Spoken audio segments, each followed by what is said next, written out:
Yo, what is up, guys? I am back streaming again. I didn't think I'd do a stream today, but a lot of stuff is going on. I'm sure most of you have probably heard. So I thought I might as well go live and talk about it, maybe take some call-ins and stuff like that, and obviously talk about other stuff as well. Hold on, there's some retard in my Discord right now. He's like, "Stop pinging me." Like, bro, you can turn off pings, you know that, right?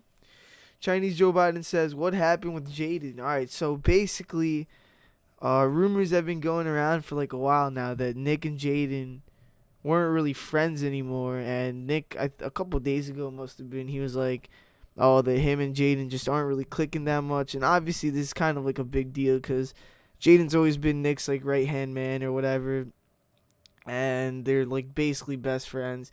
And look, I've noticed for like a while now that Nick and Jaden haven't really been, the bestest of friends because I remember Nick used to mention Jaden like literally all the time, and like now like I barely even hear about them together.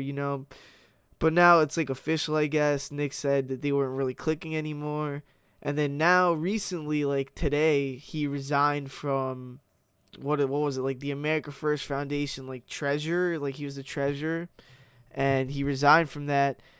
And then Nick said on his Telegram right here, because I have Telegram pulled up because of this, he said, obviously, he reposted what Jaden said. He said, "I would like to share that I've resigned from my position as treasurer of the America First Foundation. I look forward to continuing to advocate for our leaders and put America first, and wish everyone at AFF the best in their future endeavors to the same end." And then Nick said they're going to be announcing the new guy, and he said that he asked for Jaden's resignation last night because, he just wasn't fitting well with it, I guess. Professionally, I guess he wants like a real guy to come in and do the job. That's what I assumed from that. And then Jaden came out after that and said that nobody asked him to resign. So basically saying that Nick is lying about this, and Jaden decided to resign from the position on his own terms. And everybody was like freaking out, calling Nick a liar. Nick literally just put the screenshot, and I didn't even see this stuff that he just posted. Hold on, can I make this bigger on here? I don't usually use Telegram on here. I don't know if I can make it bigger or not. I guess I can't. But there's like the text messages between Nick and Jaden. I think you can see it, where I guess it looks like Nick's asking him to resign, and then he resigns. So somebody's lying here. Honestly, the screenshot isn't the most convincing one because I can see how it's not what Nick's saying, but someone's lying here, and honestly, I don't think Nick would lie about that. And he just put lol. He reposted this. He put, "Trying to end on a high note. I don't deserve this level of disrespect, and no one deserves this silly drama." So that's basically what's been going on right now. It's pretty sad, honestly. I've never really kept up with Jaden too much or whatever, but he made good content. He's a good guy, it seemed like, and obviously him and Nick were good friends. So it's sad to see it like go down like this. I thought, if they're gonna split up, they could at least just not make that much drama over it. But obviously here we have like a bunch of wignats like laughing their asses off, which I don't really care about, but it's just cringe seeing like the way this is happening right now. Let me go on Jaden's Telegram. So over here, I was talking a lot over here. There's like a bunch of wignats here just straight up talking so much shit and like just saying a lot of stupid stuff, honestly. And it's ridiculous because these people, like, they act like they're actually, for a cause or something, but all they do is literally just talk about us, make fun of what's going on over here. Let me copy and paste this. Yo, I'm still supporting Nick, by the way. See, look, this retard here, Red Pill, like, I see him everywhere now. Like, I can't get away from him. And, like, he was talking shit to me. Like, he was talking a lot of shit. But the thing is, like, I don't get what his deal is. Like, literally, if you go on his YouTube channel, all his content is literally just attacking Nick. And he was saying shit like, "Oh, I don't understand. Like, we should all be together because of Nick's ego. We have to fight each other." It's like, dude, you can't say that and then make all your content anti-AF content. Pepe's Gorp says, it's so over. Yeah, so true. Jaden has a girlfriend now. Does he? I don't know. Like I said, I don't keep up with Jaden. I don't know what's up with that. Maybe you're just trolling. Rule Americana says, "Wignats are right. Red Pill Gang TV is right." Yo, is that freaking Czar Eagle or whatever, because I feel like I recognize that name. Watch the Kino Casino. No, Kino Casino is raw. Is like literally so stupid. I watched it. I don't know if you're here. I watched it a couple streams ago. Some retard came in my chat talking about Kino Casino, and it was terrible content. I have to stare at some fat ass talking in the mic about literally just all AF stuff, like attacking AF 24/7. It's Czar. Yeah, I thought so. RPG TV is right though, dude. I don't even want to talk about the guy. He's like a freaking Jew, and he's an idiot. But like, I don't know. He's not right about anything. Honestly, everybody knows.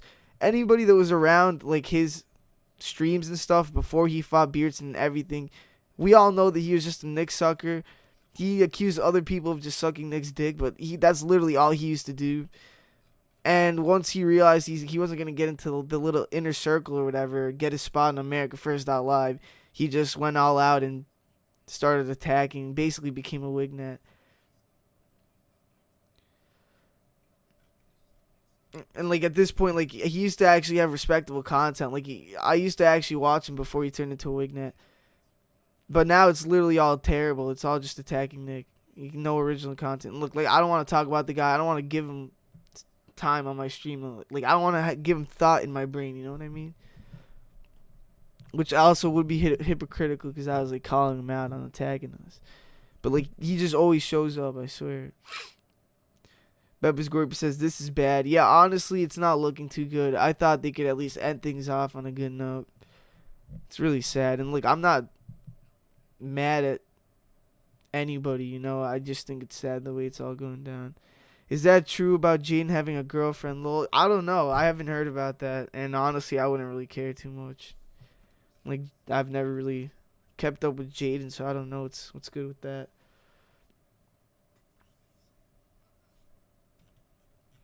Like there's like I don't know if there's actually like a division or it's just Wignats pretending to like Jaden now, because that's what they do every time somebody splits from AF. Oh, the Wignats try to take them in under their wing, and it's pretty ridiculous.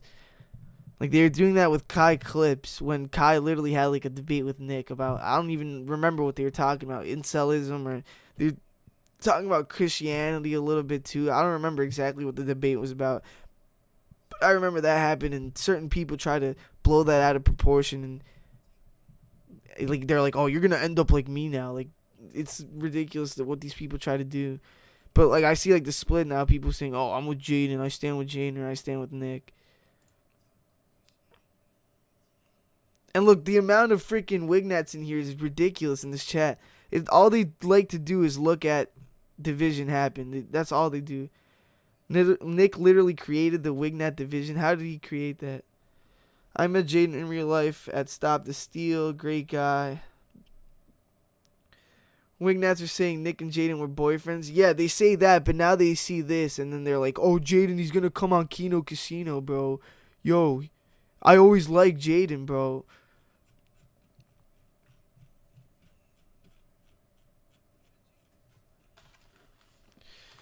By the way, if anybody wants to call in, let me know. I'm gonna be taking call-ins just because I don't know, it's a chill stream or whatever. So I have it already. I'm not in the thing yet though. Let me ban this dude from my server because he's just an idiot. All right, there you go. Oh yeah, and what else was I gonna talk about? There's like, oh yeah, and like apparently there's like this beef between like UX and what's his name, Jaden. I don't know what that's all about. I heard about that today. I don't know if any of you guys know about that. What the Kino Casino and RPG is doing the same thing Beardson and Sean did in the Weekly Sweat back in 2018 to the alt-right. I never watched Beardson either, so if I'm being honest. But what I'm gonna say is that's just terrible content from Kino Casino. I would have never watched that shit. I didn't even know what it was until somebody in my chat came over and told me. Like, I don't know. I feel like AF has been getting way more attacks from Wignats than usual. Like, they've always been around, but it's just worse than ever now. See, look, Jaden and Jake going to the casino next week. Oh yeah, and look, here's another thing. Nick viewbots his show. Everybody says this now, all the wingnets. Where's the proof that he freaking viewbots anything? It makes absolutely no sense, because they say Nick viewbots, and then they also say, oh, AF is dying, bro. Nick doesn't get as much views as usual. So which is it? Is he viewbotting or is he not? Like, is AF dying or is it not? Because if it was dying, you'd say, wow, look at the low viewership. But they're not. They're saying, oh, it's high because he viewbots it with literally no evidence. And then one of the evidence that has been put up was that when he goes on other shows, he doesn't get as much viewers as he does on AF. First of all, for the people who say that, I don't know if you've ever seen anyone else's streams and stuff. Usually when people go on other shows that aren't their own, they never get as much views as they usually do on their own, if they're obviously bigger than whatever they're going on. Because not everybody who watches AF is going to tune in for every single appearance Nick makes on any other show, or know exactly when it happens. So there's no proof, and if you say that, it's literally just a huge code.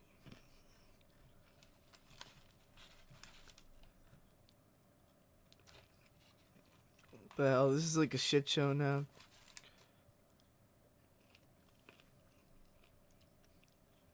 And Nick, no, APG here.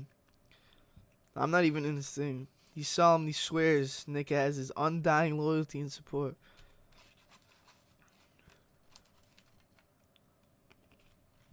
How do I forward this? I've never forwarded something.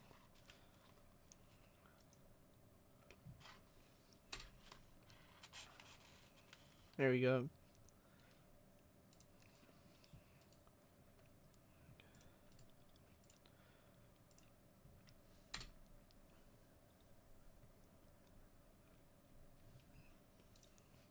By the way, join the Telegram if you're not in there yet. I haven't been using it until recently just because of the whole Discord problems. But my Discord's been coming back pretty well, honestly.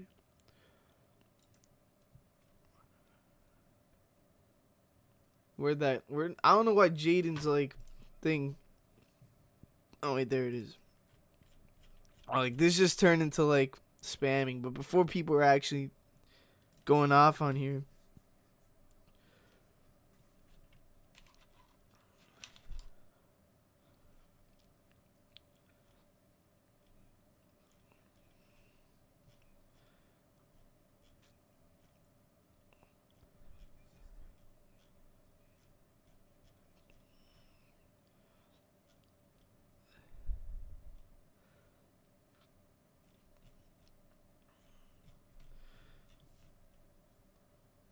Still, yeah, look, I like Jaden still, but this is all kind of stupid and ridiculous.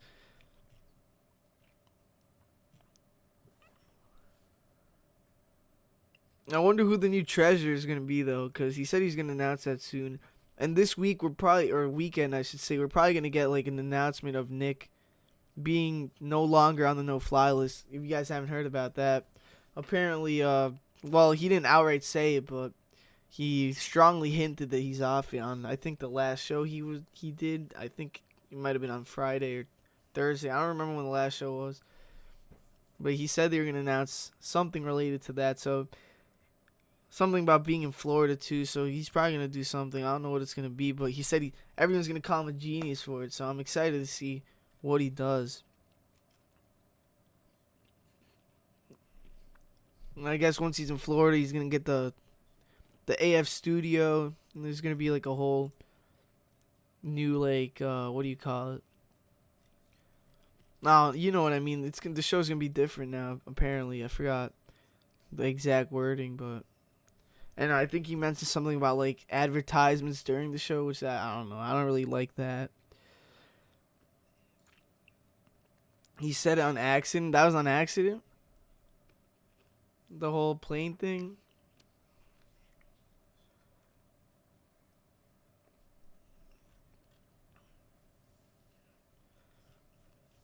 Oh yeah, and then tomorrow is gonna be the radio show thing with the guy who's running for Congress apparently, or he's running for the House. I forgot what his name was, but if you're in the last stream, we went through a lot of that guy's stuff, and he seems pretty based. So I'm excited to watch that. I'm probably gonna stream it on here if I can find it, because it's on like a radio show. I think like an actual radio station or something, and they have like a website where you can check out their stuff. No, he said it was gonna be on that website. I don't know exactly how it works. I'm gonna try to see if I can actually see it live, and I'll stream that and stream my reaction to it, because I feel like that'll probably be pretty good content. Yes, he said he was off it on accident. I wonder if he's still gonna do like the whatever he's planning for an announcement. I know he had something planned.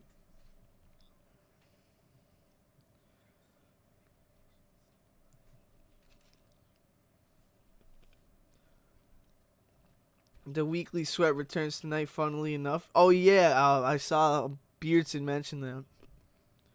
What time does that start? We could probably put that on.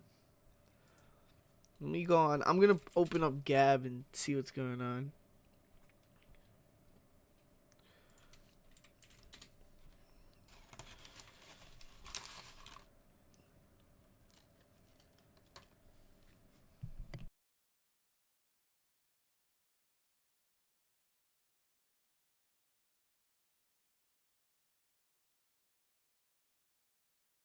There we go. Default says, thanks Jaden for making me and many other AF guys look like clowns. And if I could, I would beat that motherfucker silly.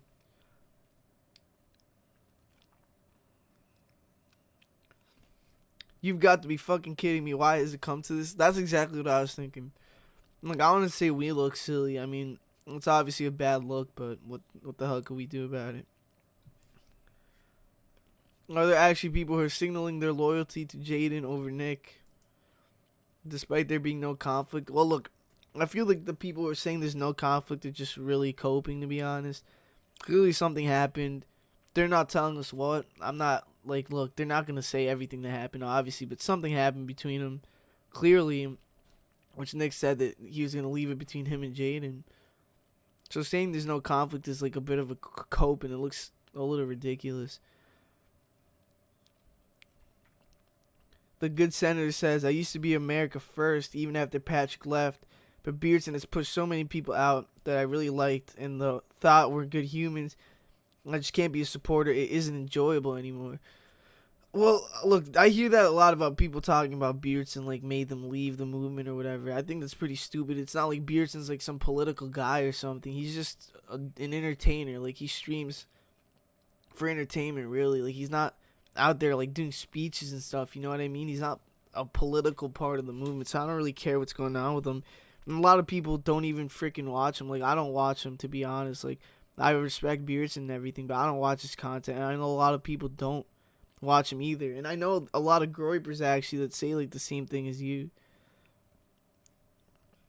But look, he's Nick's friend. He's been Nick's friend for a long time, so, like, well, it's like not like what can we do about it? Does our opinion doesn't really matter in that situation? The conflict is only beginning. Is that what you? No, I think you spelled it wrong, but I think that's what you're saying. The conflict between Jaden and Nick. I mean, I guess now, I'm sure there was like a conflict behind the scenes, and I've heard people say, like, I talked to some people, and I heard them say something like that, like a while back. People were kind of hinting at Jaden not being AF even before any of this was like said. So I'm sure there's already something that happened. Just at this point, it's whether it becomes completely public or not.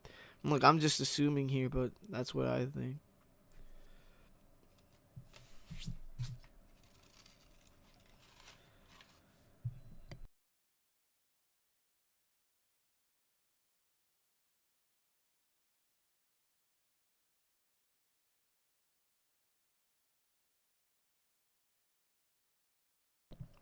Oh yeah, and it's funny because just yesterday or the day before yesterday was a whole Soulja Boy thing.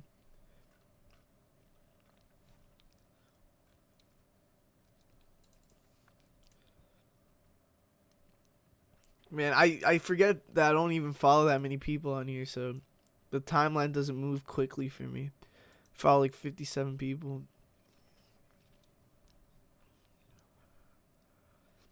Look, honestly, at this point, I just hope it doesn't get any worse than it already did. Whatever happened between them is already over, pretty much. It just doesn't need to be all like this public drama thing. It's really not a good look, and all it does is it gives other people ammo. And it's not like I care about what other people really say, but it's just all unnecessary. And obviously, I think it's common sense, really. John, not real name, says, "Hey, why am I hearing that Nick said he had a boyfriend? I know it would be a joke. Honestly, if I'm being honest with you, I didn't hear him say that. And look, I haven't been able to keep up with the show that often because he just keeps doing it really late. So I haven't watched like every minute of the past few shows. So if he did say that, I honestly didn't even see it. But I don't think he did because I honestly haven't really heard that much about that. And that's obviously something that a lot of wingnats and stuff have been saying for like years at this point. So I wouldn't be surprised if it's just like a complete lie or something. Jaden has not only betrayed Nick, he has betrayed his fans. Yeah, I feel like what Jaden did was kind of whack. Even if like what he's saying is true, which I don't think it is because of the text messages, like he didn't have to really come out and do all that. Like sometimes it's better to just take it. And that might sound stupid to some people, but I have heard it was during a debate recently. What, the whole Medicare thing or Medicar? I don't know how you say his name. If he said that, obviously it was a joke, but it's just really nothing to worry about. Like it's just stupid to like think about that stuff. Like what Wignats are saying about Nick having a boyfriend, Nick being gay. Like this isn't new things that we hear from people. Like people have been saying Nick's gay, haha, he likes cat boys for like years. So I haven't heard him say he had a boyfriend. That's all I can say.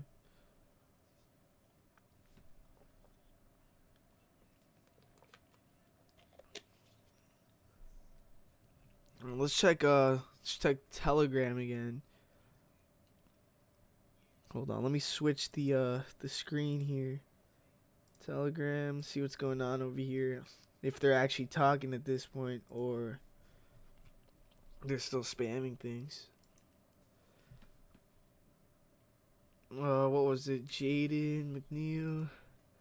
It's weird how Jaden left comments on for this. Oh yeah, look, this just turned into a shit show. Before, like hours ago, people were literally just fighting in here. Does AF even have a future? Yeah, it has a future, bro.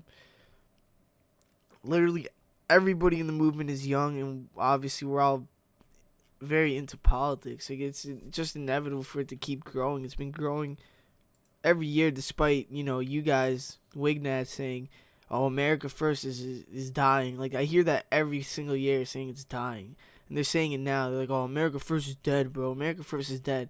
But we're still here every single year after that. We're still here, and we're still growing,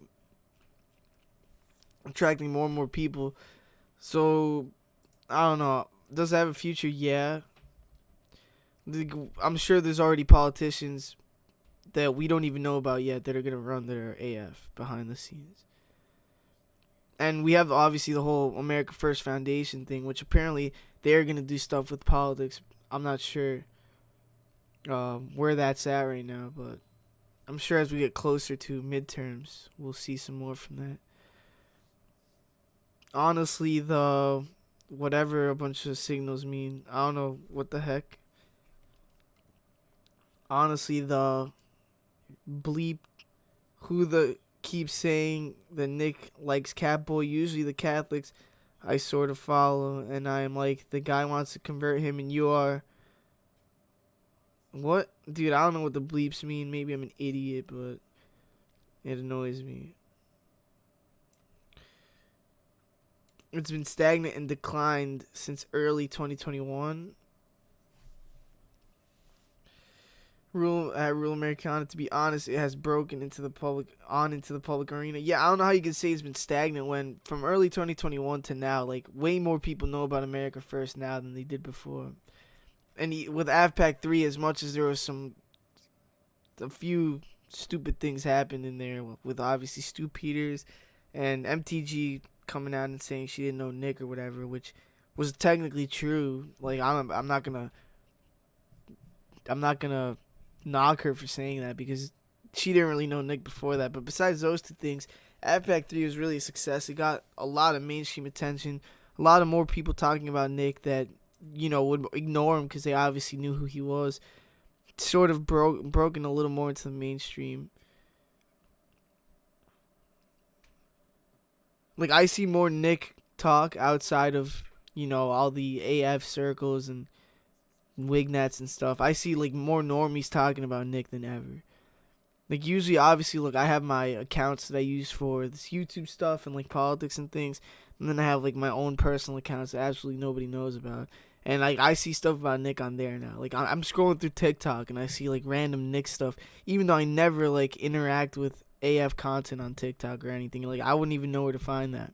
He just comes up like in like what 2020, like even just 2021 or like early 2021. I would have never thought about that. And like a lot more articles and stuff coming out about him. And you see people like Charlie Kirk and Turning Point shifting more towards our views than the other way around. So I feel like that's also a way to know how we're winning. If you see some of the things Charlie Kirk's been tweeting, or what does he have Telegram? I'm not even sure, but some of the stuff he's been saying sounds a lot like what Nick says, even though he was literally bashing Nick for being a Nazi and being anti-immigration. Like he called Nick out for being anti-immigration. Now he's anti-immigration. John, not real name, says it was supposed to bleep out swear words. Sorry. Yeah, I assumed that, but I just wasn't sure what the swear words were. Could have made it a little more obvious, My God.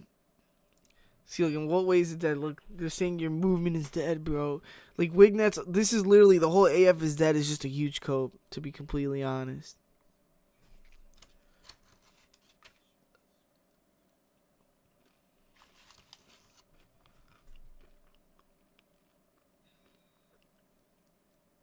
Nick Viewbots is showing has no grown in years.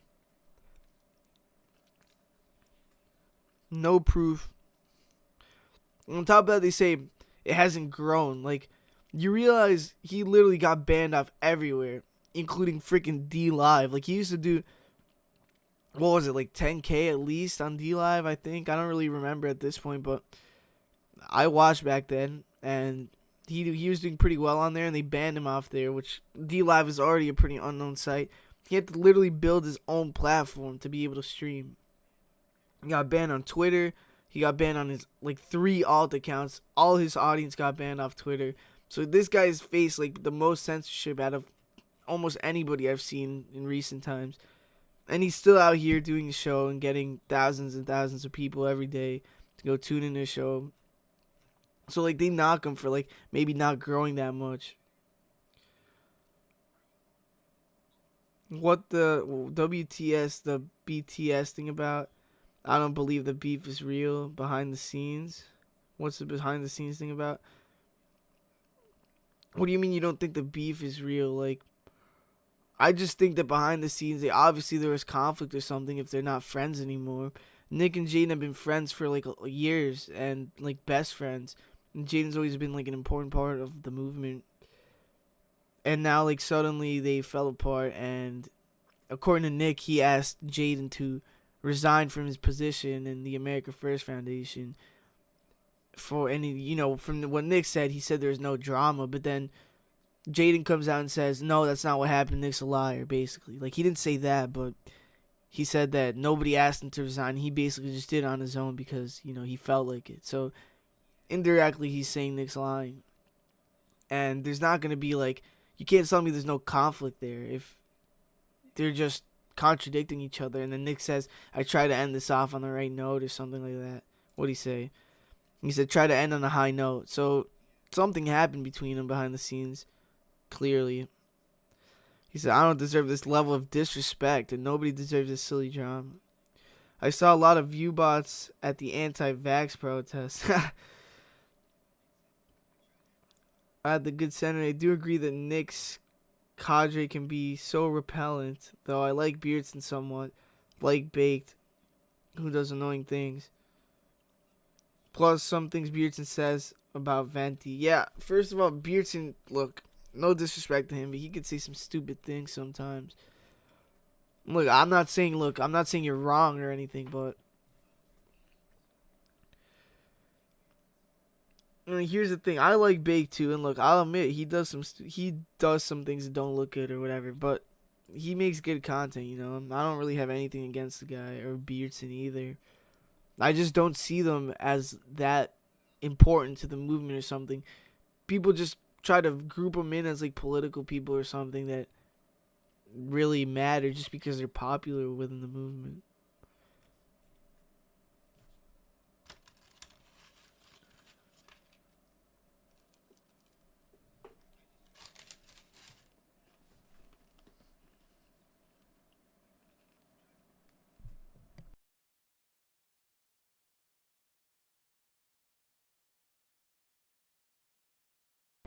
Sorry if I'm like going off and stuff.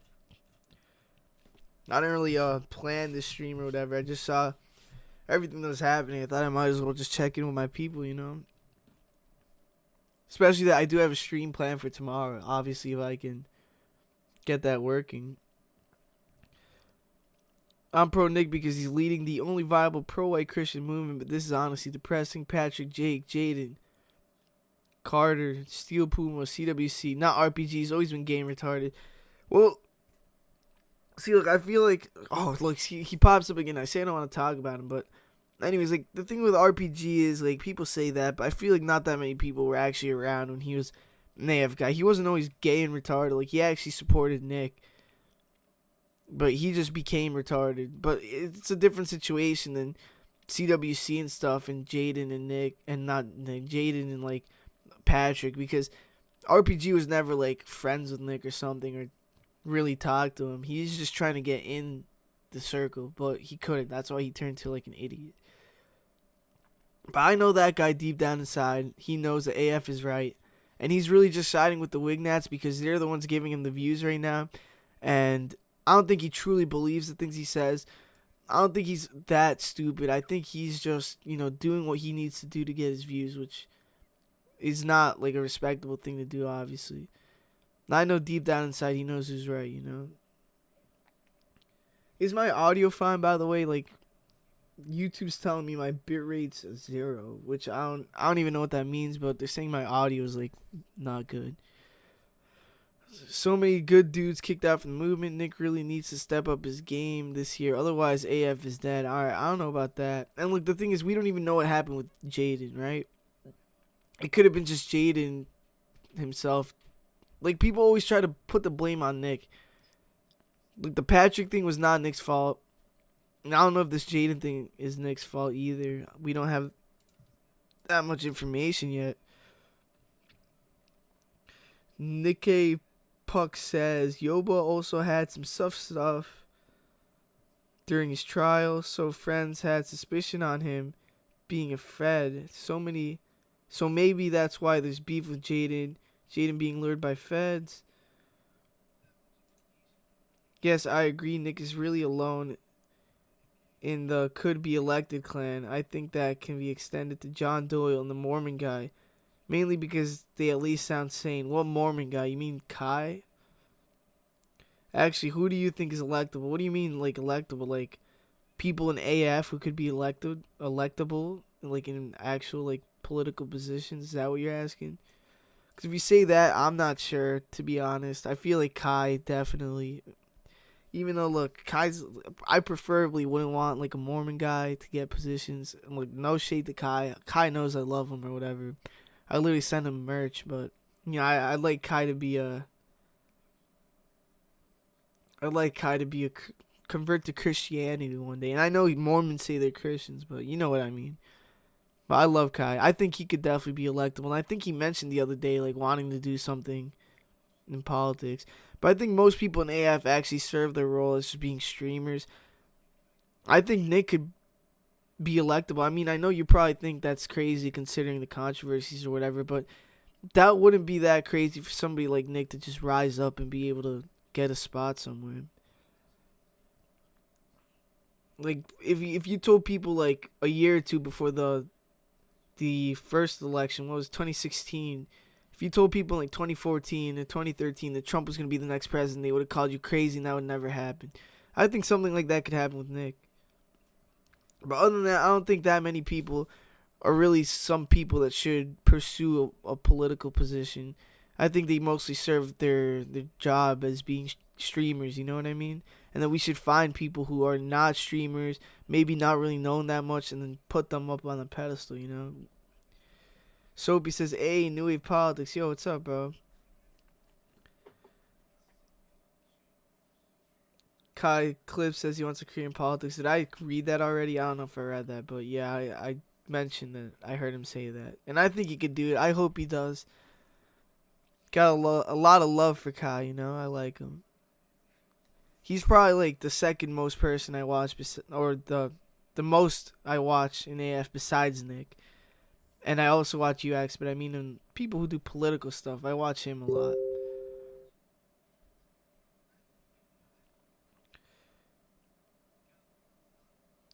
We are here to influence politicians, much like businessmen do it from behind the scenes. Yeah, look, that's what I'm saying. Like, people in AF, like the big streamers and stuff, we're basically like influencers. You know what I mean? Like, and the thing is, it's probably harder to get like politicians that are already big on our side. We got like Gozer and stuff. Obviously, I think he's sort of disavowed by now, but you know, it's possible to maybe change some people's minds and get them on our side. But I think there's more like possibilities to get people to be AF and get a political position if we go after people who are just, you know, young people starting out trying to maybe win their first election or something. And we got to find these people that are like sort of hidden gems and just help them, you know, get a name for themselves and get a spot. And even maybe if it's something they do behind the scenes, like the foundation and Nick doing it all behind the scenes and getting someone who nobody knows is a Groiper in, that would also be pretty cool too. John, not real name, says yes. Who can become like either representative, senator, or president in like 14 years? So yeah, I think Kai can definitely do it, and Nick. I think Nick is probably the biggest possibility because look, he has a really big audience, which I'm sure in 14 years, like you're saying, would have grown a lot more and be in a better position to. He'd be in a better position to actually run for a spot. And the thing is, like Nick is pretty young in terms of like politicians. Most politicians really old.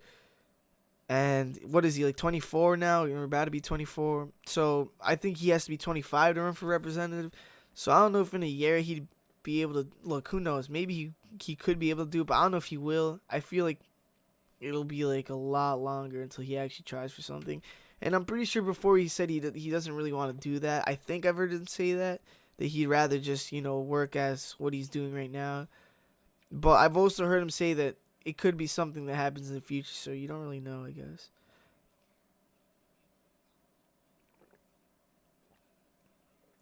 It would have to be more open. Do you mean the Groypers are like the Medici and Florentine Republic? Oh, he's talking to the Nikkei guy. So look, I definitely think AF has like a future like in politics. If not, look, if I didn't think that, I wouldn't be supporting. You know.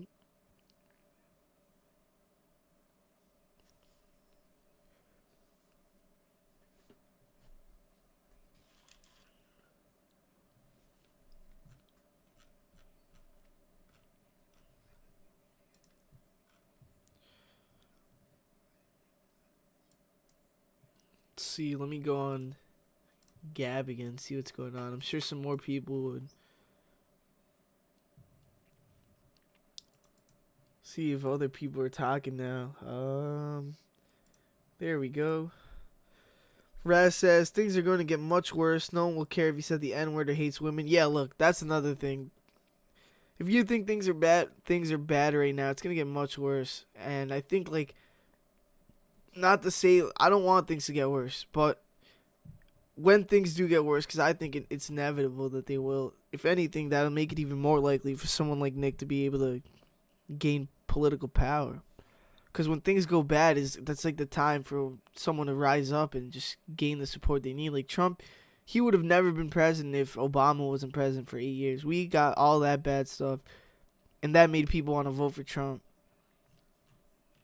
And like nobody was expecting it, not even the elite were expecting it. And I'm sure like they didn't rig the election that time. I'm sure there's some level of rigging. I'm sure there's always some level of rigging in the elections, but whatever they tried to rig, it just wasn't enough for the amount of people that voted.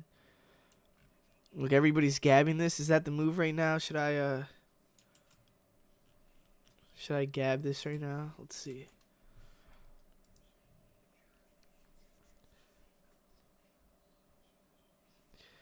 To be fair, it would be really weird if Nick was like part of a committee and confronting the Secretary of State, even with Republicans now, feels like posturing politically.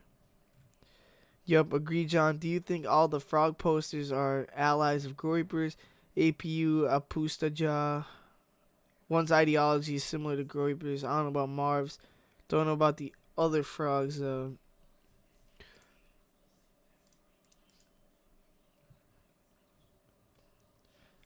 What is this? Loyalty.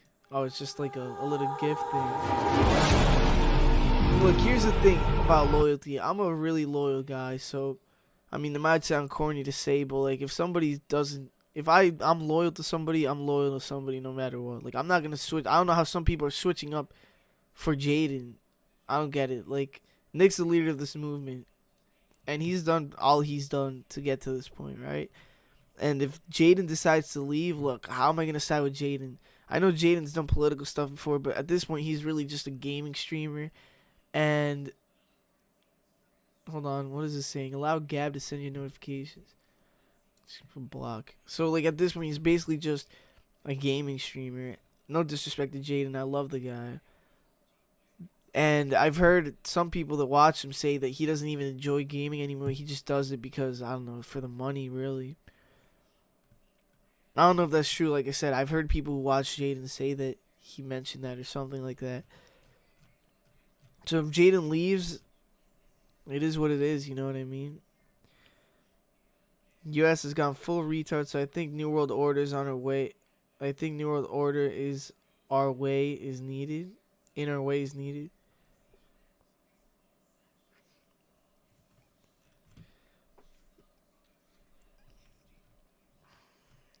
I don't know if like, well, it depends what you mean by like the whole New World Order stuff. Like a lot of people, they mean different things when they say that, but in terms of like, you know, whole New World Order happening, I don't know if that'll happen in our lifetime. It doesn't. I just don't feel like it will, but we'll see, I guess. John, not real name, says, I mean, posturing about supporting a good position on, say, immigration while achieving absolutely nothing. Even worse, they support more open immigration. Fox News moment. Soapy says, wait, what? What happened? Let's see what Soapy says. Wait, what? Politically provoked is on. I was thinking about getting on there, but oh look, it's this guy. What's his name? He streams on Cozy. This is wasting my time trying to debate this right here. It's funny because I did an interview with Politically Provoked, like when they had like it was one or 2K subs or something like that, and I was actually gonna do debates on there, but that happened right before first my Discord, like my very first. I had 3 Discords. My very first one got banned, so right when I wanted to do stuff with them, I had to deal with that, and then after that, my channel got banned. Like my old one that had 300 subs, the old New Wave Politics channel, it got banned, and that was like devastating because that was like my first attempt at doing this on YouTube, and I had 300 subs in just a few months. I've told the story a million times, so I'm not gonna go in depth with it, but I got banned with that, and I had to deal with rebuilding that and the Discord at the same time. So I never really got to going on there. And then recently I was like, oh shit, I might as well, but now I got the whole Discord thing going on and some other things. So maybe Jaden is sick of politics. What you think? Family problems? I don't know, honestly. I couldn't tell you. I really have no idea what happened.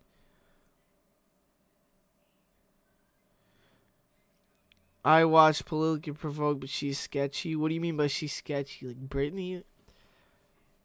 I remember Brittany was in my like Discord server a few times. That was funny. But then she also had Discord problems. They kept banning her and stuff. But like I don't know what you mean by sketchy. Like she's not right wing. At least when I used to watch, she was a leftist. But I've heard people say that she's kind of shifted over. I don't know if that's like a meme or it's true or what. But she either is or was a lefty. So if you mean she's sketchy, then that's it.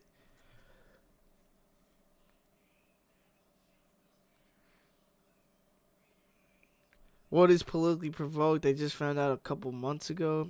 It's basically just this thing. Brittany hosted.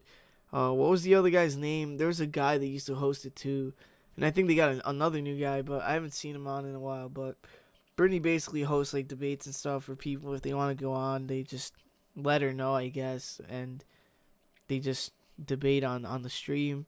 And she also does like the pop on stuff where you can just pop on like the weekend. I think they're about to do that when this is done. It's basically just like a debating show, really. I thought you said you liked New World Order. I didn't say that. I say like a lot, like in between words sometimes, so maybe that's why I got confusing. She never speaks. It is weird. She's not even a moderator. Who, Brittany? I haven't watched in a long time, so. Well, I watch here and there when like people I know are on, but. What's the Discord? What Discord? Like my Discord or their Discord? They have like two of them. I think they're in the cozy thing here. If you want mine, it's in the description. And yeah, I got banned again on Discord recently. Speaking of that, if you haven't heard yet, I got banned like a week ago. I think at this point on Discord, and my server wiped again and everything. I had like over 200 people there, so we're rebuilding there. We almost have 100 in like a couple days. So, it's cool.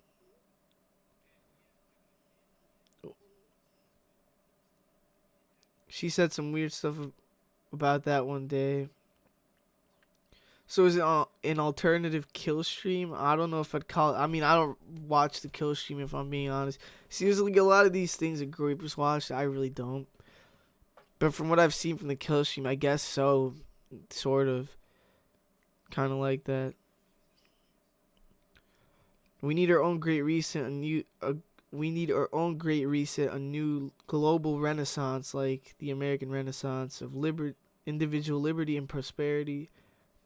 The old Discord got cooties from Brittany. Good thing he got banned. That's funny. She probably had like 2 females ever in my Discord servers. One of them is Ash, if you know her from the Minecraft. She used to play on Avcraft a lot. I don't know. She kind of, I guess, sort of got a pass for being a woman. Like, people are fine with her, I think. I don't know. I haven't really heard from her in a while. She used to watch my shows sometimes.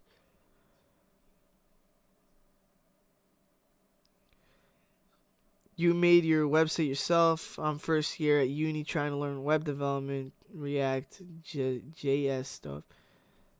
Yeah, I made it myself, but here's the thing. Like, it's not very, I guess... I'm not going to brag about, making a website because I really just use Google Sites, which is pretty easy. I bought the domain, and then I'm not going to pay for like a website builder. I honestly don't have that money to be paying monthly or whatever amount you got to pay for certain website builders.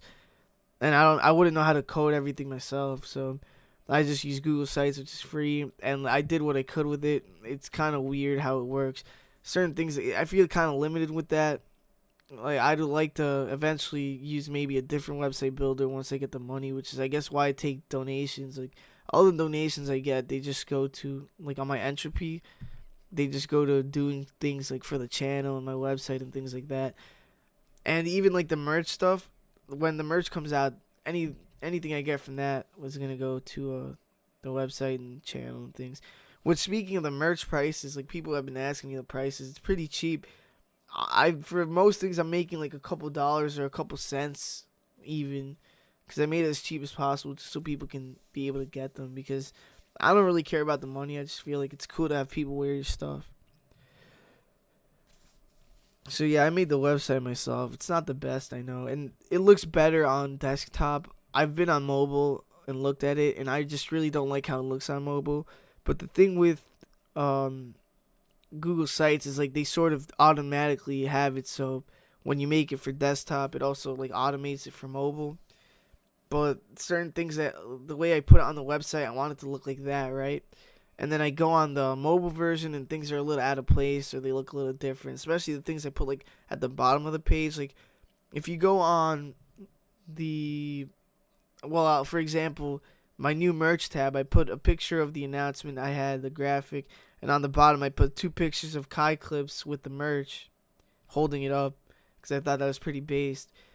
And then when I go on mobile, the pictures are way bigger, and they're like on top of each other, not next to each other, like I put it. So it's a little annoying, but I'm just working with what I got right now. Oh, that's cool though. We need more friends in Silicon Valley. Twitter about to see massive resignations from woke. No, bro, it looks fine. Don't sweat it. Oh, thank you. I appreciate that. I've had plans to just upgrade it eventually when I get like enough money, I guess. Cause like I'm not gonna pay for like a couple months of that. I want if I get enough money to have it for like a year or two. I'll use like a better website builder because when I go on like Google Domains, it gives me certain options. Well, what's going on in my Discord server? This other guy got into some drama.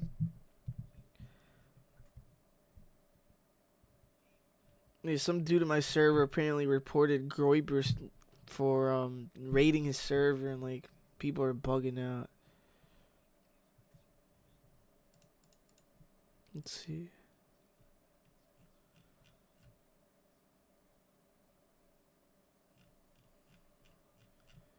Oh yeah, and some dude, speaking of this Discord stuff, while I'm looking through it, there's like some random weirdo that like invited me to some group chat. They just put me in, and they're like, "New Wave Politics, get on the call." And I don't know who these people is. I recognize like 2 names, but it's like a call of like 10 people on the Discord group telling me to get on this call, and I'm like, yo, like, do I know you? And they started like attacking me, and it looked like they were groypers, but they were talking shit about me, and I have no idea who it is. Wait, Nick is in the voice chat. What are they talking about? It says RPG and CWC are right there to defend Jaden Keck. What voice chat is Nick in? What are they talking about? No, I think they were trolling. I noticed it's inspired by Uzi album, LMAO, New Wave Politics vs. the World. Yeah, that's funny, right? That's the name of my live show. Speaking of which, some of you probably don't even know about that because I haven't done it in like a month or two. But I had a live show called New Wave Politics vs. the World. It's pretty epic. I should probably do another one of those soon.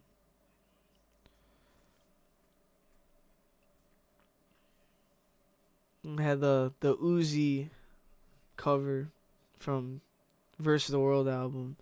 I like Uzi, if you haven't noticed. And I have like this epic, I might as well just show it to you guys right now. Like, if you guys haven't watched my show, I'll show you guys. Where is it? My intro. Oh no, that's what you see when I'm talking. But the intro, look at it. It looks sick, right? I made this all myself, so gotta show it off, And the outro looks like this. Almost the same, but it's got the cube right there. So yeah, it's pretty epic. I thought I'd show it off to you, those of you who haven't seen it. And what else?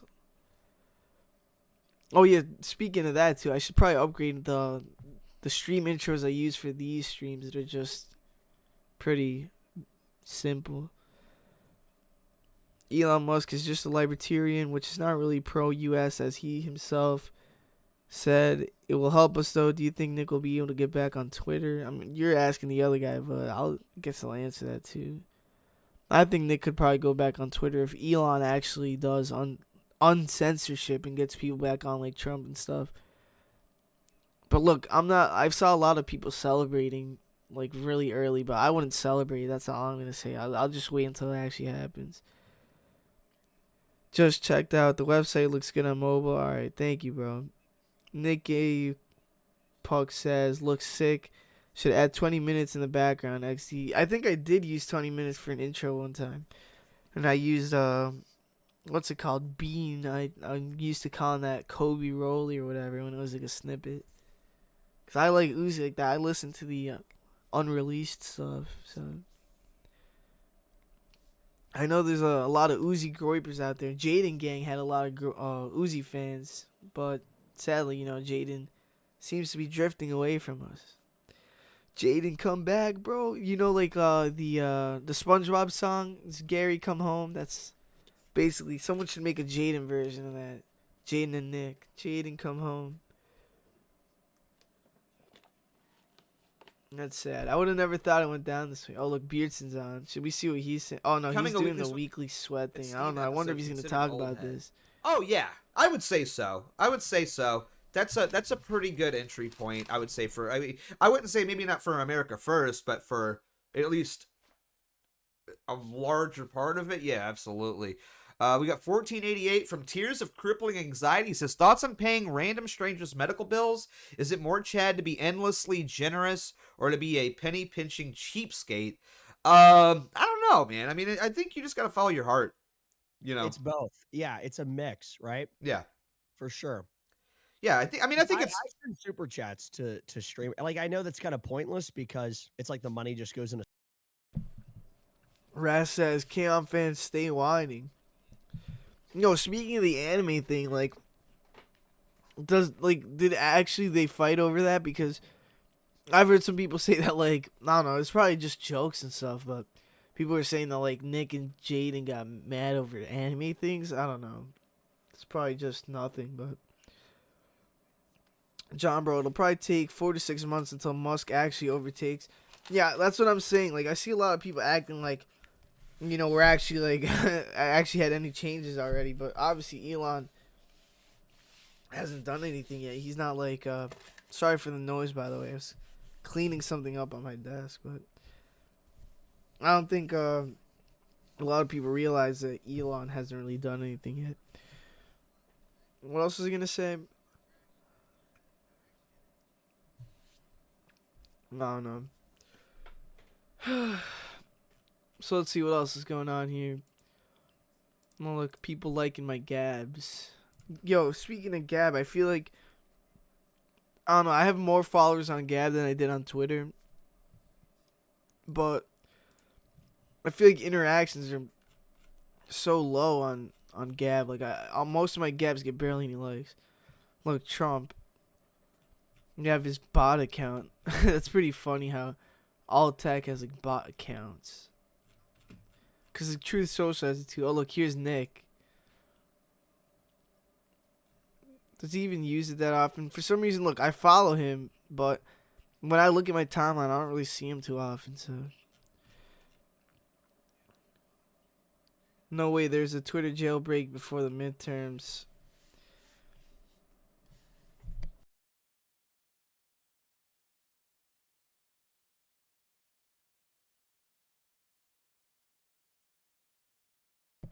How much of a strong man is Beardson? He can take down people in a couple words and everyone shuns him. I'm at a loss for a historical comparison, but I'm sure there is one. Maybe Assad's brother.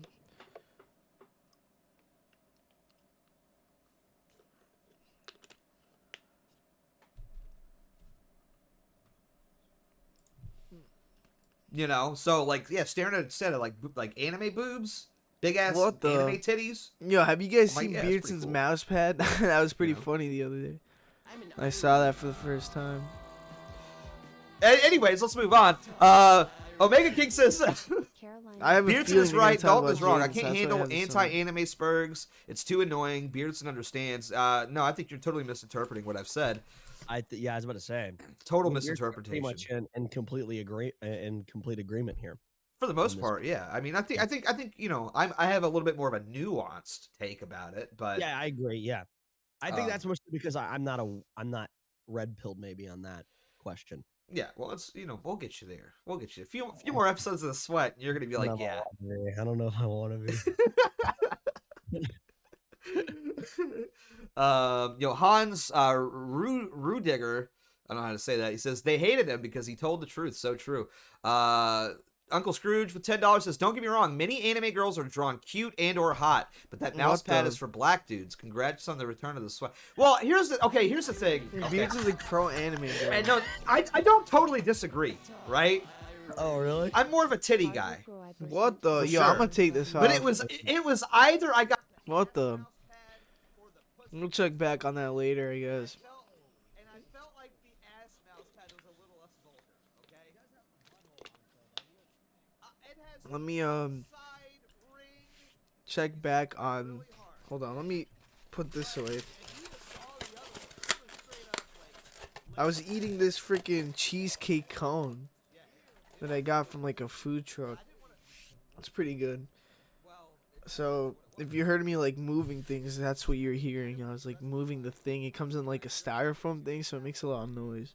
So I'm gonna check this Telegram again. I'm not gonna put it on the screen if there's nothing to see here, so I'm just gonna check it.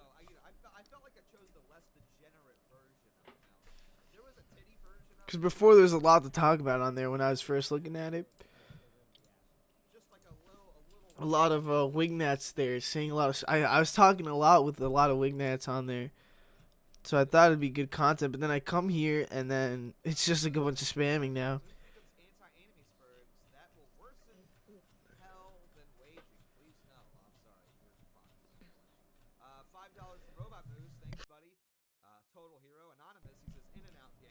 Patrick Casey was right. Patrick Casey was right.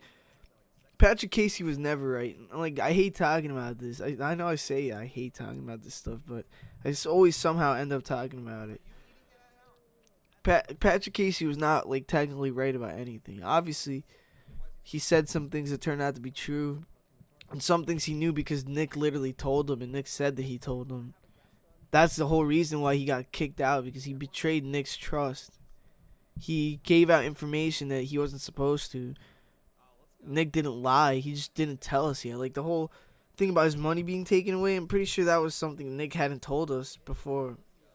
And the whole about being on the no-fly list, Nick didn't know that. And he said he could have been on the no-fly list, but it's not like he knew for a fact. What was the Patrick Casey thing? Were you around back then, or, like, do you actually have no idea? Because basically, Patrick Casey was, you know, obviously, like, friends with Nick. He wasn't, like, Jaden level, I think.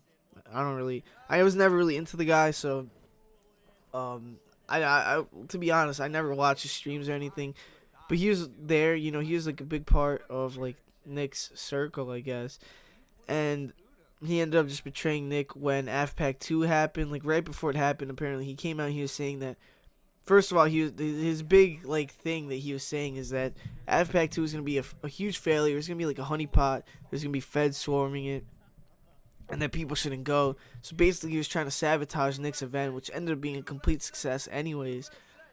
That's the first thing he did wrong. And on top of that, gave out information that he wasn't supposed to, basically. So I hope you understand that, even though I technically just explained it a little bit.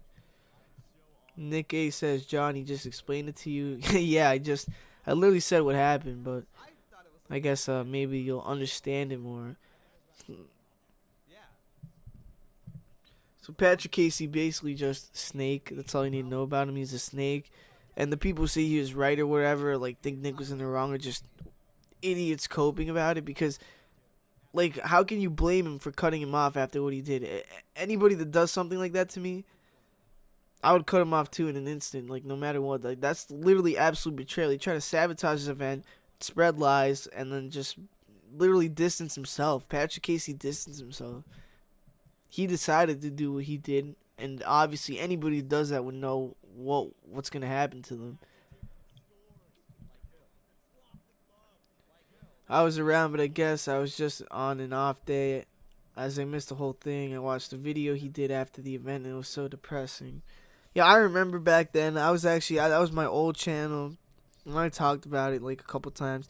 And at the very beginning, when it first came out, I was saying that, like, I wasn't really against Patrick Casey because I didn't have enough information. But when Nick came out with a response, it was just clear what was going on.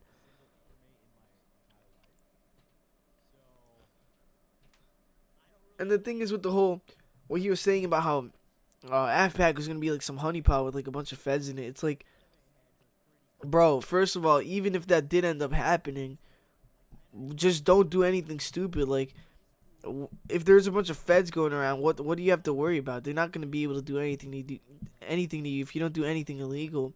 And obviously that was like, well, part of the whole thing was that it was like right after the whole January 6th thing, so people were scared, I guess. But if you didn't go in January in the Capitol, you have nothing to worry about. And if you did go in the Capitol, don't be stupid enough to talk about it. How does he feel about anime girls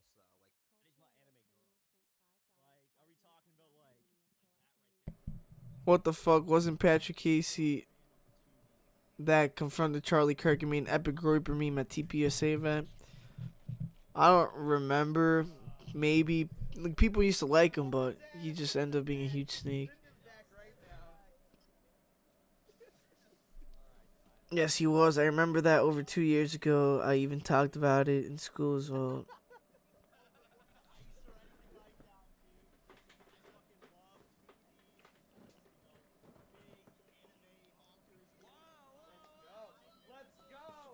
I don't know how anybody could support Patrick and think he was in the right. The only people who think he was in the right don't actually think he's right. They just want to hate on Nick, really. Because in that situation, there's really no way that somebody could really get away from that if they did that to me.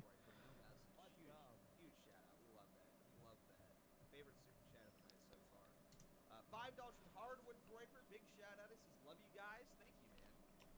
We got $3 from Beer Soy Clearly. Let me go back on Gab. Hold on. Where was that? Let me get rid of this. Because I had Telegram on my screen, so I wasn't looking at that.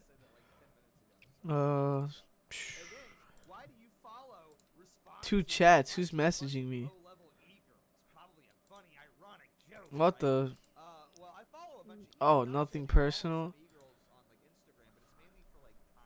Apologies if I made you mad back then. It's nothing personal. Who's this? Officer PewDiePie. January 26th, 2022. I don't remember what he did.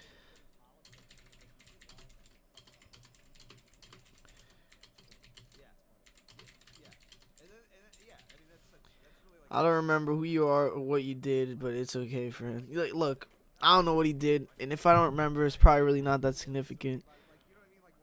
So I'll just forgive him, you know, pretty based. And he follows me too, so I don't know, I guess he likes me. What'd he do? I think I remember somebody was like bugging out on me on Gab like early on.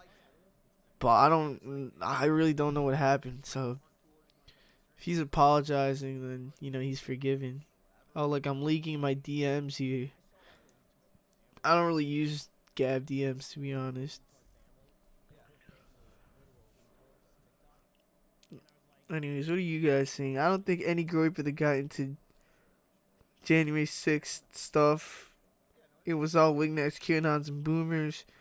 Literally Fed posting. Well, look, that's not even true because there's a guy that was in there that stupidly was flying an AF flag.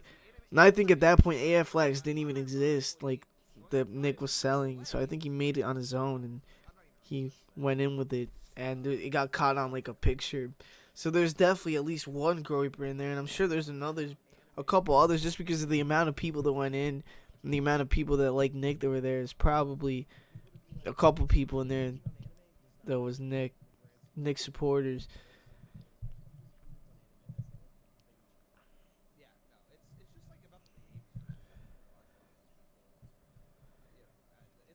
And the thing is with January 6th, it's like people, obviously we know the truth, but people try to make it out to be like this huge attack that happened on our Capitol. But when you watch the videos, yeah, some people were like, what, breaking some windows and got in, but a lot of people, they literally just walked in, and when they were in there, they didn't do anything. They were just walking around and going, oh, look, that's cool, bro.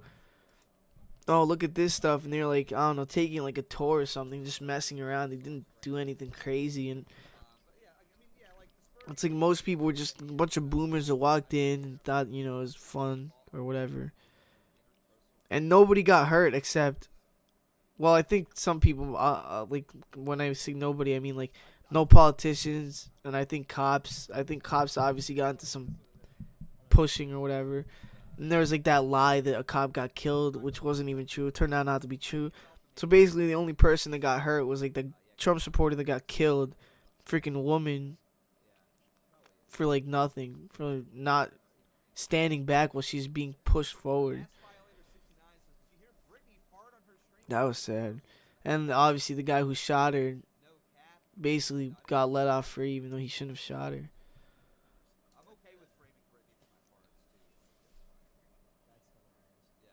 Should the Groypers distance himself from January 6th? Bro, like, are you new or something? No offense. Like, I'm not saying that like an asshole way, but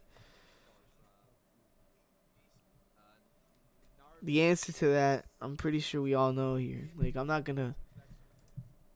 trying to get myself banned on YouTube again, so gotta be careful exactly what I say. Even though one of my strikes do clear up in just days, so I probably should be fine, but YouTube's really harsh on the whole January 6th stuff. Thank God no one in Congress got hurt. Yeah, man, like, wow, if that happened, bro, I would have been so sad if somebody in Congress got hurt, you know. I wouldn't never wanted to see that happen. Like, seriously. Feds, I'm being serious right now, okay? I don't want anybody to get hurt. I'm anti-violence, okay? I swear. Oh, look, somebody unfollowed me on Gab. Fuck you, whoever that was. Where's... Anybody that unfollows me, I unfollow them. Like, that's betrayal to me, you know? Let's see. Alright, I don't think there's anybody that I was following. Yeah, we're good. Yo, if Nick ever unfollowed me, I'd literally kill myself. No joke. That's epic. Did he say anything on here? Watch it. I'm gonna jinx and he's gonna unfollow me when I wake up. I guess I'm gonna shoot myself. It was not that violent, actually. The police killed 2 of the protesters. It was really bad optics, you know, in my view. Well, yeah, when I was watching the whole thing, I'm like, alright, we shouldn't really do this. Mostly because, unironically, like, I'm not really for violence or anything. So I didn't like seeing that happen. But there was no violence when it all went down. After it went down, like, we saw there was no violence. And then at that point, I was also, you know, I wasn't completely anti-cops or anything. Like, I was still the whole back to blue thing, but it was already shaking a little bit, you know, after seeing a lot of things. And then at that point, when I saw the police literally beating on Trump supporters and stuff, and, you know, shooting a Trump supporter, that was really just a breaking point. And I was like, all right,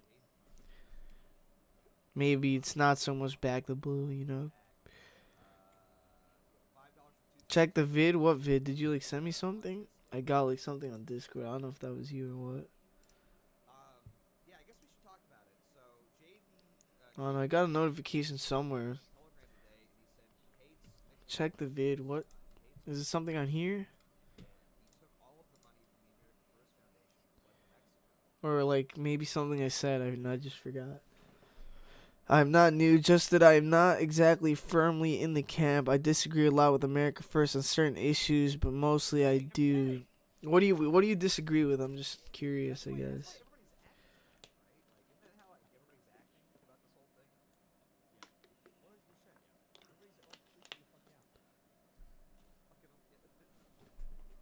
Check the vid. What was that about? I almost actually made a Photoshop of Jaden down in like Cancun. Oh, look, they're talking about Jaden. To like back that joke up because I thought of it earlier. But then I thought like, oh wait, there's actual faggots on the internet that would think that that's a real picture, and they would just run with that story, right? Yeah, 100%. Yeah. Yeah. I don't know. I don't, dude. It's. I linked like in here's the YouTube thing. It's comment like section, know bro. that Scroll you're above. doing good In this chat because I don't see anything whenever here. people I think have YouTube to might like stand- censor out links. So if you set a link here, I don't see it. I guess you could just tell me like what to search up.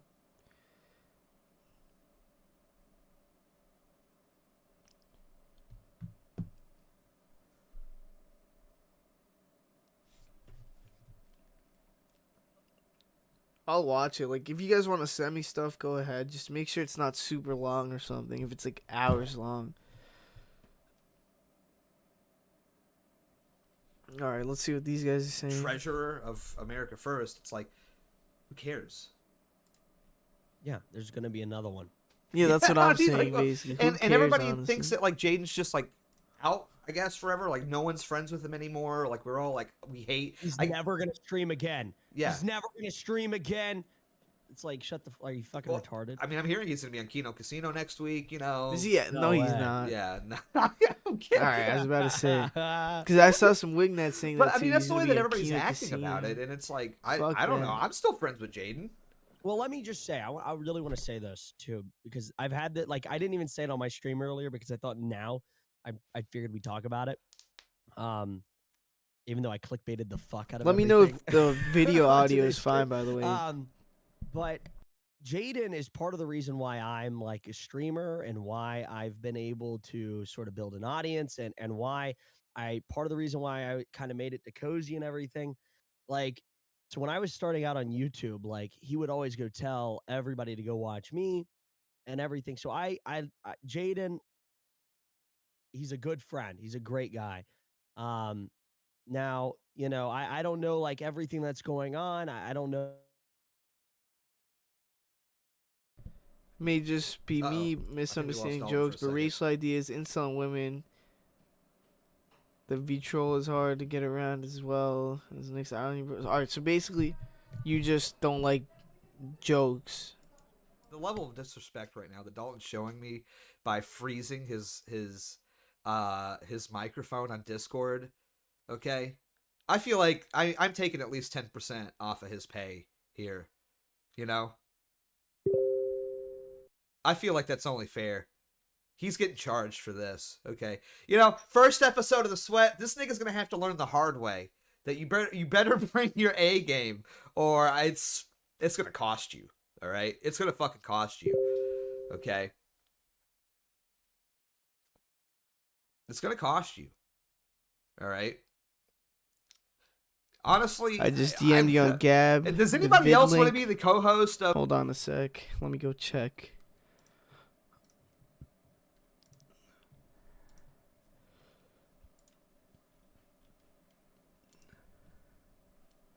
Like always says, I'm debating Oh yeah, this thing. Hold on. his bad ideas, so he knows what's up. I'm an American nationalist and America First. Oh yeah, I've patriot. seen this. Yes! Thanks, guys. I've seen Romans, this. I don't Romans in really chat. We remember need it, but Romans in it was chat a for a while leader. My back. ardent support for the president and his policies. I was actually kicked out of CPAC earlier this year. But I didn't kick as you out of was- this event. No, I'm not going to blame. I'm not Okay, going to blame you. just I'm not making gonna blame. sure. Yeah. You're very defensive here. I get that. Yes! My good friend Nicholas Fuentes, whom I believe you were just discussing up there. But look, I'm not going to blame you for that. I just want to I've make got sure. a question here. Is that the troll that keeps tweeting about He's me not on a troll. He's a Twitter? very intelligent guy who has a lot to say. He's Wait. somewhat of a troll, but Well, trolling's a he very fine- seems to Anyway, be getting a lot of you guys to say stuff for him tonight, so. I don't debate trolls. I think we've been debating them all night. Yes, Right, yes! citing CPAC's decision to This is remove perfect. American nationalists from their conference. I'm not blaming you for that. I'm moving it into something. I don't run I'm CPAC saying, either. Right, and I just said that I'm not blaming you. I've said that 3 times. So, but you do run TPUSA, and TPUSA did remove its relationship with Ashley St. Clair, who all she really did was take a picture with Nick Fuentes. She was in the same room. So, my question to you, Charlie, is as someone who, you know, purports to be pro-debate, free speech, and, you know, the exchange of ideas, do you support blackballing people based on having controversial opinions or being even in the same room when a photograph is taken with someone who has controversial opinions? And the second part of that question is, if the answer is no, will you debate me on immigration, identity, and demographics? Well, so first of all, I Let's mean this go. respectfully. Patrick, that was You so are. good. Other thing, that was a private matter. Ashley's a good person. We handled it privately. That's all I'm going to say about that. And Yeah. finally, I just want to make a broader statement. I want to make a broader statement. My stance on Israel, I'm not going to back away on it. My stance on immigration is a mainstream position. And I think it's really incredible because the amount of people that have been here tonight that have shown hatred towards Rob, that have been shown hatred towards his ideas, is pretty incredible. And so I really don't know who you are, and the fact you're getting as upset as you are. Hey, you guys, who likes Cardi B? Cardi B? You know she has that song. Shout out People do anything for clout. Of course, He the gave a gay shout out dudes to the are talking Gravy about song. Cardi B. People do anything It's for so clout. good, People folks. do anything for Is clout. this not the greatest thing Anything ever? for the clout, boy. All right, Anything this for the is our clout, last baby. question. Shut it down. All right. John says, I agree completely with Nick's views on economics and being anti-ideology on politics. Even immigration I agree with. Perhaps a bit more looser, but that is a bit looser than no immigration at all. So, all right.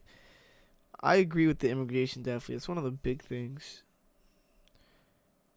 Definitely for no immigration. I don't know.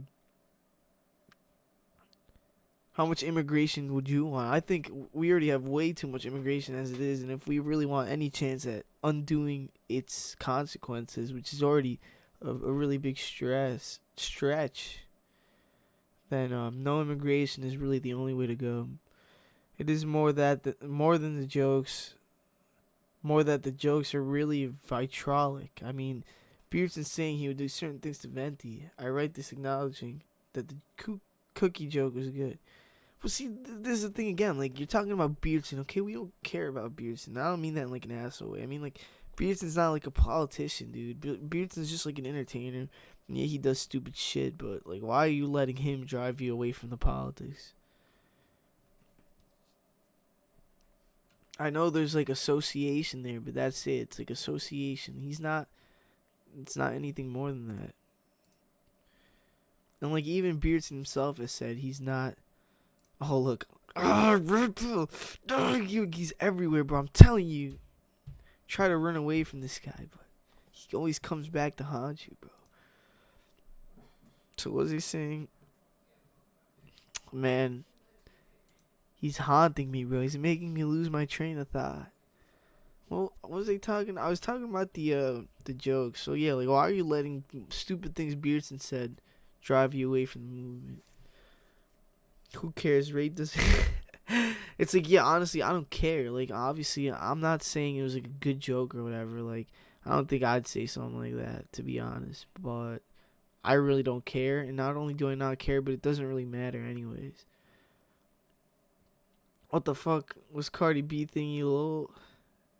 Yeah, that was weird. And of course, it was the gay black dude that's talking about Cardi B at like a freaking conference. That's supposed to be based in Red Pill right there, like the future. TPUSA is like, it's just trash, man.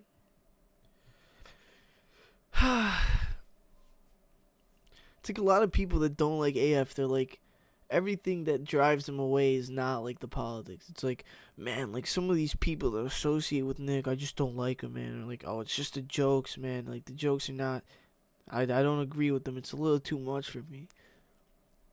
You know what's too much for me, bro? Like the fact that this country's being destroyed. So I don't care about jokes or what certain people say when like it's bigger than all that. Nick on Beardson. Oh shoot, look at the chat. Holy crap. He's on? Alright, let's put this on. We're gonna get Nick in here. Let's go. What about It's gonna Nick happen. calling We himself gotta an have Nick. incel? I mean, it's I the don't first care, episode of bro. the week, Like, Sweat that's would've been nothing kind of ironic too. Like, he says that he'd eventually want to get a wife or whatever, so he's not an incel. And look, if we're being very technical, like incel, that's not even what incel means. Like, he's being voluntarily like celibate, but that's cringe to like even get into that. Like, it's either you just get it or you don't get it. You know what I mean? But if you really want to go there, like, he's not actually an incel, and it doesn't really, like, why do you care who, like, if Nick is having sex or not? I can understand it, and celibacy is really good, better than sex. I intend to be celibate, but incels associate with being less masculine. Yeah, and look, here's the thing also, like, Nick's not out there telling people, yo, go be incels. He literally said, like, I'm an incel, but, you know, you guys don't have to copy me or whatever. Like, a lot of like, these people think Nick's, like, possibly be interrupting telling people not to get, like, wives. It's like going and down stuff. completely. It just like completely turns off the route. And like I said, like, Nick said who he's gonna be cares admitted if anyway, he doesn't have so- sex or not. It's not This is fucking like I don't care what another Hopefully it'll man's figure- doing. I hopefully mean, the obviously show, if like, it's sort gay itself stuff, out that's by the another time Nick story. comes on, 'cause it'd be Because that's really a sin. embarrassing But if Nick Fuentes and the thing is, he's joins not this married, call so he and shouldn't your be having internet sex shits out, anyways. Okay. No, I know.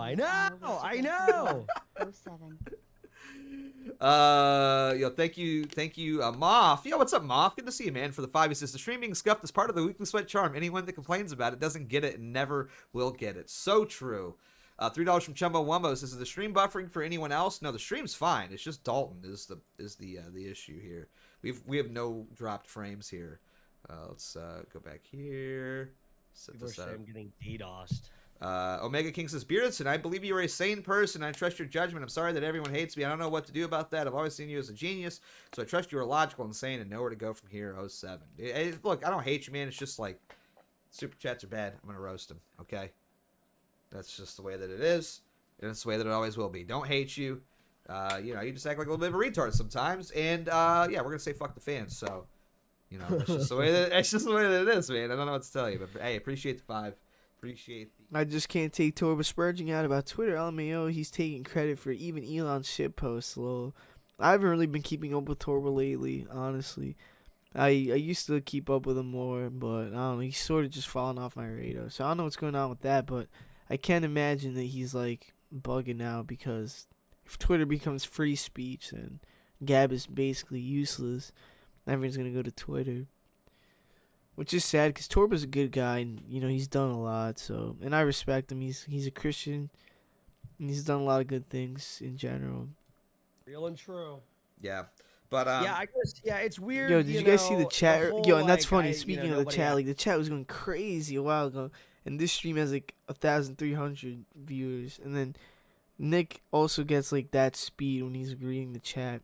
And I had a certain somebody telling me earlier, it's like, yo, Nick streams his chat speed is not even as fast as mine, and I don't get 6,000 viewers. And I'll call cap on that. I really,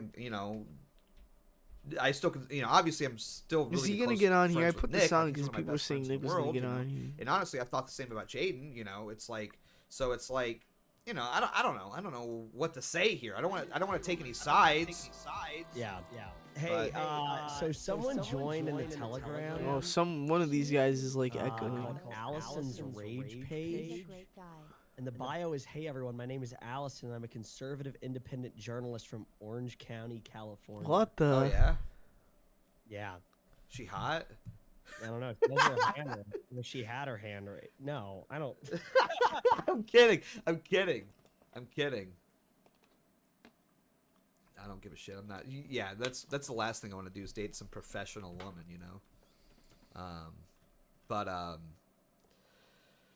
But yeah, I don't know. It's very awkward. It's a very awkward situation. He's on in a few minutes. All right, that's good. We'll watch that. I guess. Like I said, these guys are both like my friends. Why not? We've been I don't know. I think the drama's a little bit an hour and a more half more just than talking. anything else. So I mean, might as well. I think it's all like pretty. Could put that on and watch Pretty it obvious together. that just like Nick and Jaden just kind of grew apart. At least this is my public reading of it all. Blonde Groiber.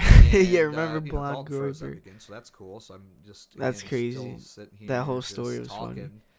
to myself, which is great. Because Dalton can't figure out his fucking internet. No, we'll wait for Nick. We'll wait for And Nick. his We'll see who's say things are worse and- now. oh, because Carson's on even during the politically Civil correct. War, people. Paul Are Town. you What an the? Optic He's disrespect? drawing. Did you, I wanted to think do a Optic drawing mattered? stream on here. Probably next In week. I 5 said I'll do a seconds. drawing So stream. I'm gonna set But I up want the to do it live like stream, in real life drawing. I'll draw with like a pen and we're a, just gonna- some we're just paper. gonna do it, and then And I'll put the Dalton cam can just kinda on. cut in and I've put the out. cam on a This is few so times for unprofessional, like by the the drink way. reviews. Absolutely unbelievable here. So scuffed. Dalton, just join my Telegram call, okay? How about that? Look, Dalton's like. Thank you so much, lagging. by the way, Elite Dragon for the 5. He says, glad to see the weekly set return. The greatest show of all time. Thank you so much. $3 from Shmoot Elite. He says, I love Nick. He's a great guy. So true. No, I agree wholeheartedly. We love Nick. I'm going to be looking here for Dalton and for Nick to hop in on Telegram. We're going to bring them in. See what Nick had. I'm sure Nick's gonna Yeah, talk I don't know. about It's the an awkward Jaden situation stuff to be if he's in, gonna right? get on. I don't want to talk bad about Jaden. I like Jaden. I like Nick, obviously, and it's clearly like that they have beef, and I don't know. The whole thing's like very unfortunate that this has to be some like big public thing. I think that's the most unfortunate part about all of it, is that some people are going to be able to just spin this and make a big drama fuss about it or whatever. And I don't know. The whole thing just seems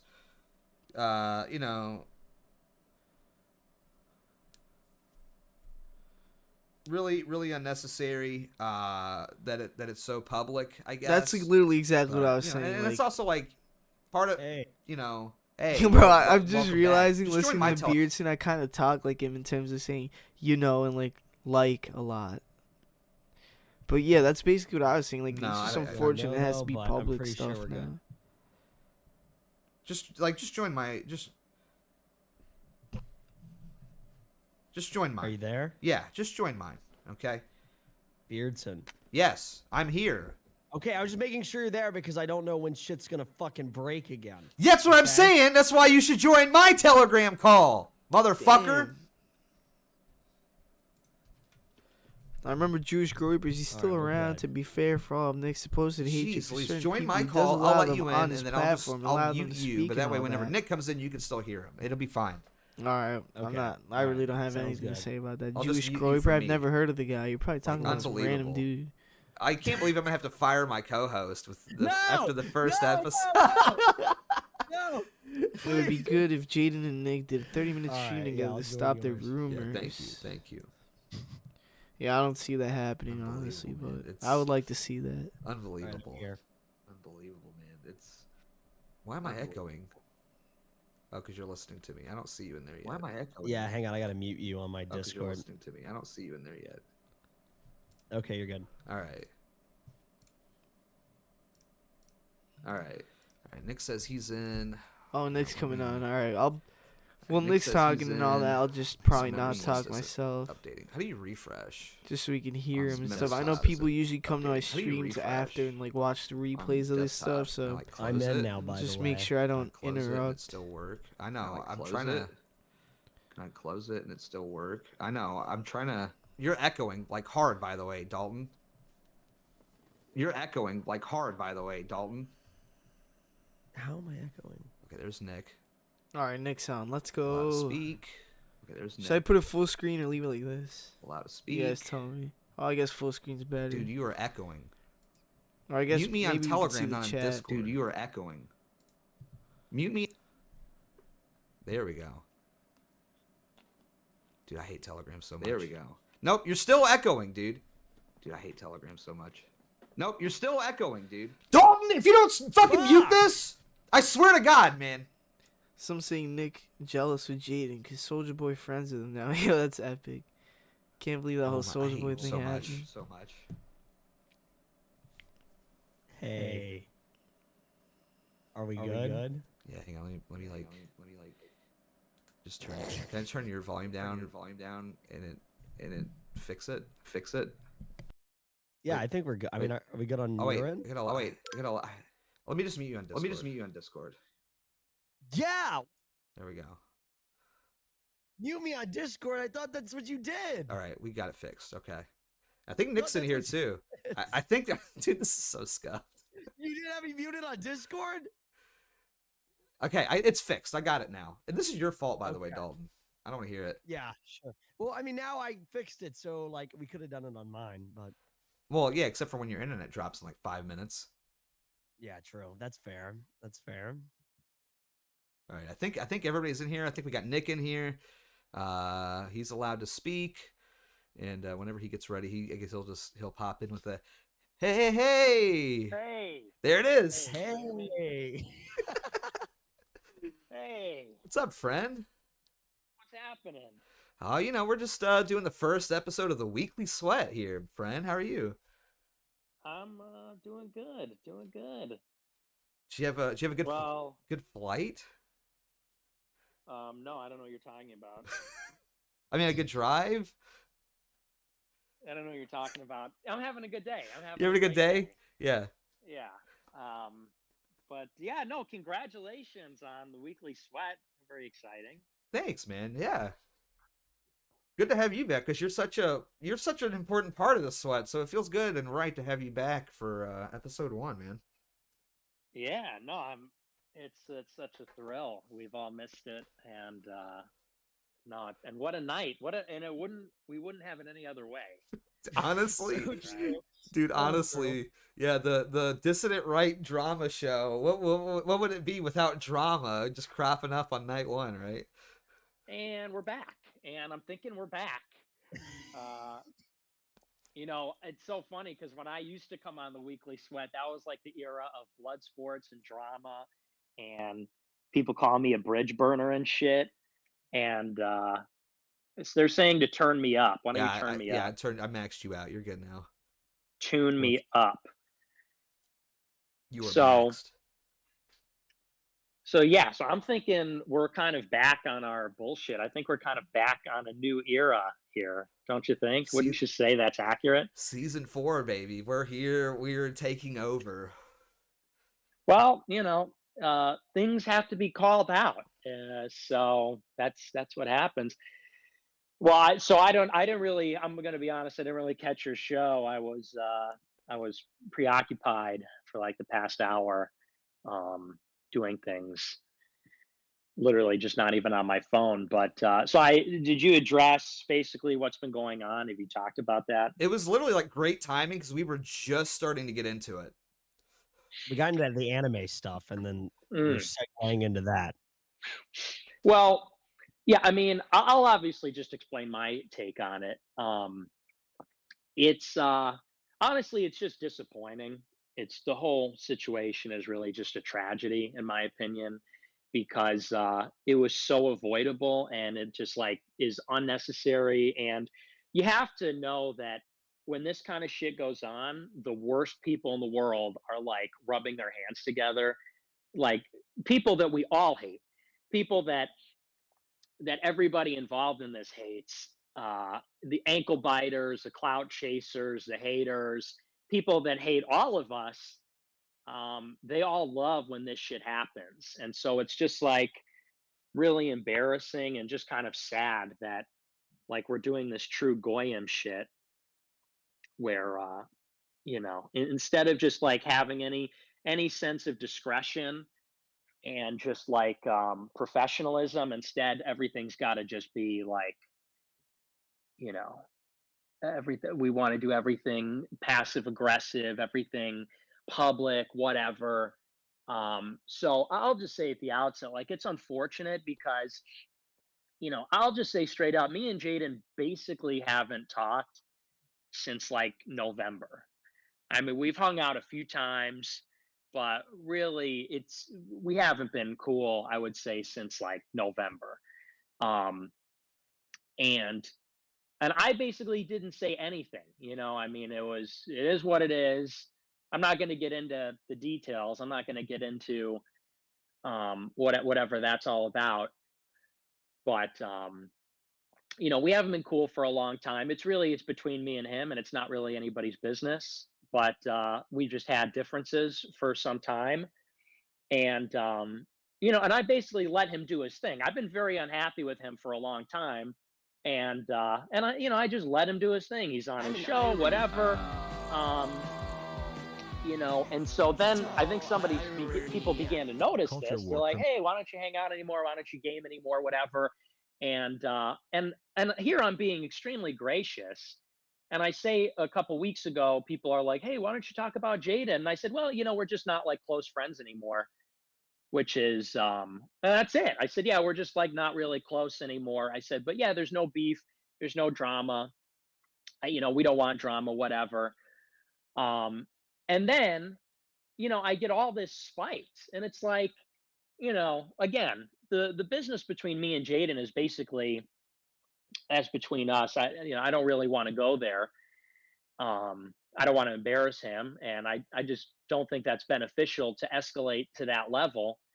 But we have our differences again, and even though I'm not really pleased, it's like, okay, whatever, we'll just do our own thing. I'll do my thing, you do your thing, that's fine. But you just get this like, okay, so then he starts streaming during my show every night, and like everybody notices that. Like, and it's not like oh, you start the show early and it just like runs on into my show, which would be fine. Or you start your show like when I do my super chats, like in the middle of my show, that's fine. I'd be in But it's trouble like, if that were the case. yeah, but it's like streaming throughout my show, and everybody notices that, everybody sees that, and it's like it's a big public slight. But it's like whatever. I'm like, okay, no biggie. I'm not going to make a big deal out of it. I really don't care, But it is just kind of like a jag off move. So it's like, and then that started recently. Everybody like knows the dynamic there, and then that started sort of recently.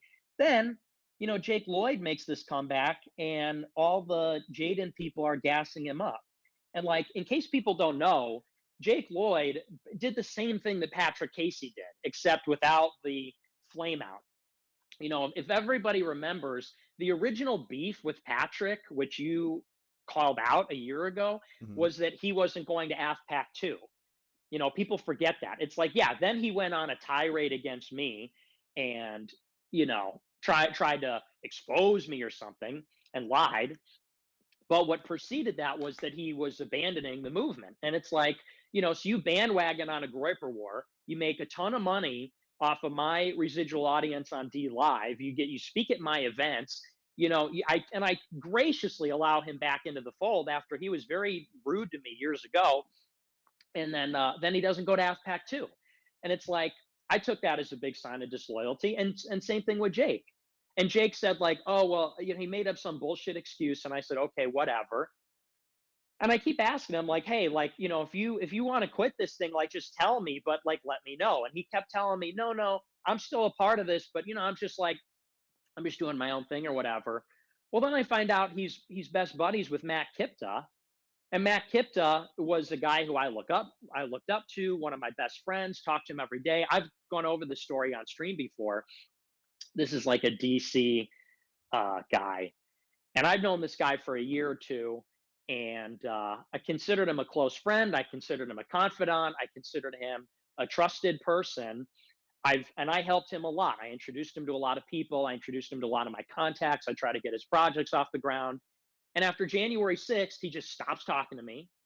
And he calls everybody that we know, all our mutual friends, and says, Nick told me to tell you never to talk to him again because he's under FBI investigation, which I didn't.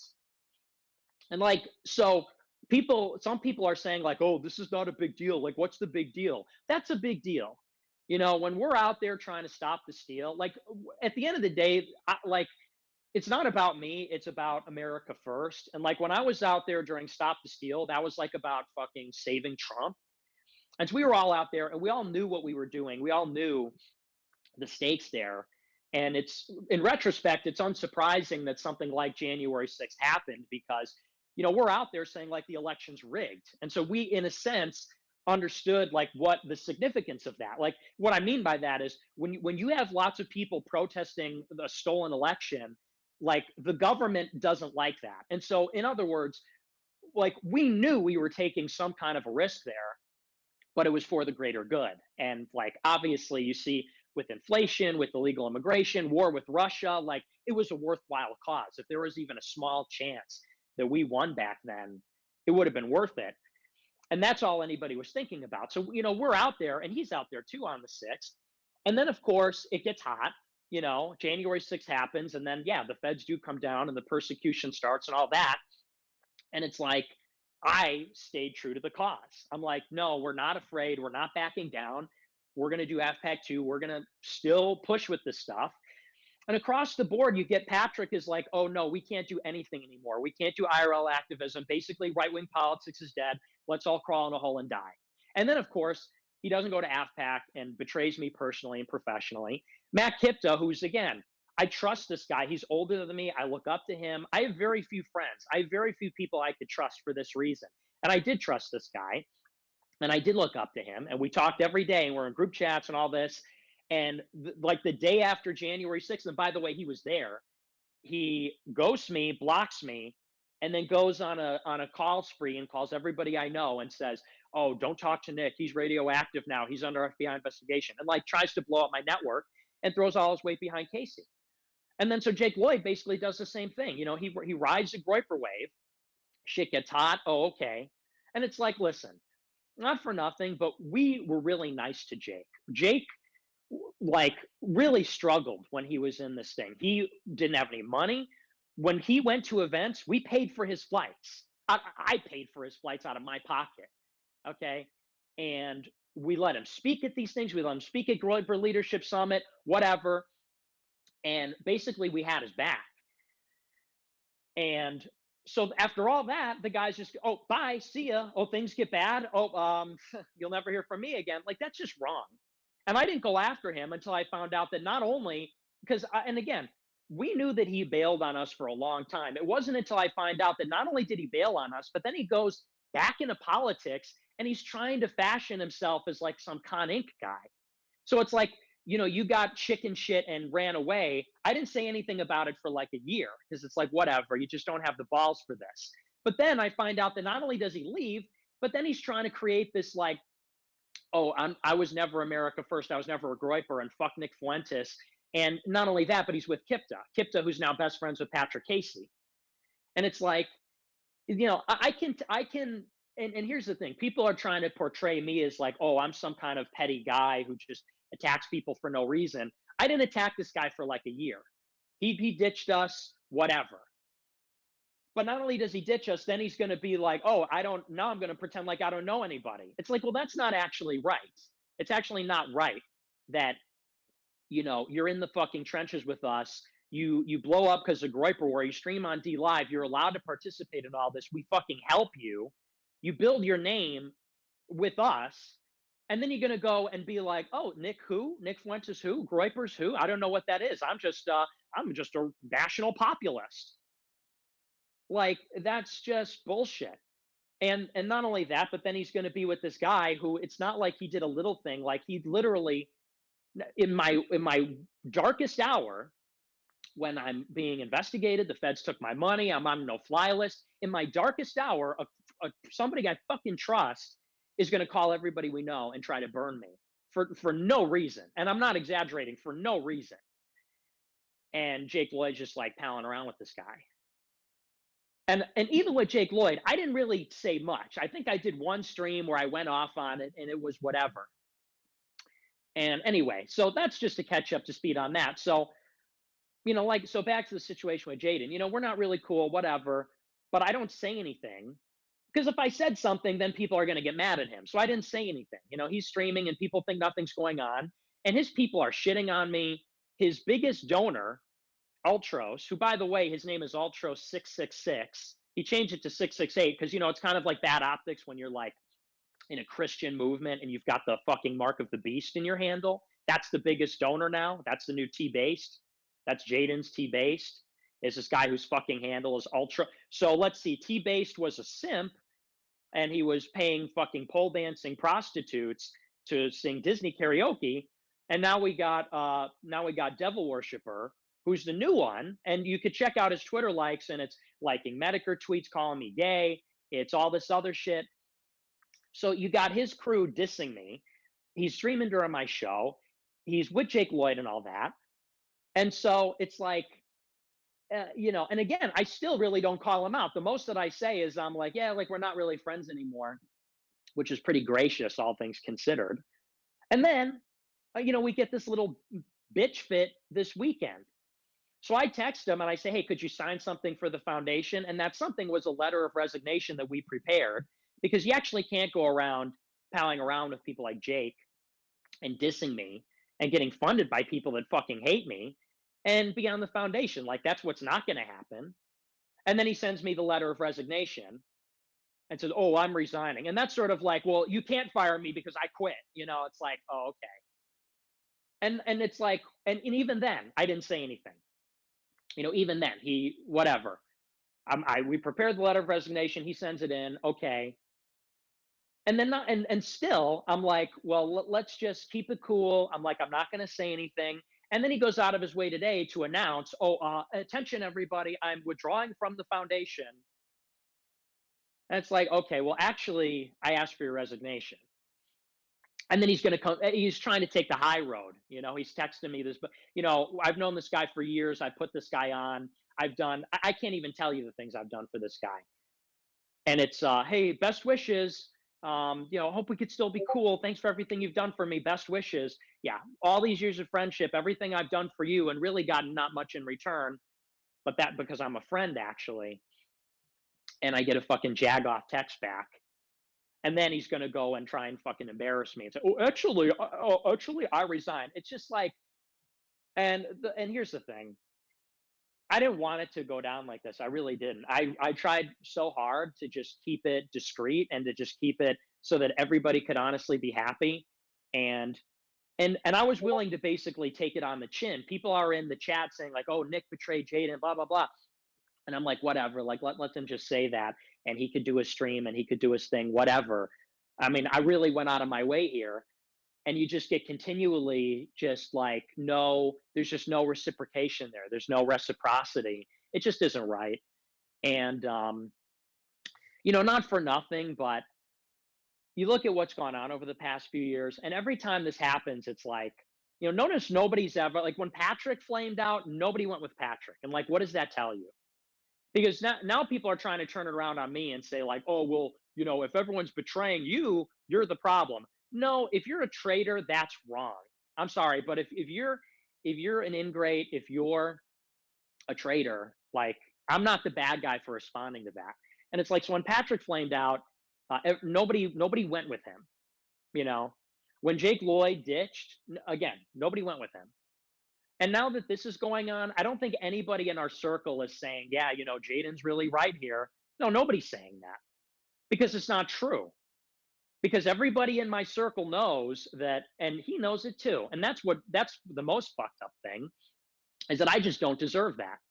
Everybody who's in the circle knows I'm nothing but generous, nothing but kind. I have nothing but nice things to say publicly about people. And I go out of my way for people. Everybody knows that. To a fault, people know that. To a fault, people say I'm too loyal to the wrong people and so on. And, so if there was any truth to that, I'm sure people would be like, oh, yeah, Nick's a real bad guy to work with or whatever. But it just isn't right. I mean, this is a guy, I take care of him when he's sick, literally. And I can't even go into some of the things. I don't want to go there into like the personal stuff, but I mean, I really went out of my way. And what makes it sad, what makes it really upsetting to me is I actually really like Jaden. I didn't really like Patrick so much. He was okay. He was a cold fish. I didn't dislike him. I didn't particularly like him, but I really liked Jaden. And he was really, I think, one of my closest friends, one of my only really close friends. And, it went the way that it did. He always told me, well, if it never works out, he would always tell me, well, if it doesn't work out, I'm always going to be AF because I'm not going to do what Patrick did because that's not right. And you're the only one that's going to save America and whatever.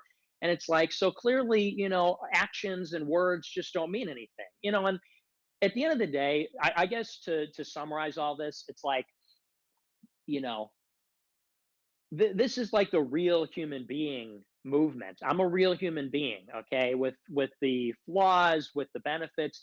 Some people look at this and, I'm sure a lot of cynical, nasty people are looking at this and they're just loving this. But I don't care because I don't do things self-consciously. I just try to do the right thing and I just try to be real. And then you get these guys and they're trying to do this like passive aggressive, snarky shit. Like Jake Lloyd, you fat piece of shit. We were in the trenches together for years. And after January 6th, you did bail. I know everybody else thinks this is just a game. And when you go to Washington, D.C. for a Million MAGA march and you talk into a megaphone about how we're going to save America and, we're willing to die for our cause. I know for everybody else, that's a game. I actually mean that. And so when the feds come down after January 6th, guess what? I'm still there. And I'm not still there for the money because they fucking took my money. And I'm not there for the income because they took my income. And I'm not there for anything else other than trying to do the right thing. But everybody else, the shit hits the fan. And it's like, well, and then you never see these people again. And it's like, that's just dishonorable. That's just bad character. It's easy to stream on D Live throughout 2020 when everything's easy and it's like stealing the way you can make money streaming on D Live. And you could take a look at the SPLC article. Everybody made a pretty penny off the Groiper War, off of my show streaming. And then the minute things took a turn, it was every man for themselves. And now let's just get a political career. Oh, this whole real human being thing didn't work out. Oh, well, now it's time to volunteer for APU. Now it's time to volunteer for the fucking GOP. And I'm the fucking asshole standing there with my cock in my hand. And, so, and then to go out. And so anyway, so we're in the trenches with this guy. I thought we were like brothers. I thought we're like close friends and stuff. And I thought I was trying to help this guy. And then to turn around and I'm calling him out, and to do this passive aggressive, don't mess with the rattlesnake, or cope and seethe, like, fuck you, you passive aggressive piece of shit. We see right through you. We see right through that whole routine. Yeah, I am mad. You'd be mad too. You know what? And you'd be mad too. If you've gone through what I've gone through, at the end of the day, I don't need people to kiss my ass, but I do expect deference because, yeah, I get some of the privileges, but I also get all the liability. I'm the guy that can't fly on the plane. I'm the guy that is, being investigated by the FBI for a conspiracy charge. I'm the one that's the target of an investigation. I'm the one that's being subpoenaed. I'm the one that can't get credit card. Everybody's on Power Chat. Notice that? Everybody's on Power Chat. I'm not, because I'm the guy banned from credit card processing. I'm the guy getting swatted. I'm the guy getting doxxed and death threats. I'm the guy that they're humiliating every day. All the haters humiliating me, making up the most disgusting rumors. And I'm the one with my life under the microscope and so on. And so, yeah, I deserve a little respect. But also, you'd be fucking mad too if you went through all that and people are going to glom onto your thing and make money doing it, and they're going to come to the parties. They're going to come to the white boy summer party, and they're going to have a great time, and they're going to come on the road trip, and they're going to go to Stop the Steal, and they're going to take the megaphone and have their little time in the sun and so on. And then when things get hot, or like, oh, Nick's like, I'm not like getting what I want from Nick right now. Nick's like not being nice to me right now. Then it's smell you later. Hey, thanks for everything. Now it's time to volunteer for a job in the GOP. Like, you'd be mad too. You wouldn't be smug. You wouldn't be saying cope and seethe. You wouldn't be doing some passive aggressive thing. I'm not passive aggressive. I'm just fucking aggressive. Okay. I'm not snarky. I will just tell you what's up. And, with Jaden, I was holding out some hope that there would be some kind of reconciliation or something, but there's no give there. There's no consideration for me or for what I'm going through. I've had the darkest year, maybe out of anybody, personally, professionally, in isolation, completely alone. I had one friend. And and he can't give me the time of day. And then when I say, okay, because we had this talk back in January, I'm like, you don't really give me the time of day. We don't really hang out or anything. You don't really talk to me. You got other stuff going on.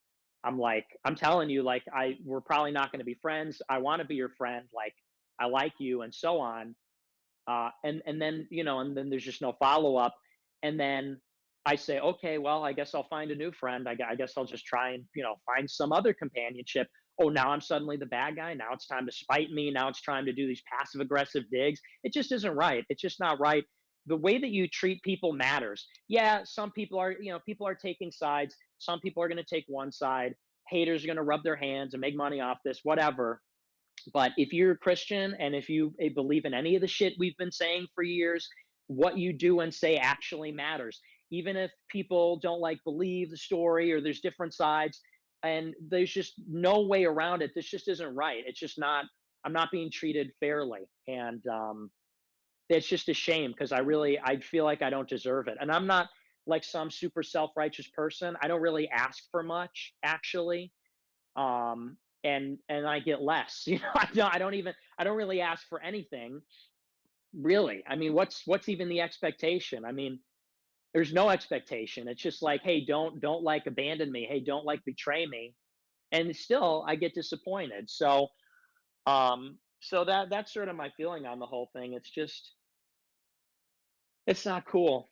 And and it's, frankly, it's beneath us. It's beneath us to be doing this. This is just like, this kind of drama stuff is just so unbecoming of what we're trying to achieve. But yet, here we are again. And I tried to prevent this from happening. So, but it is what it is. That's how people want to play. Can I finally say for public record, fuck Jake Lloyd? Is that allowed now? Can I finally say it? Like, you have no idea how long I have been holding that in to say fuck that fat, Also, overweight, simp faggot, dude. Fuck him.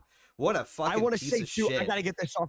Dude, I gotta get this off my chest too. I stole his fucking diamonds in the Minecraft server. Fuck yeah, I did. I stole his fucking diamonds. And he was like, who the fuck stole my diamonds? And I was keeping that a fucking secret. That's been on my heart for a long time. I stole your fucking diamonds, Jake. I fucking went into your fucking shitty ass castle you built on Afcraft, and I stole those motherfuckers, all 15 of them. Fuck you. Dude. There you go.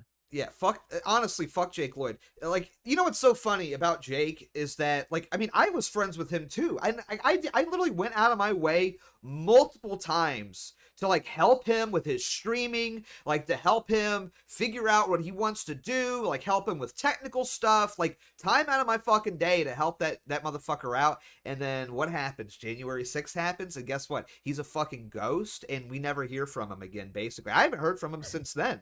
Honestly, right? He fucking ghosts, disappears, don't hear from him, not a word. And then on top of that, now he's like doing streams where he's like, don't fall into antisocial behavior? Nigga, what the fuck is that? Nigga, I was your friend. Nothing at all happened between us, and you fucking dipped and threw our friendship away because what? Things got a little too hot for you? Like, nigga, fuck you. The fuck is that shit? You fat motherfucker. Well, and these people are just like so full of shit. I mean, talk about. I'm somebody that talks the talk and walks the walk. Everybody knows I'm not afraid of the smoke. I never back down. I double down. And if anything, the past year has proved it. They threw their worst at me, and I just became bigger. We just did AFPAC 2, we did AFPAC 3, and just basically raised the bar, not just for AF, but for the entirety of dissident right politics. You get some fat fuck that goes around saying, "Oh, I'm founding stock." You're not founding stock. You're a fucking fat Mexican, and everybody knows that, Mister. America's bound together by a common ethnicity. Yeah, fucking cheeseburger bound together by crispy applewood smoked bacon and fucking a pretzel roll. Yeah, talking about stuff being bound together. And so these niggas, they go on and on about, oh, loyalty, this and character, and we're all such good Christians. And I believe rule number 1 in the Bible is like, what is it? Treat people the way you want to be treated. Love your neighbor like you love yourself. And and at the end of the day, I saw his show the other day. I was one of the like 25 people watching the live stream the other day, and he was like, he did this really faggoty thing. You could watch a replay. He was like, "Oh, I watch a lot of good streamers like Alex Jones and John Doyle, and so I watch a lot of good streamers." And number one, it's like, "Oh, mic drop, get it?" Because he said streamer and he didn't name Nick. What? Like, okay, shove it up your butthole, faggot. One, two, it's like, it's really pleasing to see the pipeline. It's like Patrick Casey has got to like eat garbage off the floor to try to get like a janitorial role in the Teal network is what I understand he's up to. He's sort of like a nexus, I think, between like Godfried and like one of the Teal guys. And so it's like, the nigga who has failed in everything he's done is going to eat doo-doo garbage on the floor in the hopes that he could be a janitor at Teal Foundation HQ. You got Jake Lloyd, who, after his candidate lost the race, time to start up that remember that show that I did like 3 episodes ago 2 years ago, but now I'm back on my bull. It's like, Jake, don't do a show. If I could recommend anything to you, it's this: if you want to own me, don't do a show. You're bad at it. You're not charismatic, you're not articulate, you're not eloquent. Anybody that tells you you are is just trying to be nice to you. Jaden would always say that. Oh, Jake's actually really smart. Okay, yeah, maybe compared to you, but the guy's actually not that smart, and he's not that good at what he does. So you really want to own me? Stop embarrassing yourself by doing 20 viewer streams on YouTube. Even with all this, even with the drama going on, your viewership went down. I don't think I've ever seen that in my entire life, that you like start a show with like 100 viewers, terrible drama happens, like drama from somebody much more famous than you happens, and your viewership goes down 70%. Like I didn't even think that was possible. Like, and I was worried. I'm like, if I talk about this fat retard, is he like going to get more attention than ever before? Because I'm like, even though I'm like Italian and Catholic, I'm like still vastly more successful and courageous than you. Like, so I was like, if I stoop and I lower myself to talk about this fat retard, like, am I going to give him the attention he craves? The answer is no. The answer is no. That did not, in fact, happen. Bro, he was the only person that I knew that couldn't crack 100 viewers on D Live, nigga. Like, on D Live. When like we were at our peak and they botted viewership probably over there, and he was still like 80 viewers, let's go. Like, yeah, so yeah, not surprising. Well, and at the end of the day, it's like you have this curse where people orbit my planet, and then they get to thinking like it's like that meme where it's like, here, I made this, and people take it and they're like, I made this, and they start to think like, I don't need this. I don't need this guy anymore. I don't need to be second in command of this guy. I'm going to do my own thing. And then it's like this, Nick Fuentes orbiter to 50 viewer streamer pipeline. And it's like, at what point are people going to realize like, I don't want to go down that pipeline? Like, even if you don't like me, maybe just like pretend to keep getting the benefit, as opposed to, Hey, I know I'm gonna strike it out on my own. I hate to cut you off. We have Wayne Dupree in the call. Yeah, I was about to say that. Yep. Actually, Hey, Wayne. Let's bring him in. All right, let's bring him in. Yeah. I Wayne love Dupree. Wayne. I am Wayne gang all the way.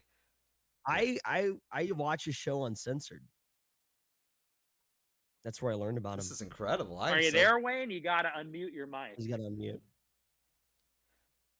Dude, I'm so hyped. Wayne gang. This is huge. We're huge fans, Wayne. Phone him up. Wayne. Wayne's World. Wayne's World. Total Wayne victory. Let's get some W's in chat. www. Wayne, winning Wayne. W. Winning Wayne. Can we get some Wayne I don't gangs? I like that. Come on, but yeah, that's fine. He's just muted. He can hang out. He can just hang out and listen if he wants. Yeah, to. he can just chill. But so it's disappointing, and at the end of the day, these people are just full of shit. I mean, they're gonna go on and say, "I'm loyal to Nick forever. I'm loyal to AF forever." Oh, FBI investigation? Never mind. Oh, like Harris Walker. Oh, never mind. Like, we're talking about petty, like literally best friends torn apart, well, among other things, over Discord drama.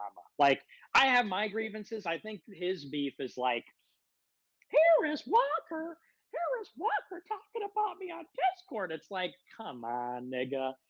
Silly nigga. It's just silly shit. It's just silly shit. And it's just sad and embarrassing. And, whatever. Lots of luck to all. And by the way, this isn't even gloves off. You want to go gloves off? We can go gloves off all day long. But and even still, even in spite of it all, I'm still basically holding back. Because if people want to go nuclear, hey, we could go there, but I'm still holding back because I'm not a scumbag. I'm really just sort of matching. I'm matching the energy. There's Wayne. Wayne's here now. Yeah. Are you there, Wayne? Oh yeah. What's up? Hey. How's it going, man?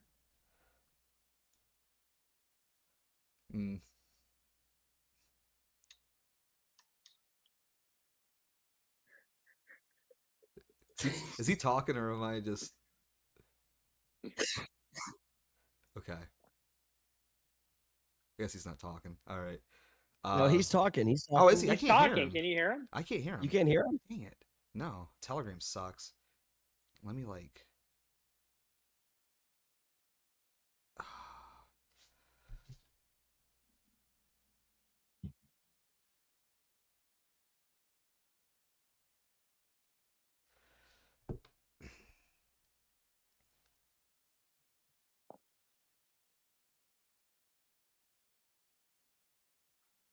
Here, let me like rejoin the call. Maybe. Beardson, he's talking. You're interrupting him. I can't hear Yeah. him. What the heck, man?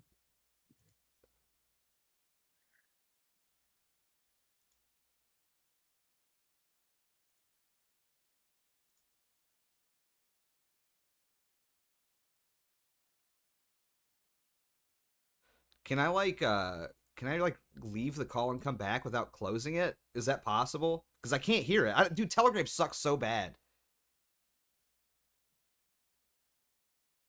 It sucks so bad. I want to hear Wayne. I love Wayne.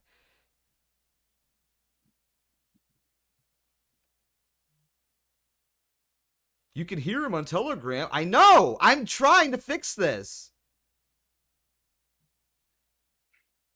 What do you want from me?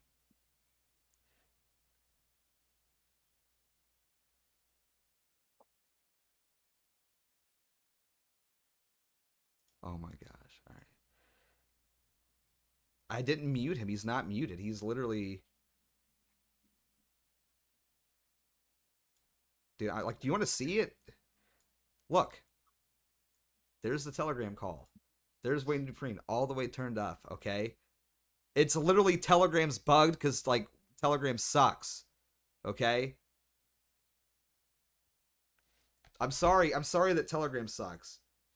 I can leave the call without ending, okay? Let me try it.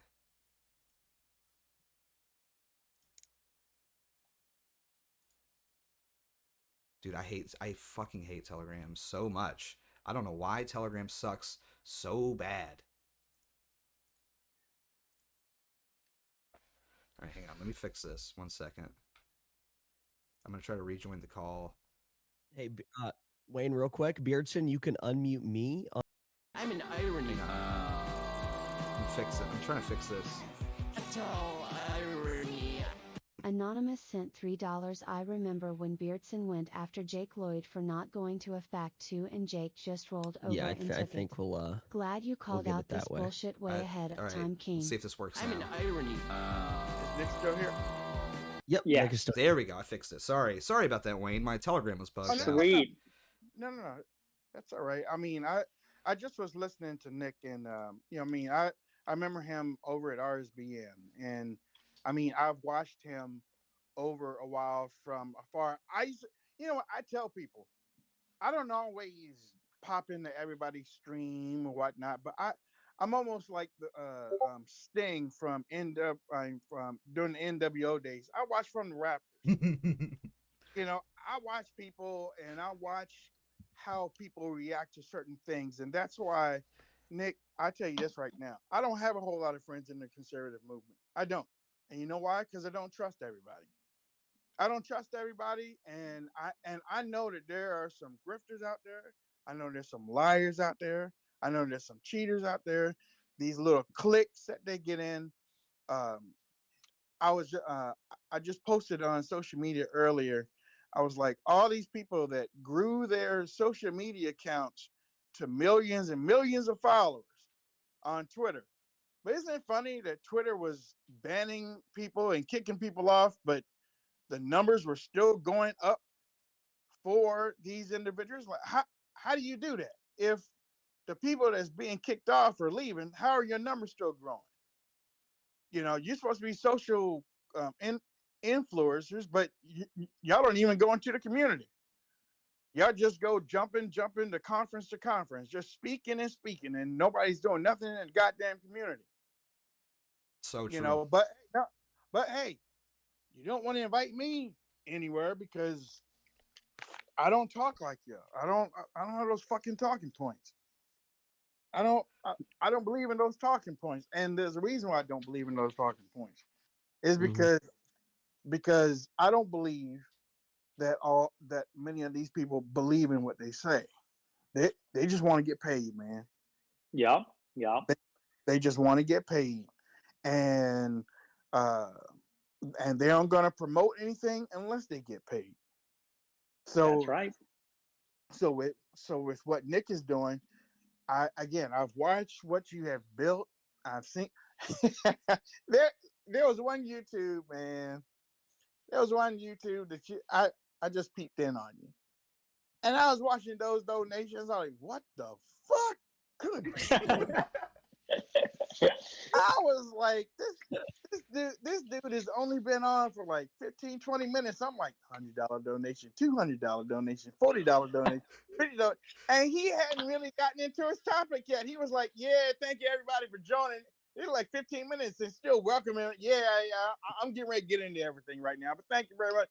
I'm like, God damn, look at this. This boy is, I was like, who is this again? But, you know, I mean, I've seen them try to take down your reputation. And I've also seen, I've seen, I even seen Congress people say that they don't know you when they sitting on the witness stand. You know, that's fucked up. Yeah. That's fucked up, man. I mean, I'm like, see, and that's why I tell you right now, my thing about DC is I think you should shut that bitch down for about a year. Send everybody back down to the States, shut down DC, get rid of the lobbyists, get rid of the grifters, get rid of the Chamber of Commerce, get rid of everybody, get rid of all the federal programs, get rid of them. We don't need them. We don't need them. But Yeah. I don't know, man. I mean, you are going through some stuff. I mean, I really wish I could spend some time with you just to talk and see, just look you dead in your face and just talk to you, because I mean, the fuck the stuff that you going through, man. I mean, Jesus Christ. And a whole lot of people out here, they couldn't stay. You know, it's almost like Donald Trump. Donald Trump, and many people won't agree with me. I'm glad he didn't win in 2020, because I was getting tired of everybody turning against him and stuff. I was getting the turn against him and his family, his children, his wife and stuff. And I was like, a real Republican wouldn't be able to stand up to that. And basically, you're getting the same thing that he is. And you're not even president, but you're getting the same thing that he is. And a whole lot of people, and maybe even some listening right now, they wouldn't be able to stand the amount of pressure that is on you when you lay your head down on the pillow every night. They don't know what you're thinking. They don't know how you're feeling. They don't know, like, you know, they could be, I don't know, somebody throw a stick against your house while you sleep. You wake up in a cold sweat. You're like, what the fuck was that? While everybody else is sleeping and snoring like champions, you know, you worried about what somebody can do or what somebody can. So I mean, I understand what you're going through, and you know, I wish that you weren't going through that. I wish that your voice was just out there, just like every other fucker, you know, just out here, just like, this is what I think for America, you know, this is how I feel, you know, free. Yeah, okay, free speech. Yeah, but y'all won't let me have mine. Yeah, okay, I understand. So yeah, Amen. I'll say this. I appreciate you. I do. I appreciate you, and this is coming from an old dude. I'm only 53, but this is coming from an old dude. I appreciate you, and I appreciate what you're trying to do. Now, I don't agree with everything that you say, but I agree with you as an individual. Well, thank you, man. And a virtual hug to you and your family. Again, I think that you are one awesome young man, and I just hope that you keep on growing. Just watch those fuckers that hang around you, because I don't know. Create a fucking checklist or some shit. You know, don't tell them you love them for about 6 or 7 months. Just just treat them like a goddamn relationship. You know, hold them at arm's length, make them prove it. You know, and then make them sign some fucking forms. No, make them sign some forms and take them to court when they fuck up. So Got to give a prenup, you know. Yeah, that's what I'm talking about. Give them a prenup. Nick. Yeah, for real. Well, hey, big virtual hug to you too, Wayne. I've been following you too since RSVN. I remember we were on there back in 5 years ago, back in 2017. It's crazy. And it's sort of meme magic that you showed up here like this. And it's funny, we've never talked. I've seen Yeah, you, of course, and for it to come full circle like this, it's like sort of a magical thing. But we will get together. You got to come out to AFPAC 4 yeah, next year. yeah, Uh, yeah. Yeah. That's something that I was looking at doing. I missed last year, but I looked in everything again from my rafters, and I was like, okay, all right, yup. You grew that bitch. You grew that thing in a year. I was like, okay, well, look, like the first year you did it, you're like, okay, all right, well, yeah, that's that's cute. But the second year, boy, you had to be smiling for the big jump and the guests that you had. It was like, damn, what? I mean, he is. I mean, you got to be somebody to do what you did. You have to be a player, and you are a player, and they know that you're a player. So they know they can't just shut you up right now, and that brings a smile on my face when I see young people like that. I appreciate that, man. I appreciate the kind words. It's true. They go after me, and it's not easy, but we're real. For Oh you're yeah, real, recognize real. You're a real one. I'm a real one, and it's true. Yeah, we may not agree on everything, but the important thing is like we're on the same page about not, like you said, giving into the money and the influence and right, the power. Just being a right, stand-up guy, just being right, like a decent, do what you say what you mean kind of a thing. right. And I admire anybody who does that, no matter what their views are. If you're part of if you're not part of like the system or whatever, then I think that's admirable. So Yeah, very well said. yeah. I mean, I left them. I left them a few years ago, especially when I start calling out both sides. When when you start calling out both sides, that both I that they both live in the same house. They're in the same house. They eat the same food. They're the same people. That I mean, the people in DC are just putting on a show. They don't care about us. We need young people like you and I ain't gonna put no Milo. That's my boy. But Let's go. Yeah, we love Milo. that's my boy right there. No, but we need young people that have vigor, that have a spine. But we also, for all of y'all that are listening out there right now, y'all need to start getting elected to these local community boards and stuff like that. That's where the power is. That's where you start controlling the country. You start controlling the country on the ground. The DC ain't shit. You start getting elected locally. Y'all start what 10, 15 y'all go down, y'all get elected, and now y'all are controlling your community and your neighborhood, and they can't do nothing, and you are rewriting the rules. You are and now your community turns into your city, and then your city turns into your state, and now y'all taking it uh um and now y'all fucking up on the GOP, because now they gotta listen to you because you control the city councils. So I mean that's the way I look at it. Yeah, so true. Yeah. Speaking of it, we just not to cut you off here, but we just got another good friend in with us, Steve Franson. If he's there, you can unmute your mic and you can jump in here as well, big guy. We Let's love it. go. Just man, it's a star-studded show tonight. A huge thanks, but I'm just Yeah. like, dude, I love Wayne Dupree. Like I love his show. I've been watching him for years. So like I'm a little starstruck. Sorry if I'm a little a This little is nervous. awesome. This is cool. No, Nick, look, Nick is the star, man. I mean, look, Nick. He's old news is to me. I've known him for years. So I've known Nick for years. Like Wayne Dupree. I am a Wayne gang. I am full Wayne gang. So I am loving this right now. WGFL, baby. WGFL. Let's Let's go. Let's go. WG4L. Let's go. Wayne gang for life. This is incredible. Steve, are you there?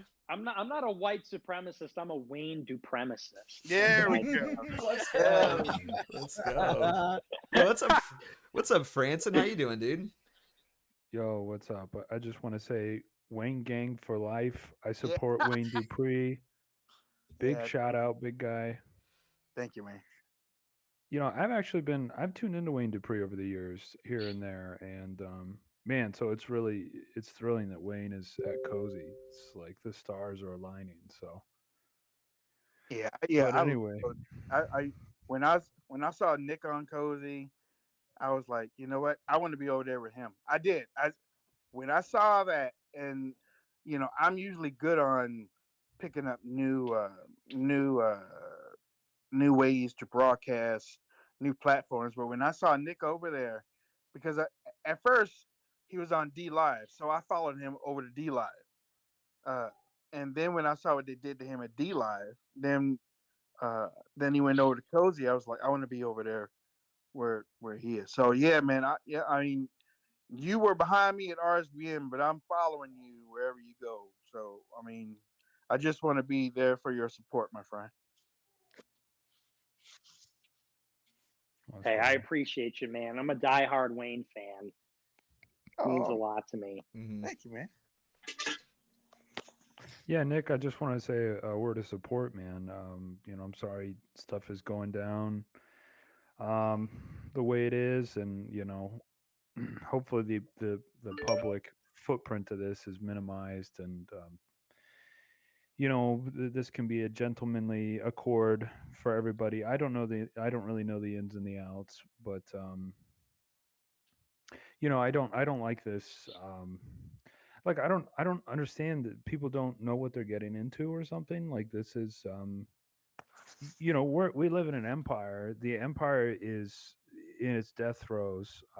Things are getting really insane. Like this was already happening under Trump, and you're saying, you know, essentially you're saying save America. You're saying like something could be salvaged. You know, we're going to put this together, America first, America first for everything, and so you bring great value to the table. Others benefit from this, and then I don't, you know, I don't want to put thoughts in anybody's heads, but do people not understand like how this works? You know, you are a breadwinner, you're a value creator, and others benefit from that. And so, out of respect, you handle everything privately. You don't go subtweeting. You Right. don't go insinuating. Yep. You know, this is how this works. And so, you know, I was really when you said like true Goyim moment, I was really sort of like, wow, yeah, I mean, that's what this looks like anyway from a distance. And so, man, but I just wanted to chime in with some general support and say, just keep going, King. And this is just a hiccup. It's not even a hiccup. And just keep doing your thing, man. Well, thanks. I appreciate it, man. It's true. And at the end of the day, people can feel what they want, but just don't do it like this. It's just like, that's where Wignat comes from. The Wigger thing, the Wigger moniker, it comes from this, like, in the same way that like, a black person looks at like, oh, some gangbanger and they shake their head and say, that's a damn shame. It's like the same thing. Like when people like us see people like acting a fool, making a fool out of themselves, we shake their head and it's like, really? Like, are we not better than that? And it's like the same moment where it's like, oh man, it's just like this despair of like, seriously, like, are we not way above that? And that's why I really strove to make it discreet. And me, like, it's not easy for me because I have a temper and I like to go off and whatever. And I'm literally willing to save face for everybody here. And then it's got to be just this like snarky stuff. How about a phone call? You know, I mean, I haven't pick up the phone. Give me a phone. I haven't heard from Jaden or Jake, and I can't even tell you the last time. Pick up. You got a problem. You know, I had an issue with these guys, and it was like, okay, well, I'm just, just gonna stop engaging. I'll just disengage, and that's it. I tried to address it. It didn't work. So I was like, yeah, okay. I mean, I'll just disengage. I'll let you do your thing. I'll do my thing. This guy's got a problem, and it's like, hey, pick up the fucking phone. You have a problem, and call me on the phone. Instead, it's this snarky stuff, these like passive aggressive jabs, whatever. It's lame, but these are road bumps on the way. I mean, ultimately, and it always goes like this. It's like these people buy in, and they're like, yeah, this is going to take over the country, whatever. And then there's like something like CWC. Oh, he doesn't get invited to the party. Oh, well, now America First is going to fail. Yeah, now I see all these. Oh, really? And same with Jake. I mean, all these people preying on the downfall of America First after 1/6, and then we do AFPAC 2 and we get Gosar there, and then we do AFPAC 3 and we get MTG there, and all this stuff is going on, and every time it's like, oh well, I've just discovered this. There's no substantive criticism. I would love to hear all this criticism. Apparently, everybody just knows what a nasty person I've always been. They just waited until like it wasn't profitable any longer, or like they weren't getting quite what they wanted out of it, to realize those things were happening and then speak up. Right up until that point, they were perfectly happy. And that was the sick thing too. Is like Jaden was perfectly willing to let Patrick get like thrown out, and same with Jake. And then, all that time later, then they're going to do the same. They're going to flame out in the exact same way. I mean, they're going to see him out and be like, yeah, fuck you, whatever. And then a year later, they're going to say, oh, yeah, actually, we have actually all these legitimate reasons why we don't like. Because at the end of the day, what we're doing is a political project. And people are just letting their ego get in the way. Even if you don't like me, it's like, okay, just go away. But instead it's got to be like, no, I'm going to say my thing. No, I'm going to say my piece. I'll show him. And it's like, okay, so did you ever really care about any of this? Did you ever, because if you cared about this and you thought that America First was driving towards like positive change, and then you felt like personally not about it anymore, like you wouldn't change your feelings about the fact that it's driving positive change. That aspect of it doesn't get changed if you don't get invited to the party, or people don't talk to you or whatever. But then people want to make it about themselves, and they forget for a moment, the rallying cry is JG4L or something else. It's like, yeah, whatever. At the end of the day, I'm not trying to like stream entertainment content and like, whatever. We're here to make real political change. And, regardless of whether you like me as a guy or not, we're the ones that have the best prospects to do that. Now people decide, oh, actually being in the GOP is the best way. It's like, no, it isn't. Like, and that's where they fail the hypocrisy test. It's like, say whatever you want about me, but at least I'm consistent. I've said the same thing all day long forever. Some people are like, yeah, I'm loyal to AF until I die. Oh, what? I'm not happy with Nick at the moment. Never mind. I'm just going to go back on all that. Like, okay, so yeah, I'm the bad guy, but you're a hypocrite. So, it's just it shows they have no credibility. There's no sincerity in what they're saying. These are not authentic people. I'd be curious. I wonder. I would like one of them to get on the stream. I think that would be great content. That would honestly be the best. That would be like the best exposure they're going to get for a long time. I mean, I think it, because I know Fat Jake is live tweeting this. So if Fat Jake wants to jump on and say what's up instead of just like live tweeting it like a bitch, I think that would be good content. Hey, he's more than welcome to come on. He can join the Telegram call. I'll bring him in, and I will play nothing but moderator. Okay, I promise. Even though I do think he's a fat, disgusting simp pig that brought a girl to AFPAC 1. Let's not forget that. But I mean, we know he's watching, so if he doesn't, then that's on him. Yeah. If he doesn't want to call in, that's on him. Well, and what better chance to clear the record, and also to stand on the merits of your ideas. I mean, true. That's another thing to consider. He's liking a tweet from David Carlson from APU. That's got to be the funniest fucking thing I've ever seen. Is like that guy literally looks like he has Down syndrome, and it's like, so now that you're done with AF, it's like, APU, may I have a crumb? May I have a like that has got to be the saddest. And what's the grand irony is this is the guy that's going to go on and on about I'm from the Mayflower. It's like, yeah, 50%, buddy. Where's the other 50? But this is the guy. He's known for being the like only Anglo-Protestant for me. Oh, Nick is Italian and Catholic.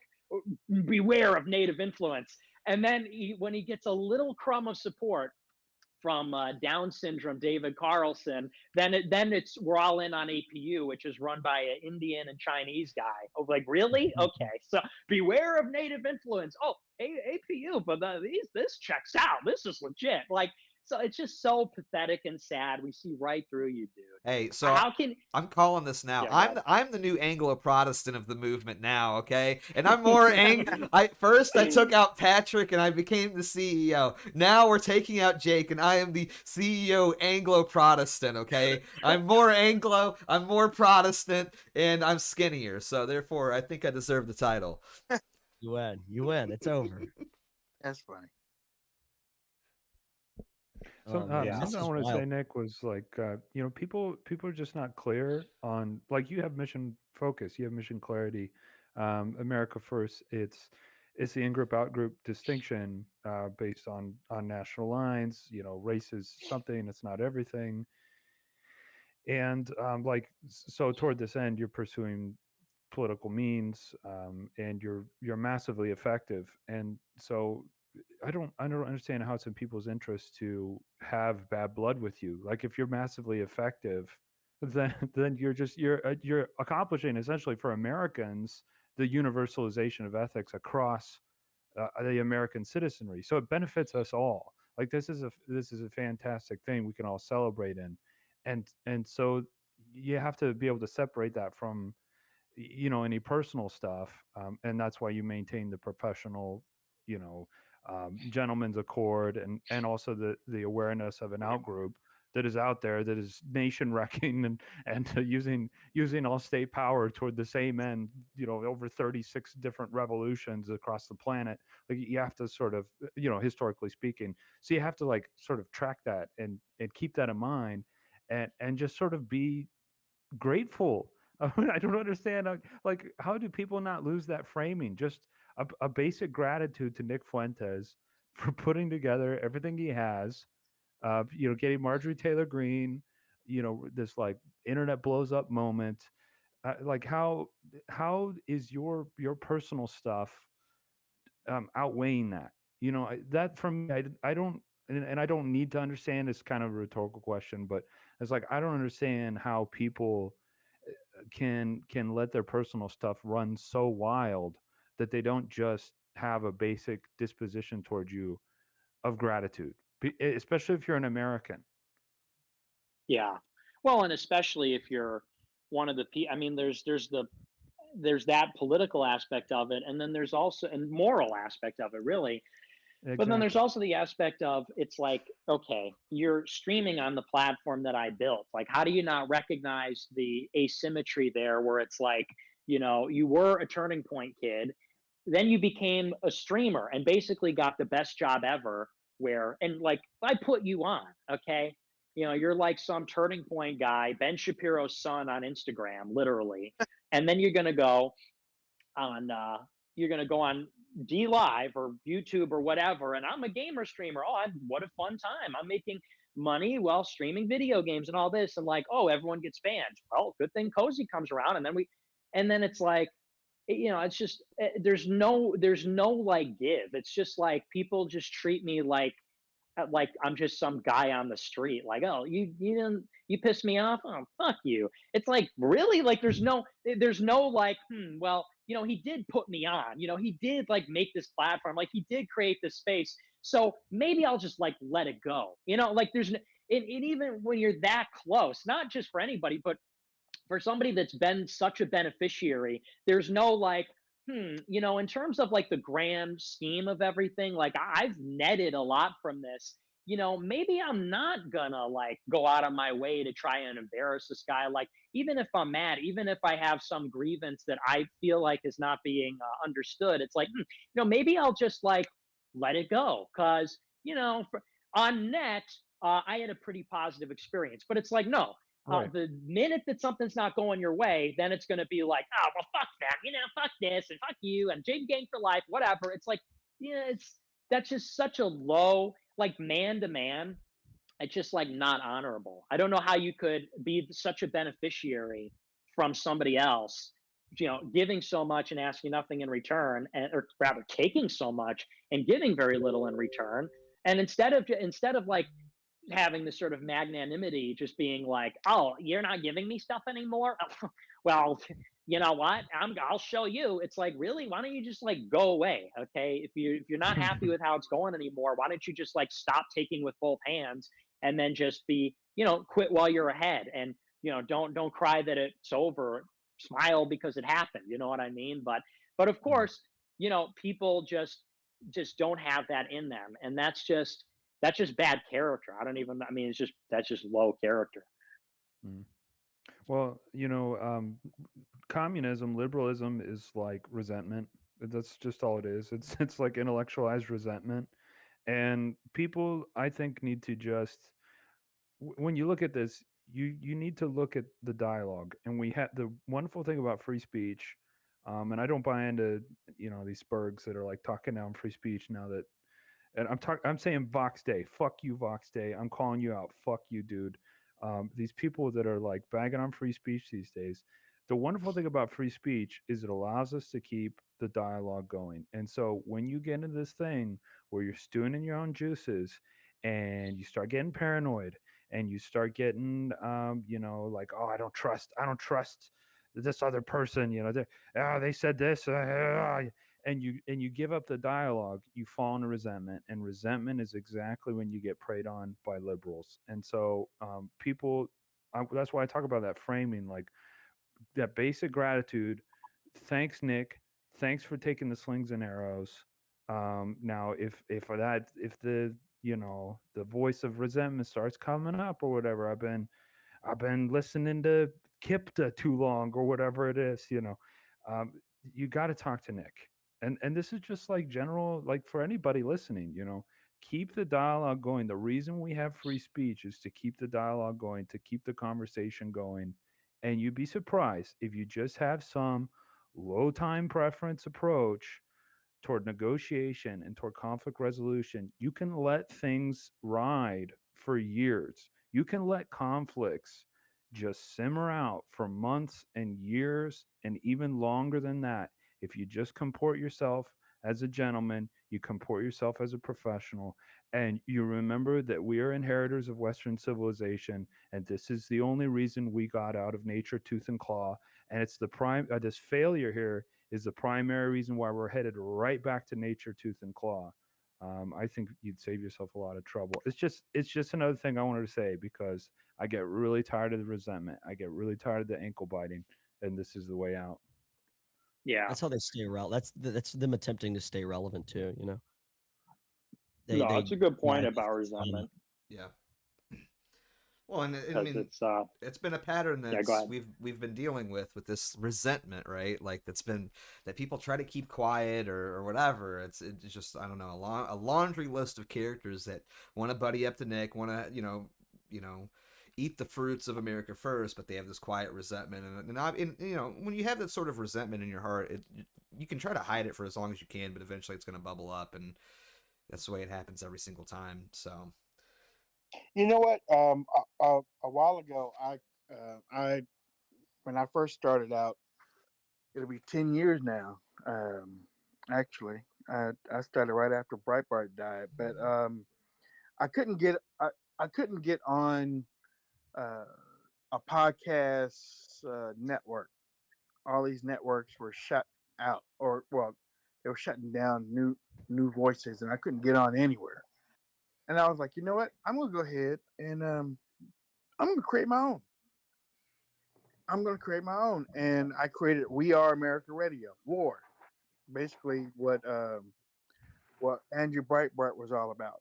So I said we are, and it was spelled WAAR, war.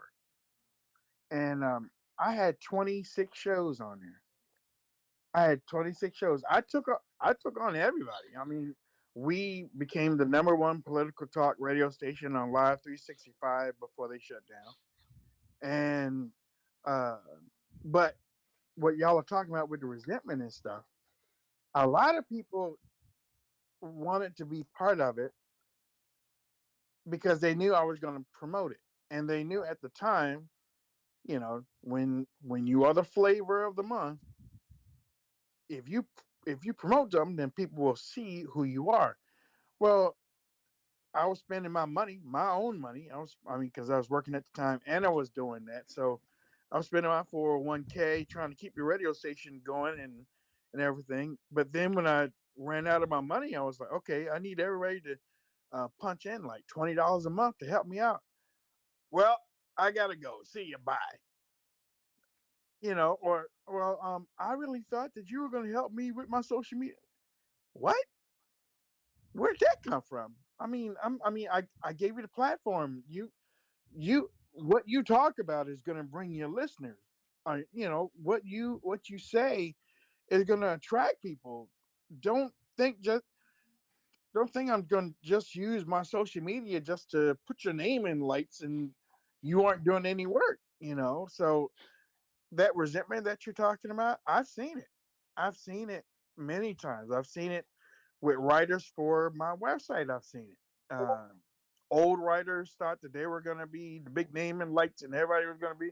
But the thing was, that's all they do. And uh, I remember when we were rolling around with the Tea Party, going from state to state. We were talking to people in shopping mart parking lots and visiting people in Middle America, and just sitting down and talking to them and looking in their eyes and say, yeah, we got to win this thing, but y'all got to help. So I've seen people, I've seen what we can do on the ground, but today's people want to jump on to Nick's coattails and ride that wave until they get to a certain point.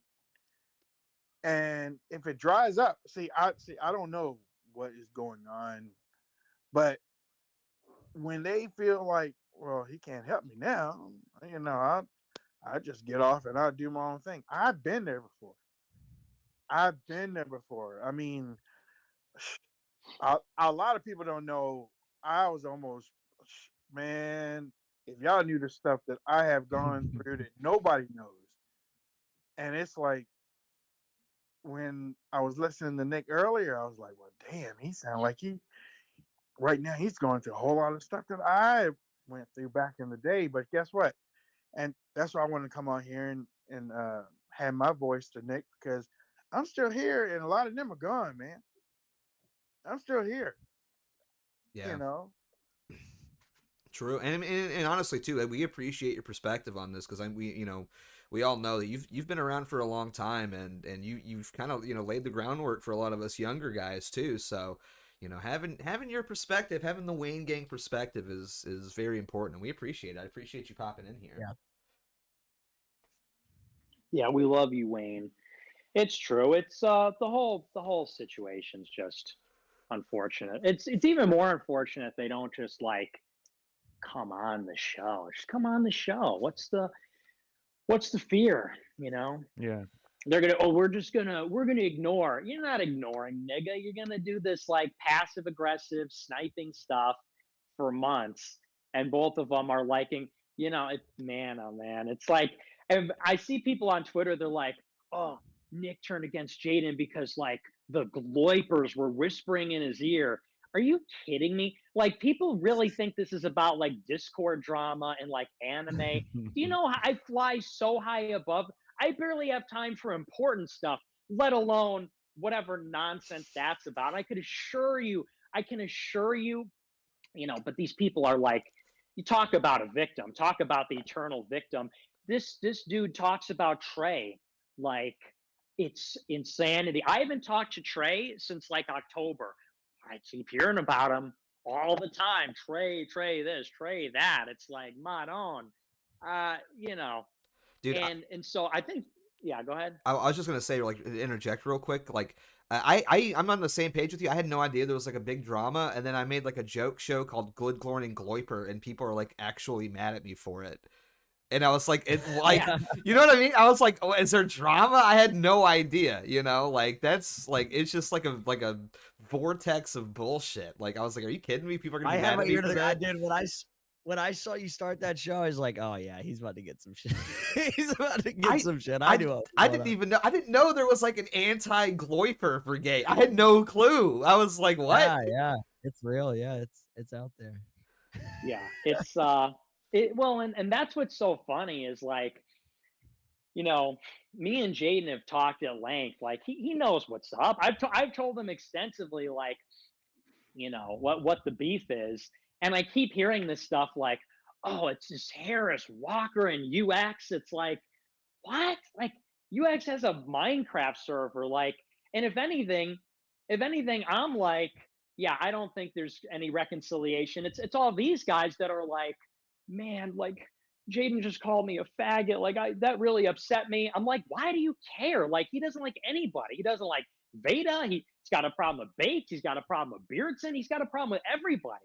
I'm like, and it's all these so-called gloipers that are like, if anything, they want to make some kind of reconciliation happen.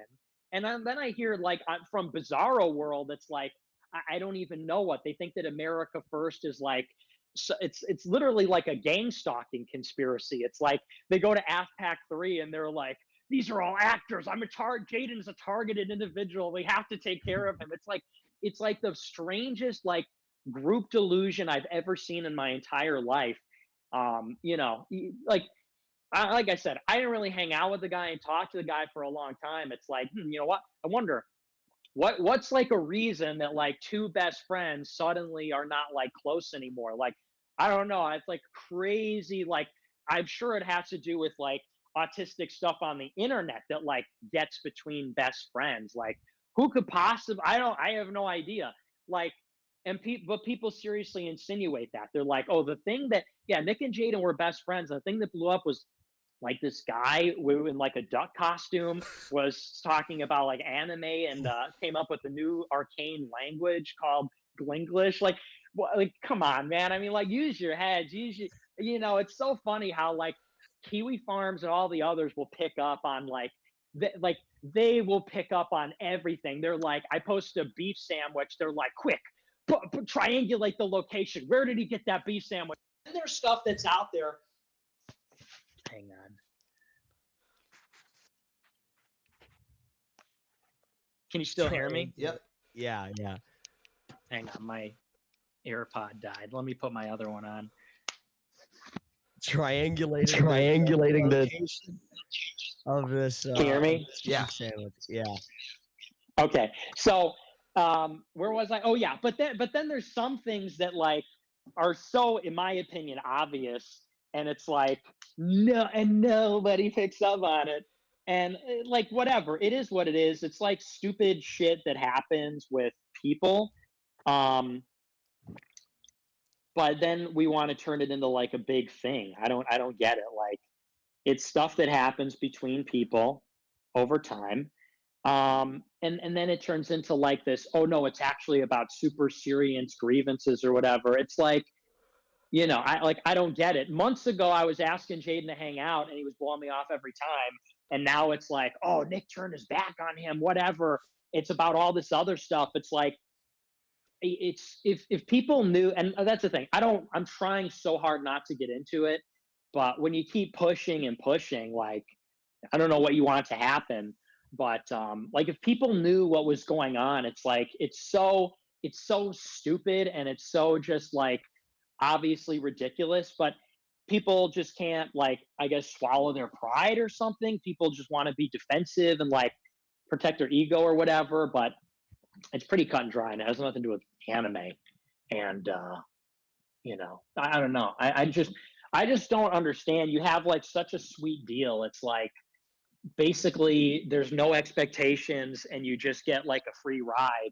and you just get like to have fun on stream and whatever. And it's like, I just don't understand how you mess that up. I just don't get how you totally botch that and wind up in a situation like he's in now. And, it's just sad. Cause I mean, I was probably more open to something like a reconciliation before. Now, definitely not as much. I mean, if there was even just like a gracious withdrawal, but you can't even have that. Like the guy's going to mess with me. And then not only is he not just going to like graciously bow out, but he's going to keep chirping in and I'm going to like this tweet. I'll like this tweet. Yeah, I'm going to put this snipey little thing on Telegram. Like, really, dude? I mean, everything that I've done for you, and I just get treated like a scumbag, basically. And by the way, this is like a pattern of behavior. It's like same thing with Elijah. Elijah put this guy up in his place when, if you know the origin story, you know what I'm talking about. And basically, Elijah Schaefer did so much for Jaden, and then Jaden just like flipped on him. Like Elijah was such a good friend to him, and then Jaden just like flipped and was like, "Oh yeah, well Elijah's faggot now," and blah blah blah. It's like, okay, well maybe he like has a gay voice or whatever, but that doesn't change the fact that if somebody's your guy and they're by your side, like you kind of have to reciprocate that. And if you can't, then don't take. I just hate this like I'll take.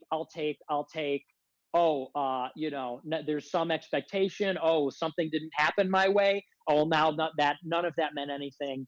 And like, I need to just do my own thing. I'm my own guy now. It's like, that's actually not how it works. So it's just cringe. Yeah, I come from the perspective of someone who, first of all, is very new to or at least was very new to AF, right? And me and Nick have talked about this before, talked about it on the show a while back. I started out, I was not a fan. And we've gone on and we've talked about this before, like I said. But I realized very quickly, like, honestly, how genuine of a person that Nick is, and this entire movement is made up of just like good people who are like really genuine and want to be there for you. And the people who fuck it up are the people who want to fuck it up, who are in it for like self-interest. I've lost a lot, and me and Nick have spoken on the phone privately about some of my situation and about some of the things that I've gone through, and it's been really rough. But Nick has been nothing but a good friend and extremely generous, and I'm so extremely grateful to know him and to be able to contribute to the movement in whatever way I possibly can. Yeah, and I kind of want to echo that too, because it's, I mean, like, I don't know. People try to say like Nick has a problem with like friends or whatever. It's like, dude, I've been friends with Nick for like 5 years, and I don't think you and I have ever had an argument ever, like about like even like a mild disagreement. Well, what was it? Over Scott. Oh yeah, but that was, I mean, but it was also like I understood, like it was a pretty quick thing. I was like, okay, I see where you're coming from, and I'm gonna listen to you and defer to you because like clearly this is your thing. You know what I mean? So like that was it, right? Yeah, that is it. Well, and it's like, no, we're all really like on the same page here. And here's the thing. There was shit he would say to me, which is like, I'll just give you a little taste. Okay.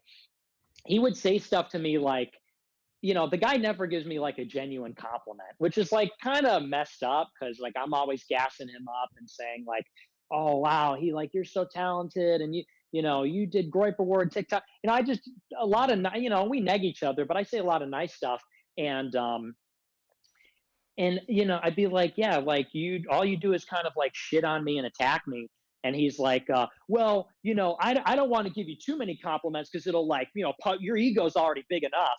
And it's like that line, which he said to me multiple times, is just like, what a toxic thing to say. He's like, well, I can't be too nice to you. He's like, I don't want to, your ego's big enough. I don't want to get your ego too big. And not even like a playful way. Like, he was like, yeah, like I literally don't want to give you compliments because you have a big ego. And it's like, who does that? Like, I feel like, and Steve had a really good article about this, like giving a genuine compliment and stuff. And I'm like, listen, I don't need people to give me compliments, but it's just like, when you care about people, it's nice to just get like acknowledgement or recognition, or again, just like reciprocity. That's like something like a woman would say. That's like a female, like negging, like shit testy kind of thing. He would go around to people, and like when people would like support me, he'd say like, oh well, they're all like the stuff he would say. It's the kind of stuff you'd hear like on Kiwi Farms. The way he would talk about people in this thing, like, oh yeah, Beardson will just support anything you say because he's just like a sycophant, and he's not my real friend. He's like your friend. And he'd say this stuff about like Baked Alaska, like other of my friends, and it's like, dude, like we're all friends. Like we all like each other. We all like you. But it was this constant like, he'd be like, oh, I just don't want to be around like people dick sucking Nick all the time and blah blah blah. And it's like, so there was always this like grievance, like resentment thing, which we talked about a few times. And it's like, well, what the fuck? Like, aren't you in this thing? Like, and don't you benefit from it too? Like, I've been nothing but nice to you and everything. And it's almost like he's burdened by this like expectation that he would appreciate it or feel like gratitude. Like that's the kind of stuff. Again, that's like just a taste of this attitude, this like total attitude of like, oh yeah, I don't want to be around like Nick dick suckers all the time. And like, yeah, I'm not gonna say anything nice to you. I need to like take you down a peg because your ego's too big. And it's like, what the fuck? Like, one time we were driving back from Florida, and I remember, even though I was pissed at him, I was saying stuff like, yeah, I remember when we met. Oh man, like right away we clicked, and I'm like, I remembered him, and I knew he was a great guy and whatever.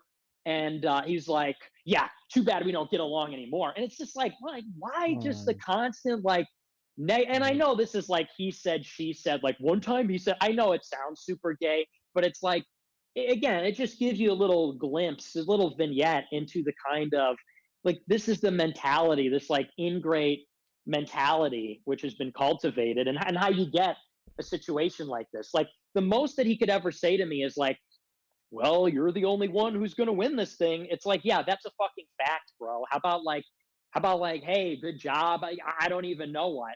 But it was just and I know, yeah, it's going to come across like, oh, Nick's got an ego problem. He's crying because Jaden wouldn't give him compliments. It's not about that. It's just about this toxic attitude where everyone's on the same page, and then you have this guy who's just like sour grapes, like, oh, this is like a Nick thing. I don't really feel welcome here. Like you're in the thing, like we go out of our way to welcome people in, and then it turns into this weird like grievance shit. So it's just, yeah, but that's like just a little mentality thing. When the real human being thing, I mean, you want to open yourself up to friendship, and this we as men or whatever, we always are told like you gotta have emotional armor, and you gotta always be, you can never be sincere, you can never show who you really are. And it's a bunch of bullshit that we're taught by feminists. If you want to get along with a guy, with another guy, you say what's on your mind. You hang out. Just spending time in person with another male, like, look, a few thousand years ago we'd just be beating each other with rocks and clubs to death. So there is a level of like, vulnerability in just hanging out with the guys. And so, you're getting these snipes or whatever. I just think of someone that just doesn't know themselves very well. And so they get caught up in the, like, so what I wanted to say is my, my schemas or whatever, my like mental map of Nick Fuentes is only ever updated by my interactions with Nick. It's never updated. It's never updated by gossip. It's never updated by the things you see on your show, other than like, hey, thanks for parsing out the news and making jokes. My experience of Nick is what informs my opinion of Nick. And when people allow like crosstalk to come in, they lose track of who the other person really is based on their experience of that person, and they lose the relationship with that person. And so, in a sense, you fall into this shroud or this like slurry of gossip. It's this very low grade, like misery. And I just think people really shouldn't do that. If there's someone keep your schemes, your schema or whatever around them. Keep your ideas, keep your formation of your opinion based on how they treat you and how your interactions go. Everything else is bullshit. Nothing else matters. Yeah. Well, yeah, it's just like that's how you have a connection with the person. I mean, how could you really be friends with somebody if it's like this? It's like this weird, like, I want people that treat me like I'm a human being, not like, oh, well, people are like being too nice to you in this room. So like, I'm going to like withdraw or something like, oh, that guy's like your friend. Like that kind of stuff is just so toxic and weird and maybe gives you a glimpse into some of the dysfunction. And at the end of the day, like the problem is people can go through these things, but normally this is just like argument stuff, and it's like, oh, then people just say, oh, okay, whatever. But then you escalate to the level of like, oh, okay, attention everybody, I'm resigning from the foundation. Like, first of all, no one cares. You didn't even do anything for the foundation anyway. Attention, hear ye, I would like to announce that I'm out. You can't fire me because I quit. It's like, really, nigga? Why don't you just like shut up instead? Why don't you just like shut up? But he's trying to do this like, oh, I'm taking the high road. I'm like, I'm not gonna let you like stab me in the chest and then just be like, oh, okay, whatever. And that's just this like very feminine, like passive aggressive kind of stuff. But it just keeps escalating. I was just like, okay, you're gonna be a jerk. Okay, I'm just like not gonna hang out with you now. And then it turns into this. Oh yeah, well, what if I stream during your show? Oh yeah, I just took you out of my intro to my. He took me out of his intro to his show. Like, how petty is that? I said we're not like close anymore a couple weeks ago, and then his next stream, he's like, oh yeah, we're not close anymore. What if I like take you out of the intro to my stream, huh? How do you like that? That'll show. It's like when a girl like goes on her Instagram. Oh yeah, I deleted all our pictures together on Instagram. Like that is just such. The whole thing is just so stupid. But he want to go out there on Telegram and try and embarrass me with this. I'm announcing I'm resigning. Like, you started this, nigga. I didn't want to talk about all this stupid, because the whole thing is kind of just like goofy, whatever, interpersonal stuff that is better left, in private where goofy drama belongs. But he wants to go, hear ye, I'm announcing I'm withdrawing from the foundation. It's like, and same thing. It's like, yeah, me and Jaden aren't really close anymore, and he's gonna come back. Look at my new intro. Did you notice anything different? Notice anything different? Did you notice? Do you see that? I keep your car, set your car on fire. I'm losing my fucking mind. You never see that video, that girl where she like she's the guy's car and she's like, I'm freaking crazy. Yeah. You're like, I took you out of my video. Did you notice that? Get me out of Chicago. You know who won the? Do you know what else he said? He said, you know who won the Medicare debate? Michael Alberto. Like, did anybody catch that? You watched the Medicare debate? Congratulations, a real winner, Michael Alberto. That's right, Nick. Not you. Like, come on, fucking faggot. Like, and I didn't even say anything. I didn't say anything about. All I said the week before was like, yeah, we're not really close. And then the next week, it's like, not close. Okay. Well, a little edit to the intro. Okay. Well, the real winner was Michael Alberto. And then I think somebody brought it up again. Somebody brought it up again the next week. And I was like, yeah, let's just, I literally said, yeah, I'm just not addressing that. Like, I'm just not. Somebody tried, and you could pull the receipts. Somebody did a super chat like last week, and they were like, yeah, what about this drama? Like, blah, blah. And I said that I'm literally not talking about that. And then meanwhile, you got like, they're all in the Jake Lloyd chat and carry on with these like shenanigans. Like, and I was like, whatever. And then today I'm like, you know what, motherfucker. Like, he goes, I'm announcing I'm withdrawing from the foundation. Like, and then I'm like, even still, I'm like, yeah, people are trying to make this dramatic. It just wasn't a good fit. Lots of luck, whatever. And then, oh, actually, I resigned. I was not asked to. Actually, it's like, nigga, shut up. Like, will you just fucking stop, you little brat? It's just like this big temper tantrum. And there's no rhyme or reason. There's not even if you could ask what the grievance is, he wouldn't even be able to tell you. You know, I'm really curious if he's even going to respond to this. What he will say like it isn't. There is no contention. There is no substance there. It's got nothing to do with politics, which is like, the business we're in. It's literally just this bitch fit cry tantrum stuff. And honestly, I'm just like embarrassed to be associated with it. But that's what emotional people do. That's how it goes. So, and yeah, it really pissed me off earlier today. So now we're here. Now we're here going off. Now we're glowing off. I don't say that. You just cast your vote. Yeah, we're moderators. We're supposed to be impartial, Dalton. Okay. Yeah, my bad. Yeah, this is we're just riding the fence and collecting the checks. Okay. That's right. Hey, well, look, listen. Again, I'm praying for everybody in here tonight. And I gotta take my daughter back to her school tomorrow. So I gotta rise up early.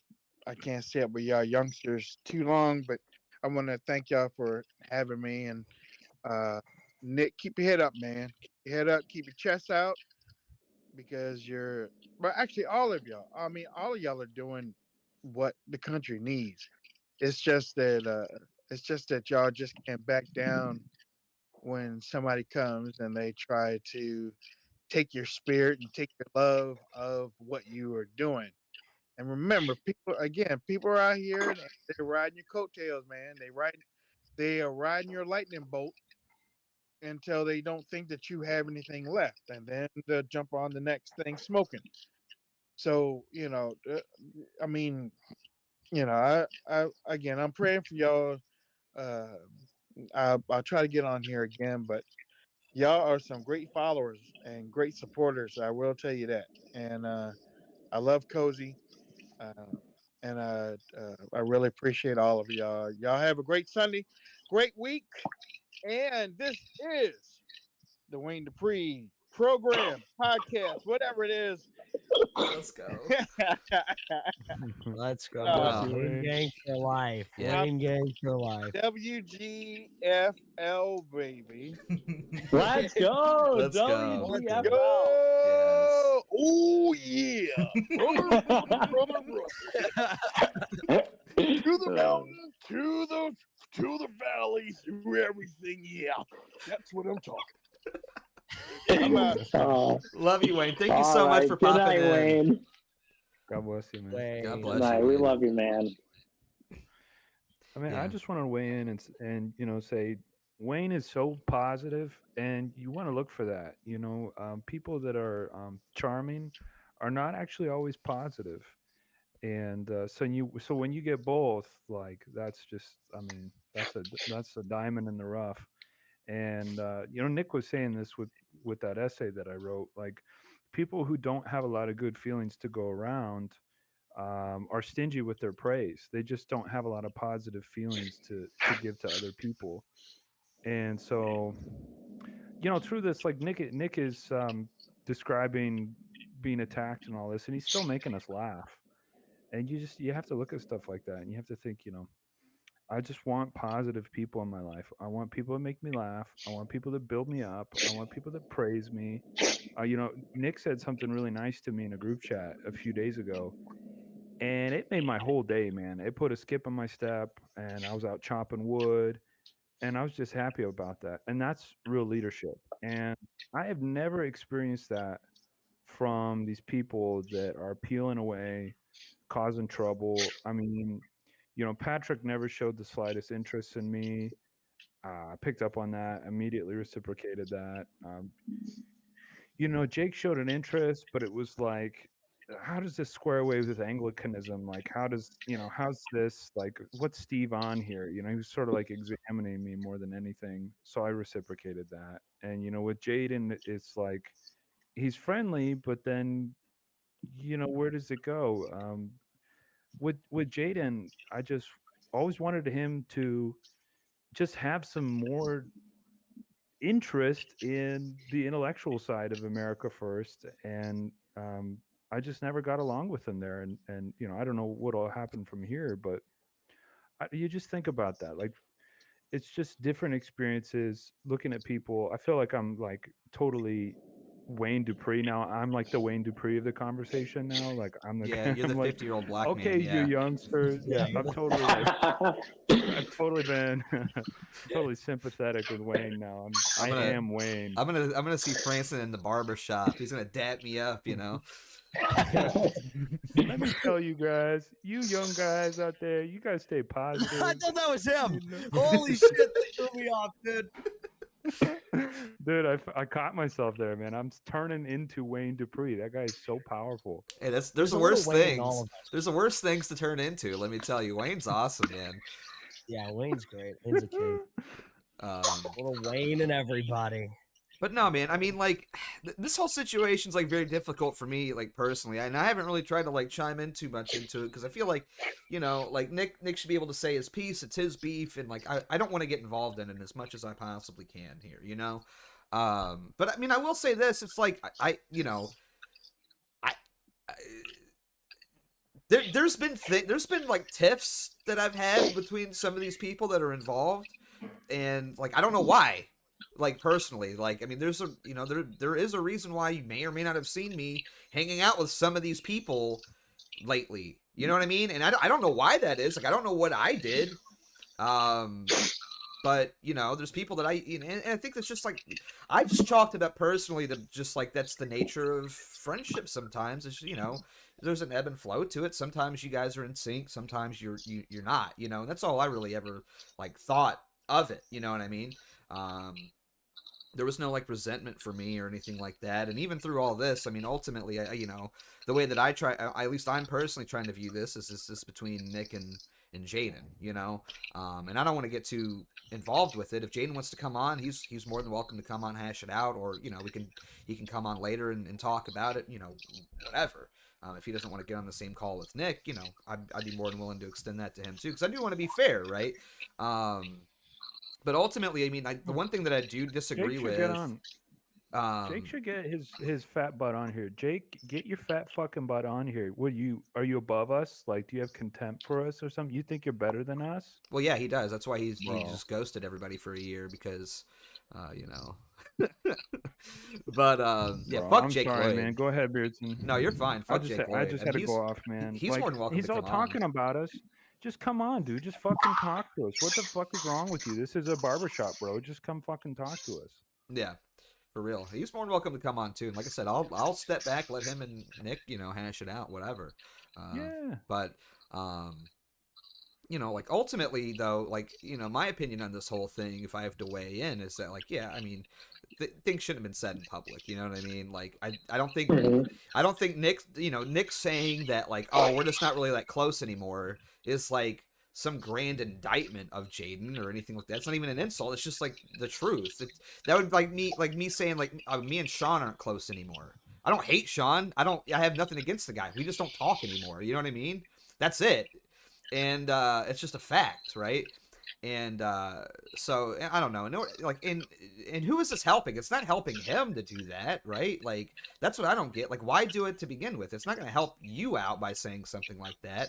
There's no benefit for you to make this public, right? So like, why do it other than just like there's clearly like some sort of resentment there, and I don't get why it just couldn't have been handled privately. Well, yeah, and honestly, I don't want to spend the whole stream shitting on him. I wanted to respond to what he said. The thing is, I honestly, I don't think he's a bad guy. I really don't.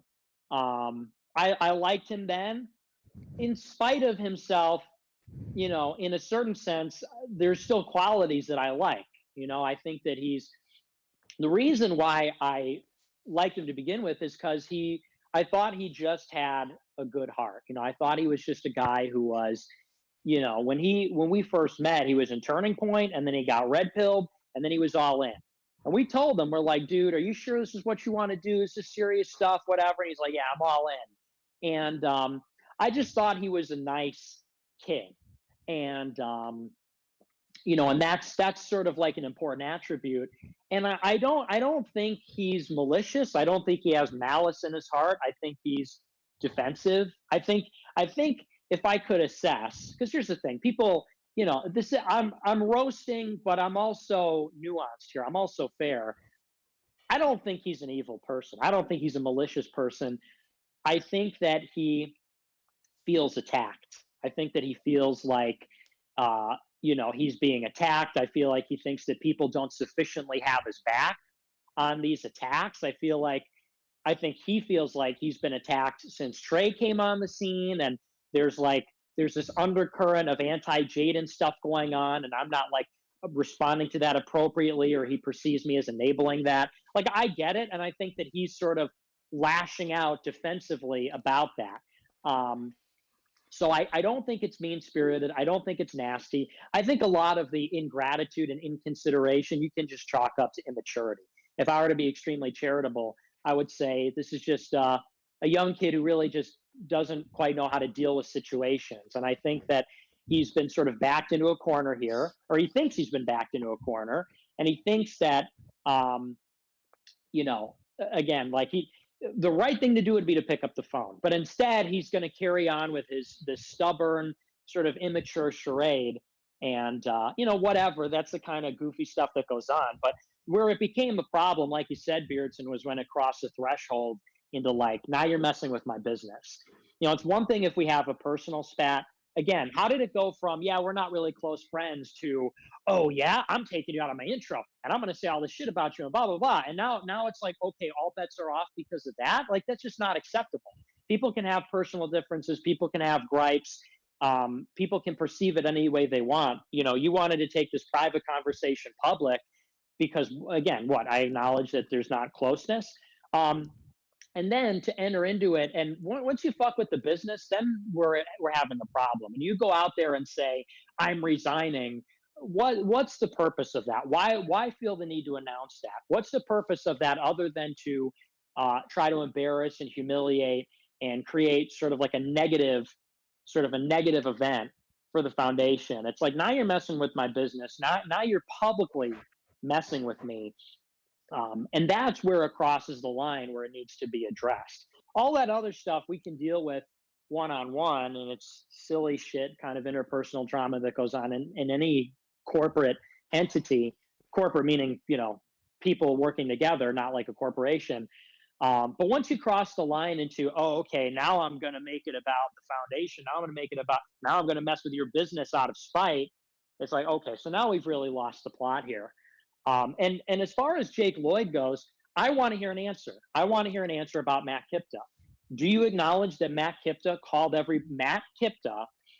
the GOP hack dork from DC, who everybody is annoyed with, will you acknowledge that he called everybody I knew in DC and tried to spoil all my relationships? Like, that is a fact. That happened. I know that because our mutual friends are more loyal to me than they are to him. And multiple people came to me and told me that happened. So, so do you acknowledge that happened? And then how can you countenance that? I understand, like, not necessarily taking a side, but to bail on me and then roll with him. And also, I want an acknowledgement. Matt Kipta is like tight with Patrick Casey. Patrick Casey, who everybody knows flipped out last year and leaked sensitive information and lied about, the rest. So you got a real winner over there, huh? You got Patrick, who nobody likes. Jake Lloyd hated Patrick Casey. We all hated Patrick Casey. Jaden hated Patrick. Jake hated Patrick. Beardson. I was the only one defending the guy. I was the only one saying, hey, all right, he's a cold fish, but whatever. It was like me and you. So, I was like the last holdout before you, because I tried too. Yeah. But yeah, no, I gave up. Yeah. So how do you countenance? It's like, okay, so you got Patrick, who totally shit the bed. You got Jake then, Matt Kipta, who's gonna go and blow up. By the way, we went to the 6th. He was there. We went back to the same Airbnb. Fell asleep that night. Went back, and then I flew back, and he went back to his life. Whatever. He went back to the Airbnb that all the Groypers were at, I mean to say. And so this guy, he's at the 6th. He was at Pennsylvania Stop the Steal. He's at Million MAGA. The next day after the 6th, he says, hey, could you introduce me to so-and-so? And I said, no, I'm not really close to that person. And then literally the next day, remove from all the group chats and speed dial everybody we know. It's like, so these things actually matter. I mean, you could be glib and you could be smug and say, oh, I'm going to ignore you. Oh, you're just seething. But it's like, no, that's a question. Do you acknowledge that Matt Kipta did that and is friends with Patrick and so on? And how do you countenance that? And, and how does that compare? Because I guess Jaden is like, oh, well, I don't know. I'm still cool with Jake, but Nick is friends with UX. Well, here's the difference. UX posted something like a snipe about Jaden Gang. Jake abandoned us after 1/6 and is friends with Kipta, who tried to ruin my life. Like, there's a little bit of a difference there, a little bit of a difference. And I'd like to know what these people think of that, because, all the other stuff is really just bullshit. How do you countenance these kinds of like basically unacceptable actions and people being complicit in that? Like, and I would love to hear an answer. I'm not being glib. I'm not being funny. I want to hear an explanation. Like, why am I wrong? And I'll say this, I am open to the possibility that I'm the bad guy. I really am. And I ask everyone who knows this, everybody who knows me knows this. Throughout this whole thing, I've said, hey, listen, this is what's going on. Am I the bad guy? This is the story. Am I the jerk? Because I get it. I get how it looks. Jake, Patrick, Jaden. I want to know, why, what is, because, me and Jaden had the fight many times and, I failed to hear a reason why I'm the one at fault here. And same thing with Jake. Like, how do you look at the situation?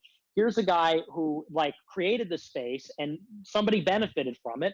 And here's a guy that participates in betrayal and life ruination. Like, please explain to me where the gray, like, how am I supposed to respond to that? Again, because I'm always open to the idea that I'm totally wrong. If somebody came in and said, well, here's what it is, and it was legit, I would be like, damn, okay, you know what? I'm sorry. And I'm like that. When Michael Alberto did the Medicare stream, I said, oh, well, he was kind of two-faced for liking all these Medicare tweets and so on. And he came on and said, well, actually, this is what happened. And I said, you know what? I'm sorry.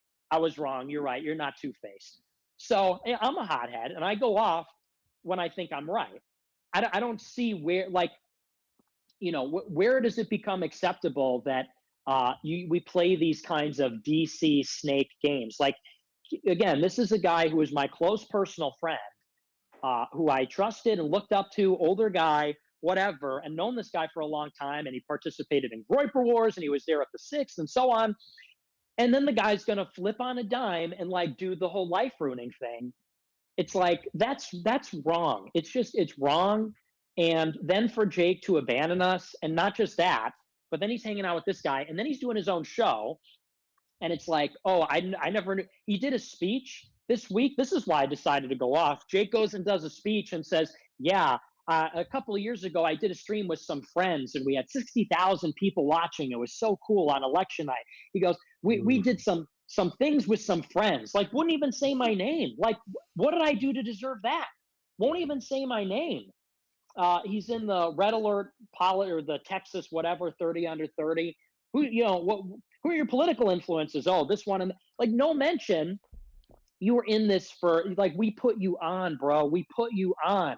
We were there for you. I paid for your flight. I let you speak at GLS. I told you did a great job. I told you my mom thought that was her favorite speech. Like, we were there for you. We had your fucking back. And not only did you betray us by abandoning me in my time of need, but then you're going to go and hang out with Kipta, and then you're going to pretend like you don't know us. Like, tell me where, like, I just don't understand how that's like acceptable behavior. Tell me where, like, what is the thing that I did to deserve that? Because I called you fat? Because I called you fat a few times? Well, you shit on Catholics and Italians every night? I mean, please, because of banter? There's just no argument on the other side. I'd love to hear it. I would love, because you know what it would mean? It would mean that people are not snakes. If I was wrong, that would actually be a better explanation, because then it would mean that like I can solve this problem because I could just work on becoming a better person. And it's not just that I can't trust everybody because people are untrustworthy. But we're not hearing any arguments. We're hearing smugness. We're hearing aloofness. I'm better than you. I don't need to address this. This is just whatever. It's like, it's not whatever. Actions have consequences. Actions matter. Words matter. Relationships, loyalty matters. I mean, you even let him host your show, which is like, you know what I mean? Like, and he's gonna act like and pretend like none of us exist anymore. It's like, it's ridiculous, man. And if Ethan Ralph wants to get gunt off, by the way. Do what? Ethan Ralph wants a gunt off with Jake Lloyd. It's gross. Okay. Oh, I get it. A gunt off. Yeah, because he's fat. Yeah. They should flop bellies and smash against each other like sumo wrestlers. It honestly would be really funny if the fat jokes are the reason why Jake got mad and just left, though. Considering it's like, you know what I mean? Like, wouldn't it be kind of funny? Like, we just gave that nigga an eating disorder, you know? Like, I would kind of keck at that. Especially just considering it's like, dude, you guys call me like old, I'm a boomer, I'm short, you know, like all the time. Like, whatever, I don't give a shit.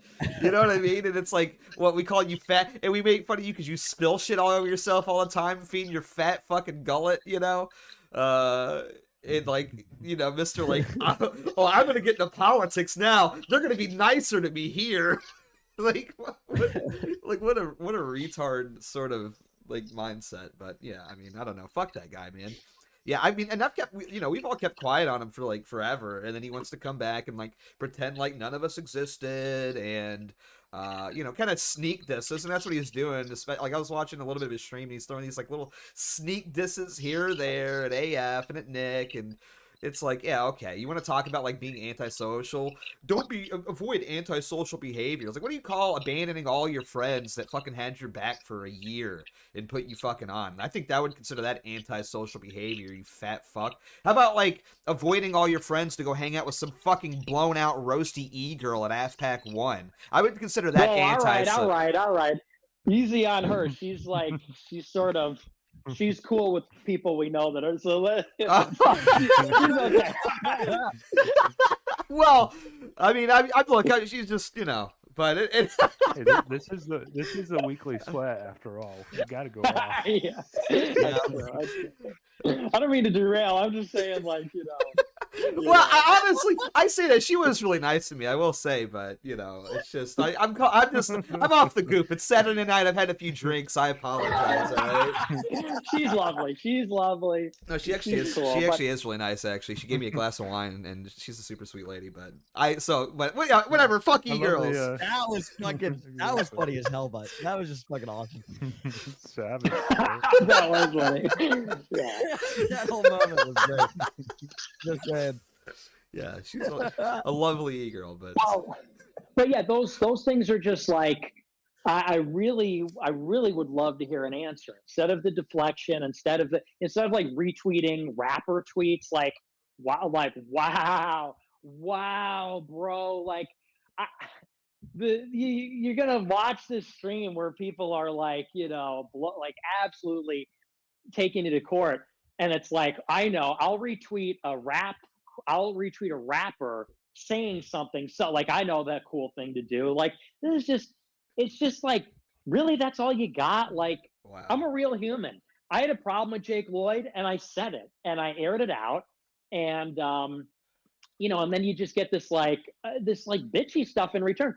Jaden and I made a decision to keep it private. And I stuck to it. I committed to that. And then you get this like, I took you out of my intro. It's like, but we need an answer. I'd like, that stuff isn't good. This sort of like, I'm going to make a sarcastic like comment that's a subtweet or whatever. Like, why don't you address for Jake Lloyd, Matt Kipta, and all that? And same thing with Jaden. Like, what is your reason for announcing you're abandoning the foundation? All this funny business. And there is no answer. Ultimately, there is no answer. That's the thing. The thing is, I'm not like a political creature. Okay. I don't have the self-control, I guess, for that. When I feel something, I have to say it. I go off for better, for worse. But this sort of like, this calculating, like, oh, we're going to get together in a group chat and do this thing. It's like, I'm not like, why don't you go work for Turning Point? You should honestly both just go back to Turning Point. Go back to Turning Point, because that's where that behavior thrives. That's the behavior that rules at Turning Point. Here, we don't play that. We call people out. We settle the beef. If you wanted to do it in public, okay, welcome. You didn't want to keep it private. You wanted to go around, dissing and doing all this kind of stuff.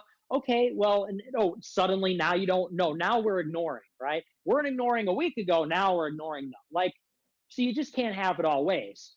You want to be above it all, but really you're not so above it all when you're dissing me in your speech, when you're dissing me in your thing, when you're dissing me on your show, whatever. Oh, now I say, hey, well, fuck you, pal. And then it's, oh, I don't get revenge. I ignore people. Oh, I'm just above it all. No, you're not above it all. So the whole thing is just such a repugnant, like, it's sad because you think these guys are real. And like, they're just, I could not imagine just like packing up and leaving. Like, could you imagine after the 6th I did that? Could you imagine if after 1/6, like Jake and Patrick, I was just like, you know what, it's getting too hot here. And I just, like, everybody knows I would never do that because that's just like not in my DNA. It's just like not in my vocabulary. And people are like, yeah, what's the big deal? Like, he just ditched everybody in the movement and pretended like that's wrong. It's especially wrong when you go on for years about how, oh, we're friends and loyalty and AF and we're this and that. And then like, you bandwagon on a Groiper War during the Joker premiere, and now you're going to talk about, oh, don't be antisocial. Don't be an antisocial freak. It's like, yeah, and I'm going to go and get a job on Fox News and give like dating advice and say, you know what, listen up, men. The reason you're not getting laid is because you're just like not being nice enough to girls and say, this Sean Hannity's not half bad, and like, it's honestly disappointing because you think that they're one of us and they're just not. Like, you're just another one of them. Yeah, you're the same. You're just like the rest of them. You just brought me on here to make fun of me. That's the same. See, if I was dead on the street, you'd walk right over me. And it's true, but it's true. That's their MO. I would love to hear these answers, but they're just too above it all. You know when you're going to get your answers? It's going to be the 2036 presidential debates. You versus Jake Lloyd. Let's go, dude. Yeah, I don't know. I think he's. I don't know if that's going to happen so much for him. He'll be sort of like. Are they going to have a wheelchair accessible ramp for the debate stage? Because you know that nigga's going to be in a mobility scooter, right? Yeah, he's going to lose his foot. But yeah, so. I'll be honest. I forgot that Jaden was even the treasurer for the AFF. I didn't even remember that was a thing, to be honest with you, until today. Yeah, well, that's just so rich because it's like, he's on this position like he really does nothing for it. But of course, he's just going to use that against me. Like, he never talked about that before. I was never a thing. Oh, but now I'm looking for Rotten Tomatoes to throw at my benefactor. Oh, here's something. I'm resigning as a treasurer of the foundation. Like, that's the first time we heard about that in a long time, because it was just a useful thing to throw in my face and try to embarrass me when you basically have no leverage or something. It's just like, it's not cool. We should kidnap Jaden. We should kidnap Jaden out of his apartment and make him answer these questions. That would be funny. That would be cack if we did that. let's just take Jaden. Just come on, Jaden, and then we'll just question him and just see what he thinks. Jaden, are you listening? We're gonna find you, dude. I'm just kidding. Steve's just going full Fed Post mode. Yeah. The Saturday Night Fed Post with Steve Franson here. Yeah, but for real, it's like, it's so funny. These, it's so on their mind. They're watching this, with bated breath, but yet they're so shy. Like, why so shy? If you have, in my opinion, like, if I was being attacked, I would want to jump in and defend myself, and I would want to be like, here's where you're wrong. Here's this and that. I don't get this mentality of like, oh, I'm like being dragged. I'm gonna pretend like I don't care, even though I'm like watching it and like seething over it and like trying to defend myself in passive ways. Like, you're watching it, jump on. What are you like? We're not gonna gang up on you. I'll just, if it's Jake or Jaden, I'll just talk or Yeah, whatever. I mean, I'll mute myself, You and know, so will everybody else. Totally. Like, Totally, yeah. I have no and interest I'll in getting even in the set the middle. stage. Like with both of them, I'm willing to accept that I'm wrong. I just want to hear the other side. And so I've made my case. I made my case with Jake on the stream a few weeks ago or whatever. But I want to hear. I'm really genuinely just. I don't know where people get off thinking this is like acceptable behavior, but we don't get anything from the other side. Like they wanted to go public. Okay, it's here. I was willing to let it lie. That's what I said. And then they didn't let it lie. Okay, well, now I'm here, bitch. And now it's like, oh, no, never mind. I'm above it all. Oh, come on. So, Come on, Jaden. Come on, get on the call, Jaden. Just talk. Well, it's Come just on, like, buddy. I don't know, like, and again, I'm trying to be like impartial here or whatever, but it's like you clearly wanted to make this like public, right? Like, so it's already public, so like I said, you're more than welcome to call in and just finish what you started. That's the way that I see it. You wanted it, you got it. I wanted to keep it private. I didn't want to say anything. But people want to keep pushing and pushing. Okay, we're there. We're there, partner. Game on. But it's just like pussy shit. People aren't gonna come on and defend themselves. People got a lot to say. Everybody's got a lot to say, but then you get called out, and suddenly it's like, oh, no, me go on there? Oh, I would never. Like, what do you got better things to do? You're poor, Jake. We had to pay for your flights, Jake. What better thing do you have to do? Weren't you like in a moving company or something? Like, and that's not a knock on poor people or whatever, but it's like, where do these people get off thinking like you're watching it, you have nothing else going on. You certainly have nothing else going on comparable to what I have going on. So where do these people get off with this? Like, oh, I know, I'll play cool. I'll play it cool. Like, what's the, you're going to drag me. Now you don't want to come on the debate. What's the argument there then? Like, you're going to hang out with losers like Kipta. And what's the argument there? Where's the other side on this? I'm honest to God trying to figure it out. I'm not saying that sarcastically. I really am. I want to know if I'm pushing friends away. I would like to know why so that I could stop doing that, honestly. Yeah. I like Jaden and I like Jake. And if it's me, I want to know because I don't want to push anybody else away. I like people, but I feel like I've been treated unfairly. And, clearly there's disagreement. I'm a civil person, but I don't think we're going to hear from them, though, tonight. We'll probably hear from them. I'm going to give my side in my safe space where everyone's going to clap for me like seals. Everybody's here. Everybody's watching. If I need to be debunked, now's the time. Make the big moment, because otherwise I will never let this go. Because if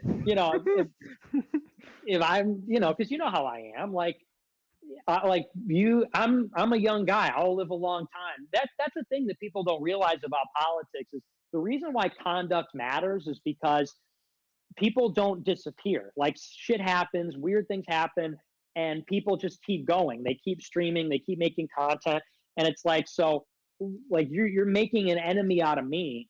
At the minimum, you could just convince me that like, oh, okay, maybe it's a little bit more complicated than I thought before. But now it's like, if you're not gonna, if this is the attitude, then it's like, okay, so there is no argument. I'm right. You're a snake, and now now you're my enemy. At least for Jake. With Jaden, it's so immature. Like I never intended to set out to destroy him or anything. I just said I'm honestly just disengaging. But with Jake, it's like, yeah, I mean, I'm for the rest of your life. Just like with Charlie Kirk or the others, Groypers are going to be saying, "Hey, what's up, Snake? What's up, Trader? Snake Lloyd? You're doing this and that." There has to. I'm a reputable individual. I'm not just some. Everybody knows I'm not just some troll or something. I'm a reputable individual. And so what I say has credibility. And I'm saying, yeah, like you're not who you say you are, and we're going to get nothing in return. It's like, okay, so then that's how it's going to be. I mean, Snake Lloyd. now and forever. And then the Jaden thing, it's like, yeah, that's going to be the word on it. And people can go and say, like, I'm going to do my own stream and address the allegations. Well, address it to my face. I'm the bad guy here. So, let's address it here. Otherwise, you shut the fuck up. True. No, I mean, I don't think we're going to hear from him. No, I don't think so either, unfortunately. It's like the whole thing's just like I said, man, like I don't respect people that want to make stuff public and then like don't want to back it up. You know what I mean? It's like, you know, I don't know. People all the time will talk shit when it's easy to, but they'll never really stand by what they have to say. And I don't know. It's kind of a bitch move, to be perfectly honest with you, because they're watching. I mean, and I don't know. Well, that's the thing. I mean, Jake is live tweeting about it. Yeah, I mean, that's what I mean. We know that he's tuned in. We know that he is watching this, but I feel like Jaden just needs a noogie. Jaden, you just need a noogie, dude. Come on, let's be buddies. Let's just be friends, man. Come on. But that's the thing, man. It's like we tried to be friends with Jake, and then like, how was that repaid exactly? Like, just ghosting us and disappearing, and then pretending none of us exist anymore. Jaden. Oh, Jaden needs a noogie. Jaden just needs someone to beat him up a little bit, push him around, and we'll just wrestle and horse around and drink some soda pop and play video games. Come on, bud, like the old times. Let's just be pals. Come on, man. A little noogie. But Jake, I don't know. Jake is on something, man. Jake has got this like nefarious look going on. The one thing he's not on is a diet. Yeah, I'm gonna keep making those fat jokes. I know they're easy, but I'm gonna keep hammering them home. Oh, they're valid. They're totally valid. Well, and yeah, I agree. I think Jake is honestly true colors scumbag moment. Jaden, I don't. He's not beyond, in my opinion. I'm not hopeful because I think he is very stubborn, but I don't think that it's unfixable with him. But there just has to be some give on the other side. Here I am, in spite of basically being attacked and in a completely unfair way. Here I am, still charitably saying that I don't think he's a bad guy, and so I mean I'm still willing to say that. And really, I have nothing to gain from this. Like, if we went our separate ways, it's no skin off my nose. But I'm still saying, like, yeah, I agree. I wanted it to just be cool, and then. But there was I was the only one who wanted it to be cool. I was the only one who was really reaching out and trying. And it still feels like that. And, so there's, I can't put in 90% and he put in 10%. Because I agree. I wish it was just like the old days. I wish it was just like good times and all that. I really do. But, but I'm not going to be a sucker. I'm not going to be like Wayne, like the great Wayne said. I'm not going to be walked all over and taken for a ride. Wayne Gang was right about that, and I think people will be open to that, but but there's no give on the other side. Yeah, that's my appeal, man. That's my appeal to Jaden. Come on, buddy, just make a little bit of amend or something, and just come have some fun. Just be like SpongeBob and Patrick, Yeah, I mean, I don't think the whole situation with Jaden's totally blown out or anything like that. I don't think there's nothing that, here that can't be repaired. It's just that, I mean, I think like you said earlier, Jaden, maybe he just feels like he's being attacked or whatever. And it's like, well, no offense. I mean, again, I'm trying to be totally impartial here because it's this is a tricky situation for me too. I consider Jaden a friend, and I still do, right? Granted, yeah, we're not as close as we used to be. I don't know why that is, but I didn't really chalk it up to anything or try to overthink it. I was just like, yeah, well, whatever, it is what it is. People change, times change, whatever. So I'm still trying to remain somewhat impartial here with this whole situation, and I would like to see some closure at least to it, to the where we don't have to have this whole thing where everybody hates each other and everything else, but I don't know. I don't think we're gonna get that. I'm just being blunt. I don't think that's gonna be the way that this goes down, unfortunately. It's not a very not a great outlook. Yeah. It's just people get too caught up in the internet click stuff too, where it's like, oh, this person's friends with this person and that person doesn't like me, and it's like I don't care. I'm sure Nick's friends with people that don't like me. You know what I mean? I'm sure Dalton's friends with people that don't like me. Whatever. I don't give a shit, man. Like, as long are you friends with me? Cool. That's all that matters, you know. And I think people get way too obsessed with all of this. Like, it's almost like guilt by association sort of thing, right? Like, it's not everybody on the internet's going to get along with one another, man. It's just the way that it is. It's the way it always has been, right? And you can't overanalyze that sort of shit. When people get too caught up in the internet stuff, like, just remember the boyish fun. Remember, like, running around on the town, eating pizza, drinking soda, making fun of gay people, making fun of minorities, you know, like having fun, doing your thing, whatever it is, being young white guys. Like, that's the spirit. And I think people lose that. Like, it's disappointing. It's disheartening. Yeah, it is. It sucks. And, I think I'm even being too generous by extending the olive branch, but it's, I don't think anything's been done so far that's unforgivable. I think it's a lot of it's just like unfair and wrong, or not quite there yet. But, I just don't, I don't understand this whole deal where, you think people are with you think people are behind this thing, and then one day over, like, basically it'd be one thing if it's like, oh, like, I killed your whole family, and then you were like, okay, fuck this guy, like, he killed my whole family, I can never forgive him.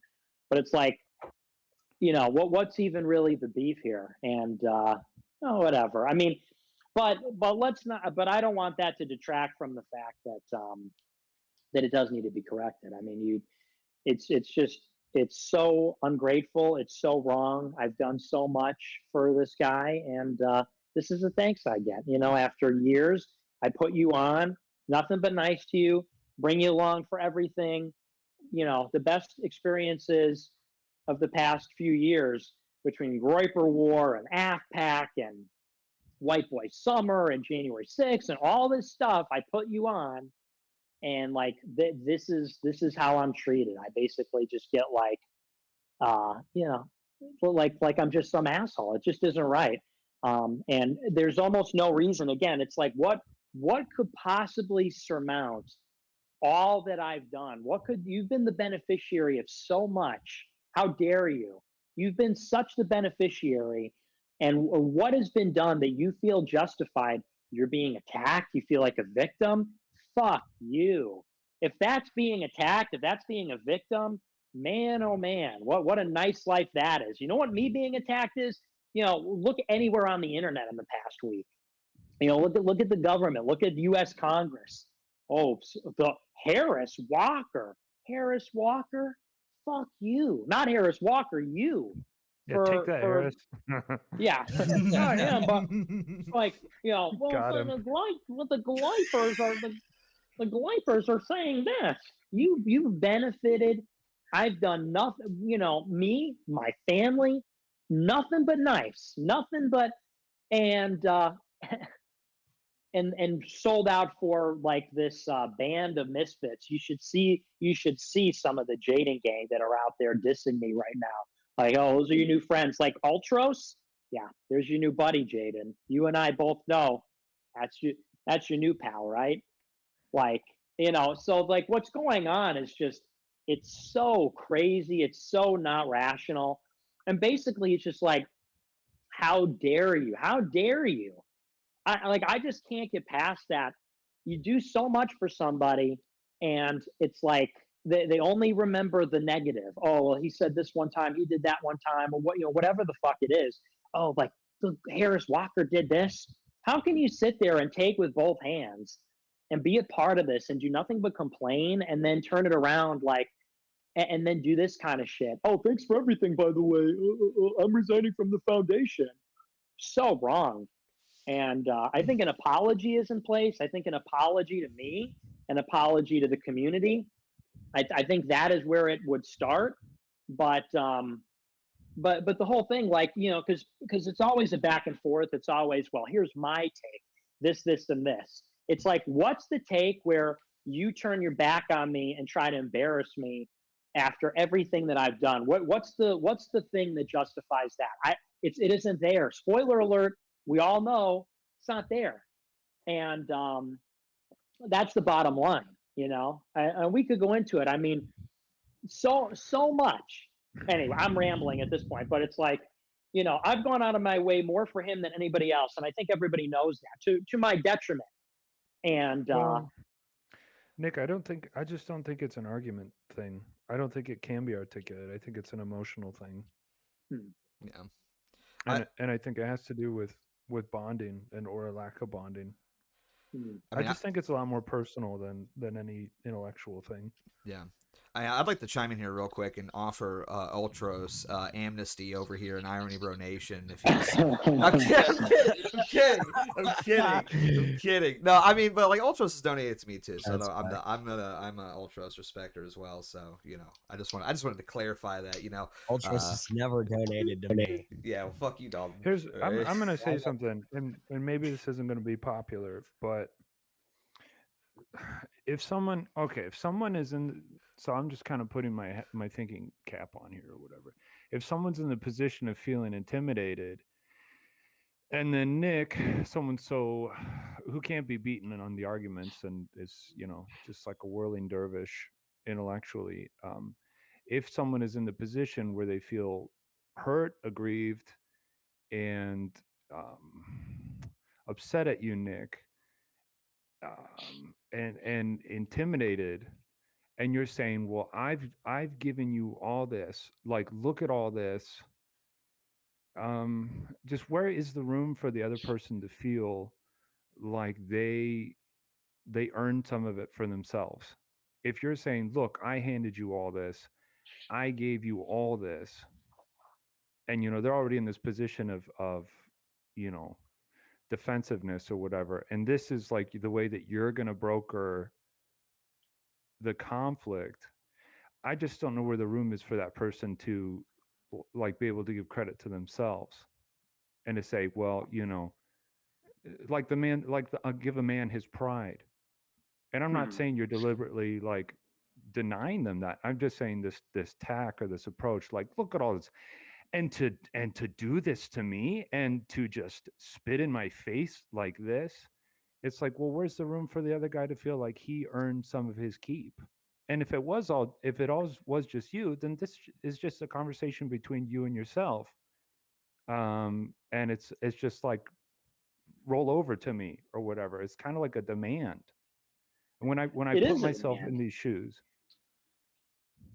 right? But it is a demand, though, because here's the thing, here's the problem. People want to accept or get echo. Sorry. Oh shoot. Hang on, my Telegram's entering out.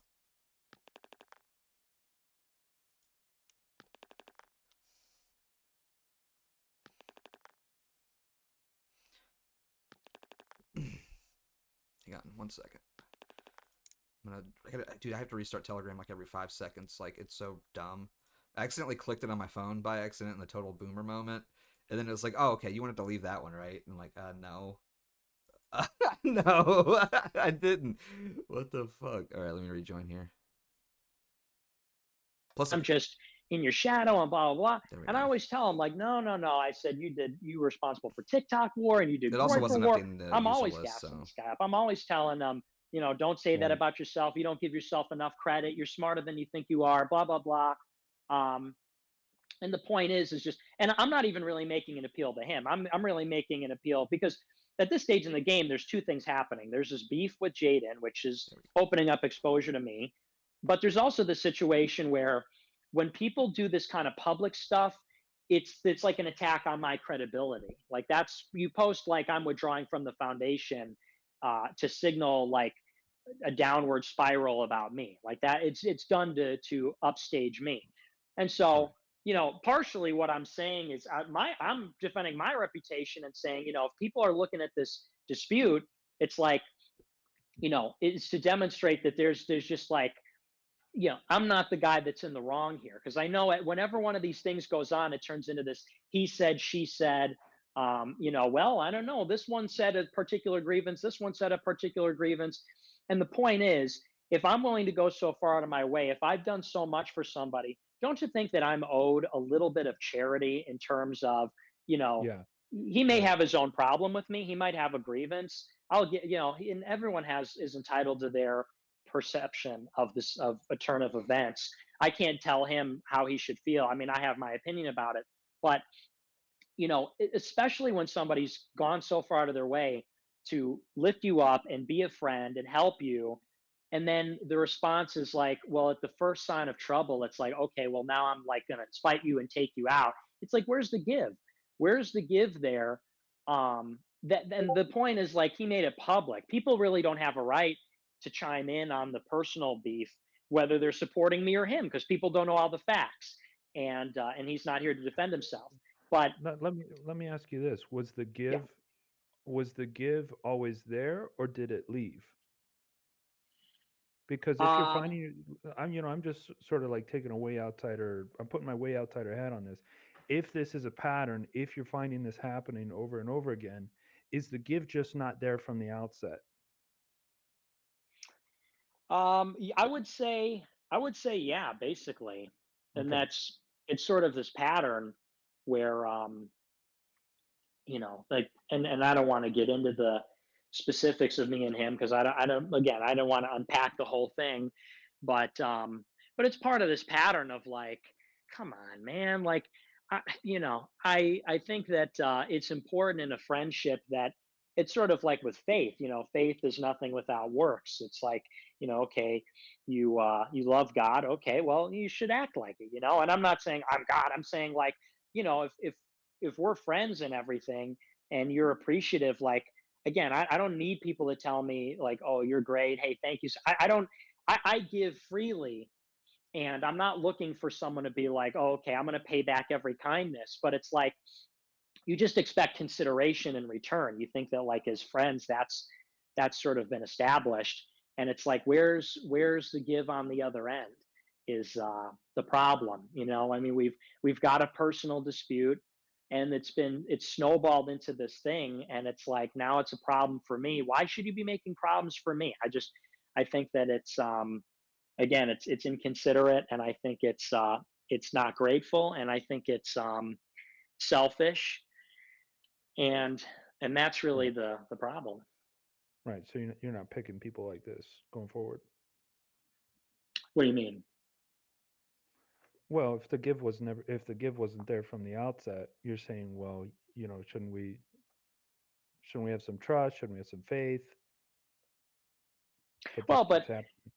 you see that, well, yeah, and then eventually it came to a head. This is a result of, accumulation. He's a young guy. I try to give people a chance, um, and I'm even given. And even when I say here, when I say Hmm. he can come on and explain himself and so on, even then I'm given a chance, because people learn and they grow, and sometimes people, again, they don't do things out of malice. They do things because they're immature or for other reasons. Um, Was given Jaden the treasury position given him more than he could chew? no, not at all. No, If it and wasn't a I good don't. if it wasn't a good fit professionally, then how is it not giving him more than he could chew on? Well, it became a bad fit. At the time, it was a very minimal role. At Oh, this okay. point, though, if he's going around, and when I said, yeah, it's not a good fit, also, and that was a little bit of a fib, by the way. It's like, it's not a good fit professionally. I'm still basically trying to cover and save face for everybody at this point. It's not until I get another message where, actually, I resigned, when it's like, okay, you want to know the truth? Well, then you get asked to resign because you're going out with Jake Lloyd, and you pull me out of your intro, and you do all this pet. If you're going to make it clear that you're hostile to me and to the closest people on the team, like the AF intern team and so on, like, obviously there can't be a working relationship if you're a hostile. You can't have a hostile or potentially hostile person on the inside, and that happened within this recent dispute. Well, yeah, but I'm just interested. What are you are you defending this, or what's the No, what's the I'm upshot? I'm turning over stones because the thing you're trying to get out of Jake and Jaden is clarification. So if you could improve, and so I'm like going into that gray area. That's what I'm doing Hmm. here. Yeah, Yeah, yeah. yeah. I want to know. I want to know what the other side is, and I also want it on the record as well, because that's important too. Because this is something that isn't just a private affair; it's a public affair. It's been made public, and so people need to know. Because that's the unfortunate part of this all is I get attacked, and then it puts me in a bad situation because by even responding, it's like it's like giving credence to a negative narrative, and so it's asymmetrical. When somebody flames out like this, there's very little downside for them, but potentially big downside for me. If Jaden says I'm withdrawing from the foundation, you know, are any of his viewers going to be like, I'm sure they think it's innocuous. I'm sure they think it's like, oh, business as usual. Jay, he decided to do whatever. But for me, all my adversaries are going to eat that up and say, this is proof everything, things are going bad, blah, blah, blah. That's done by design.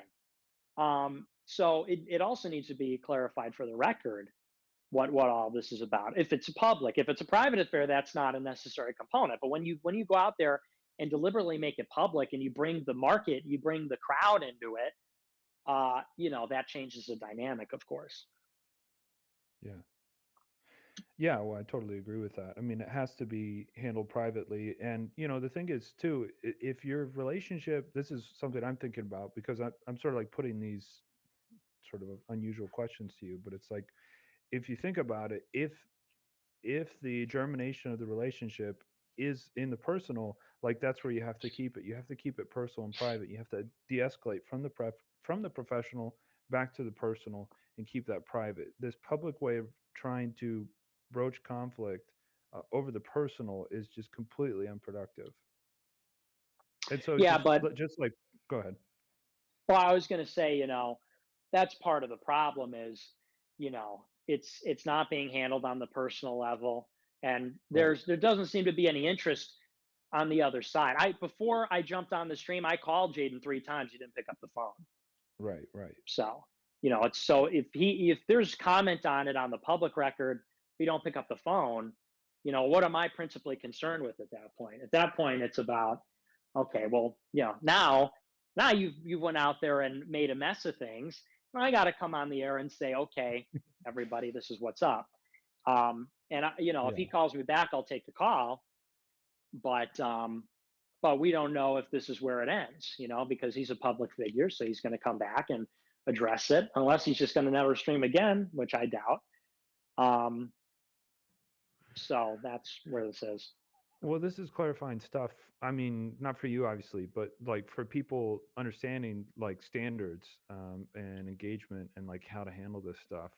Like, I don't think this is going to be an issue again. Maybe I'm wrong, but I don't think like a defection or whatever it is that's happening exactly here with Jade and Jake. I just don't think this is going to happen again because of because of tonight, because of what you've been laying out tonight, and just going through this stuff. So. Well, the thing is, though, defections, I think, are by nature they're unpredictable because the only people that can defect are the people that you bring in.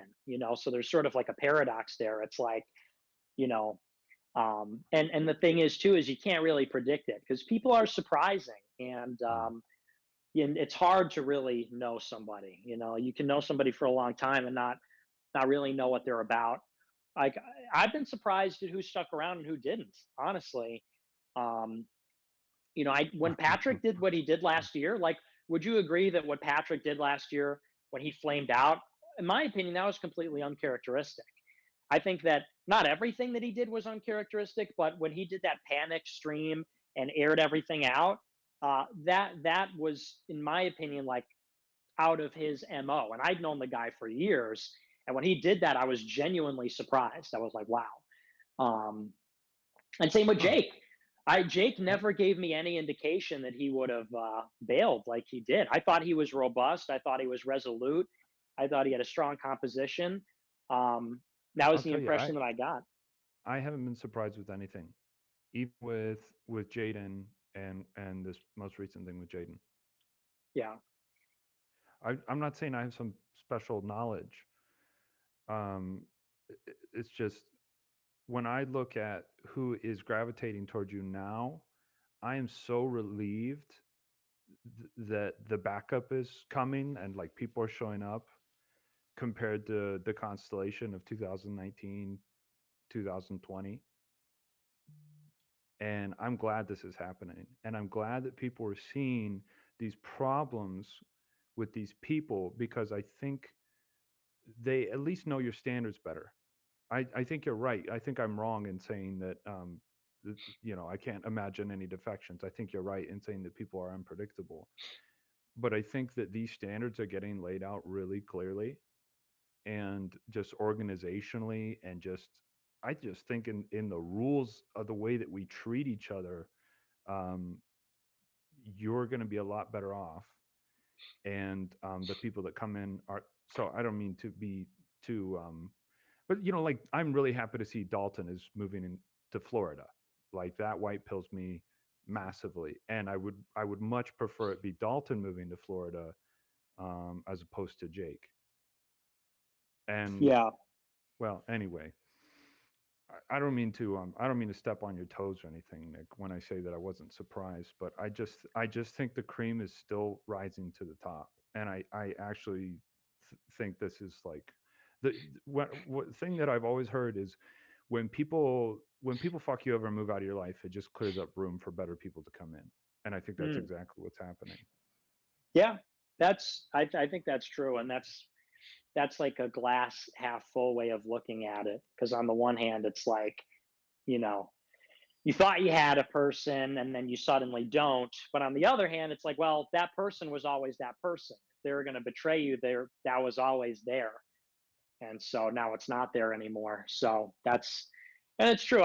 You're right. I mean, overall, and that's the thing that I'm happy about because I felt like last year I had a little bit of self doubt because Patrick left and there was all this drama. Like a lot of people freaked out, and I thought like, gee, I really had a moment because it was a tough year where I was like, geez, like this is not going so hot. And what's been a real reassurance is seeing people like Tyler and Dalton and Kai and Tenrio and all these people, obviously everybody, UX, everybody coming onto the Beardson. Cozy platform. Beardson, well, Beardson, you've been around for a Yeah, billion years. I'm chopped liver. It's fine. Yeah, and I got 2,000 viewers. Chopped liver No, every year. no, Yeah. not Beardson, not him. No, no. Fuck me. Yeah, he's got to clear up room for the better people. No, but it's true. I mean, it's a big reassurance that the team grew because I was concerned. I'm like, okay, Jake left, Patrick left. Like, man, the inner circle's shrinking. And not only did we replace, we It got a replenished lot and then better. some, and It with got a great lot better, people. bro. Yeah, it Yeah, got a lot better. yeah, I Yeah. agree. It's fun. And the message here's what I'll say, and this is sincere. Um, and I'll say this very sincerely. I think that there's still a choice for Jaden. And I think that if he wanted to be a part of this, I think he would be a good fit and it would be great. And he could be a part of something great because America First is going places. It is unstoppable. It has all the ingredients. Um, but, you know, it does come with, there has to be a reconciliation about this. And that can happen privately. It can happen personally. He knows me. I'm square. He knows me. I'm not a total Jo. Um, but you like to see that. You don't want to see because again, I think that immaturity plays a part and miscommunication. Sometimes there's a conspiracy of forces and factors that come together that create a rift.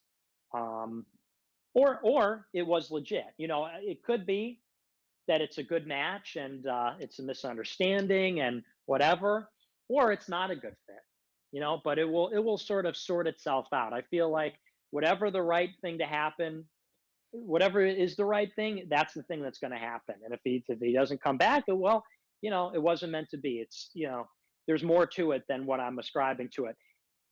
But I leave open the possibility because equally even I've done a lot for him. He's done a lot for me too, and I'll say that. I don't want to make him feel small. And I'm Right. not. I'm going to break the tit for tat. I'm going to break the spitefulness for 1 second with a real human being moment. He was there after January 6th when everybody else left. Well, a lot of people left. He was one of the ones that was there, and he has always had my back. And he maybe feels like he's picked on or whatever. I don't want to minimize it, but maybe there's a grievance or whatever. But I'm not trying to say, oh, he's so small and I've done so much. He has been a real asset to this thing. It would be just incorrect to say that that wasn't true. He always has been an asset. He always has been ahead of his time. Groiper War wouldn't happen without him. TikTok War wouldn't happen without him. And TikTok War was huge. We wouldn't have Wurzelroot without TikTok War. Or Wurzelroot, he's another. I forgot to mention him. He's a great guy. He's part of the new cast who's filling the space. Wurzelroot wouldn't exist without TikTok War, and TikTok War wouldn't happen without Jaden. You know, Yeah. so I've done a lot. Well, Yeah, go ahead. Nick, I want to say to you that I don't know if I left, but I half left, and kind of haven't come back. I'm still kind of out there, so I don't know how I feel about it, but I just want to acknowledge it. So if you're like holding off and saying these guys left, and then I pop in your head, I acknowledge that. So Well, you didn't go to AFPAC 2, but, and I've always said this, we talked about it. Like a lot of people just ran for the hills. And to your credit, you have a family. That was the thing, and this was the thing that really rubbed me the wrong way was Patrick and Jake were like, there was really like no good reason. I was looking at a guy like Patrick and I'm like, really? Like, if I can be there, you can be there. Because, like, if anything, you have less to lose than I do. You know what I mean? And so, to your credit, I think that you made a tactic because it's not like you left to go join Con Inc. and do like a safer thing. I think that you made a calculated decision. Also, you have a family. And he also gave me a call and said, hey, listen, I still support you, but these are my reasons. I can't, I don't want to go, whatever.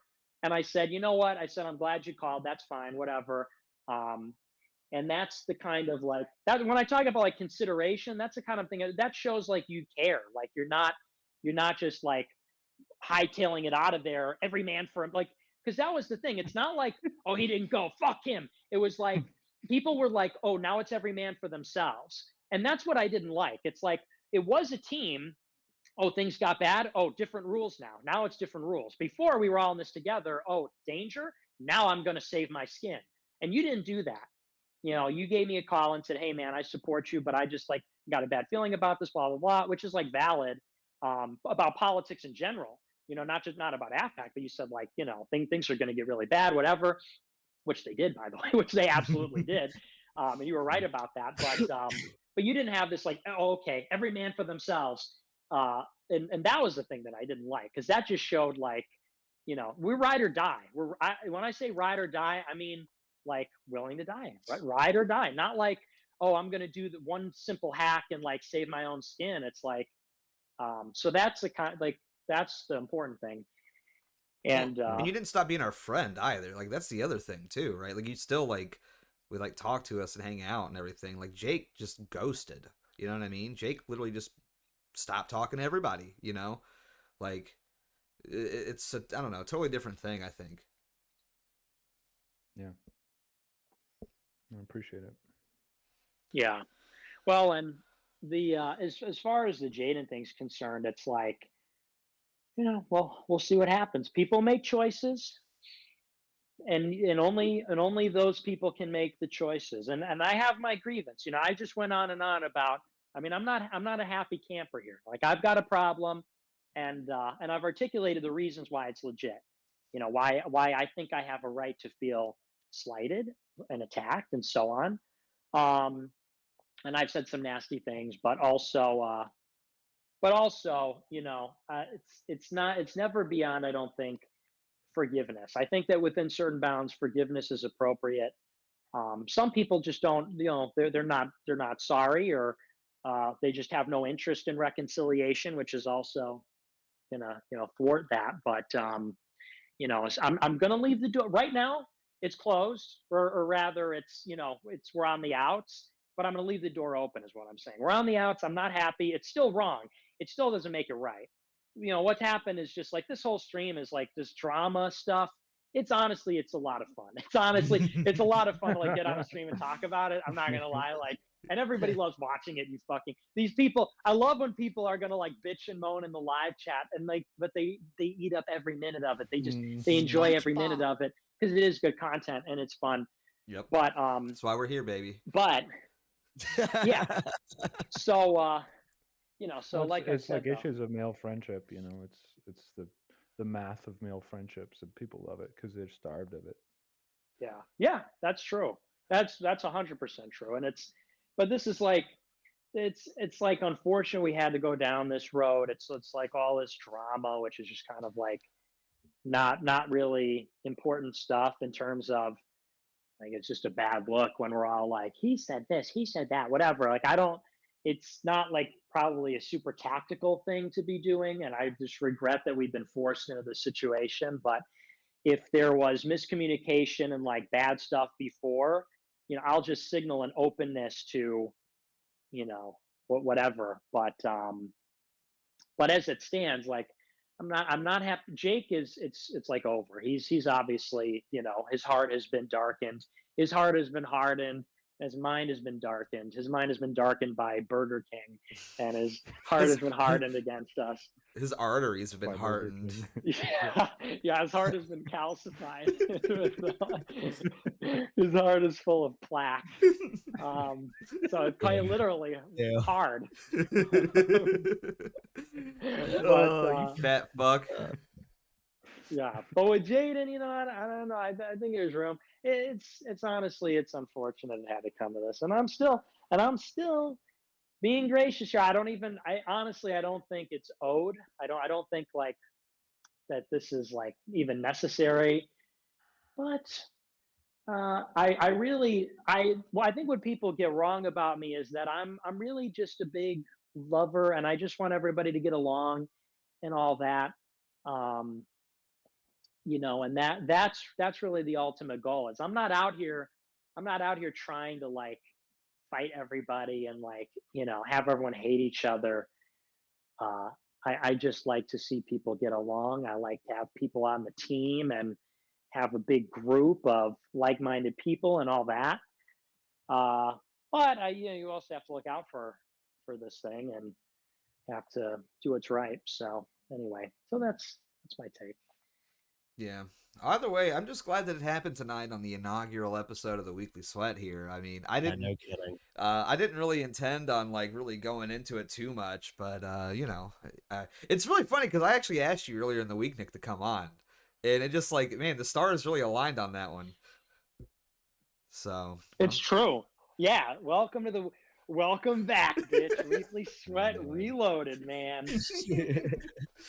Oh man, yeah, like that's the way that it's always been. The sweat always wins, man. The sweat is like, we're always there, ready to scoop up the drama, Yeah, I really didn't plan on talking about it too much, just because it's like, again, it's a personal thing between you two, and it's like, what is there to talk about?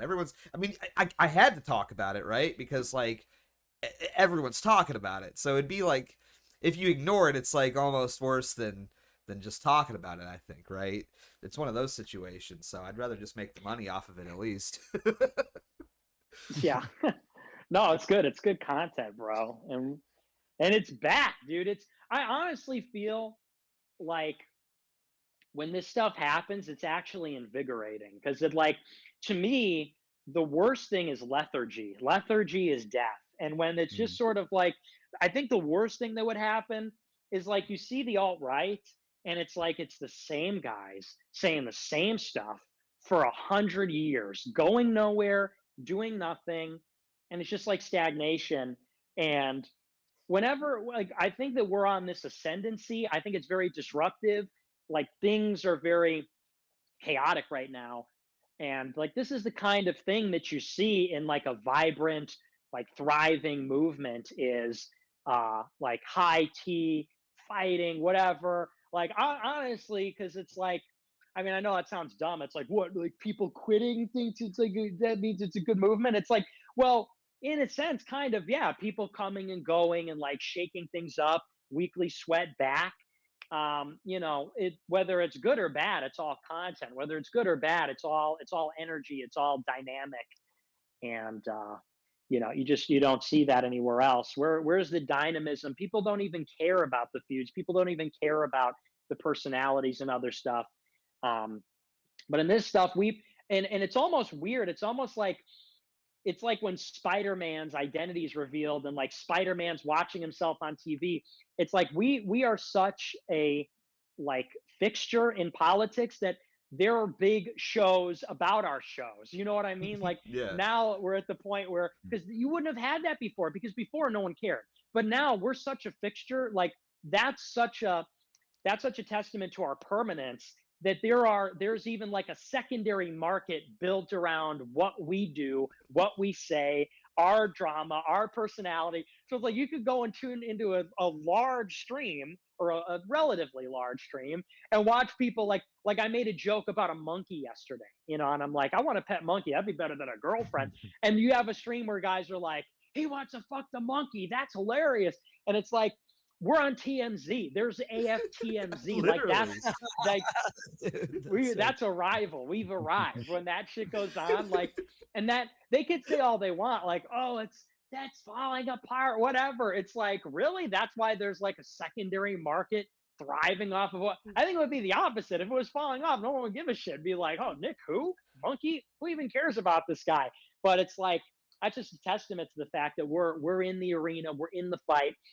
And this year, like with Cozy, with Twitter, how could you be blackpilled? We're going to get our Twitter accounts back. We're on Cozy. We're going to get our payment processing back.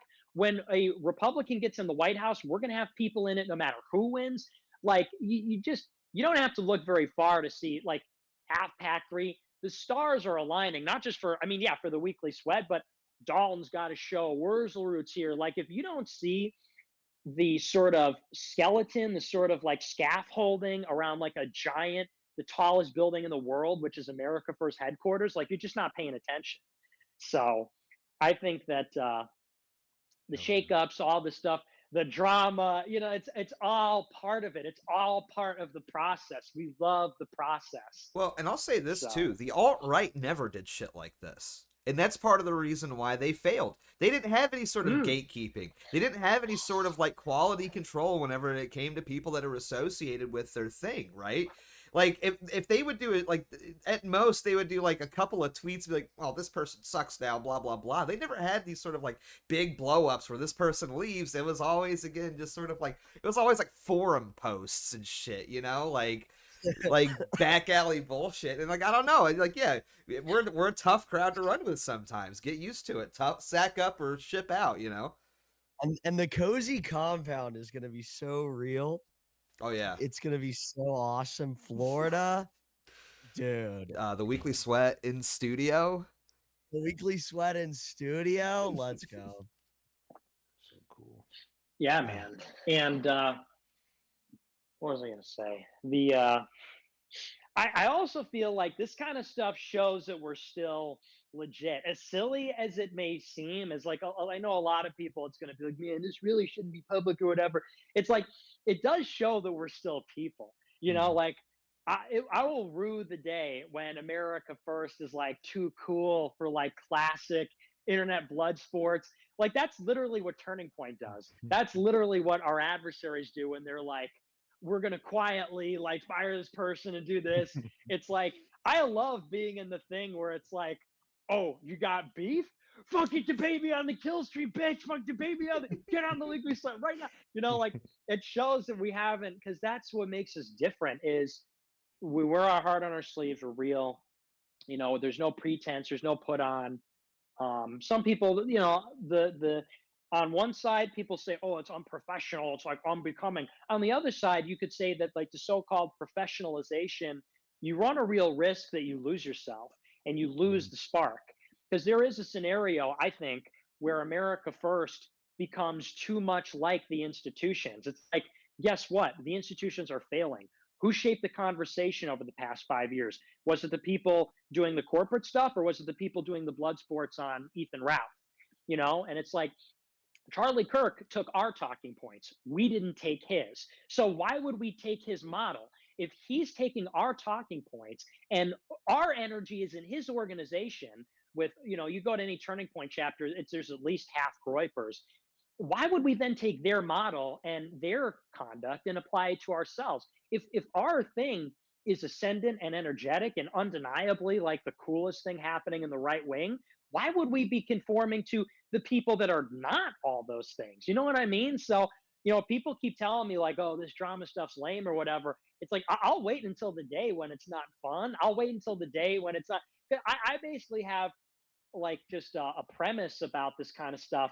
It's like if I in my gut like it and it's fun, I'm into it, and I'm like looking for like a really good reason to not be into it.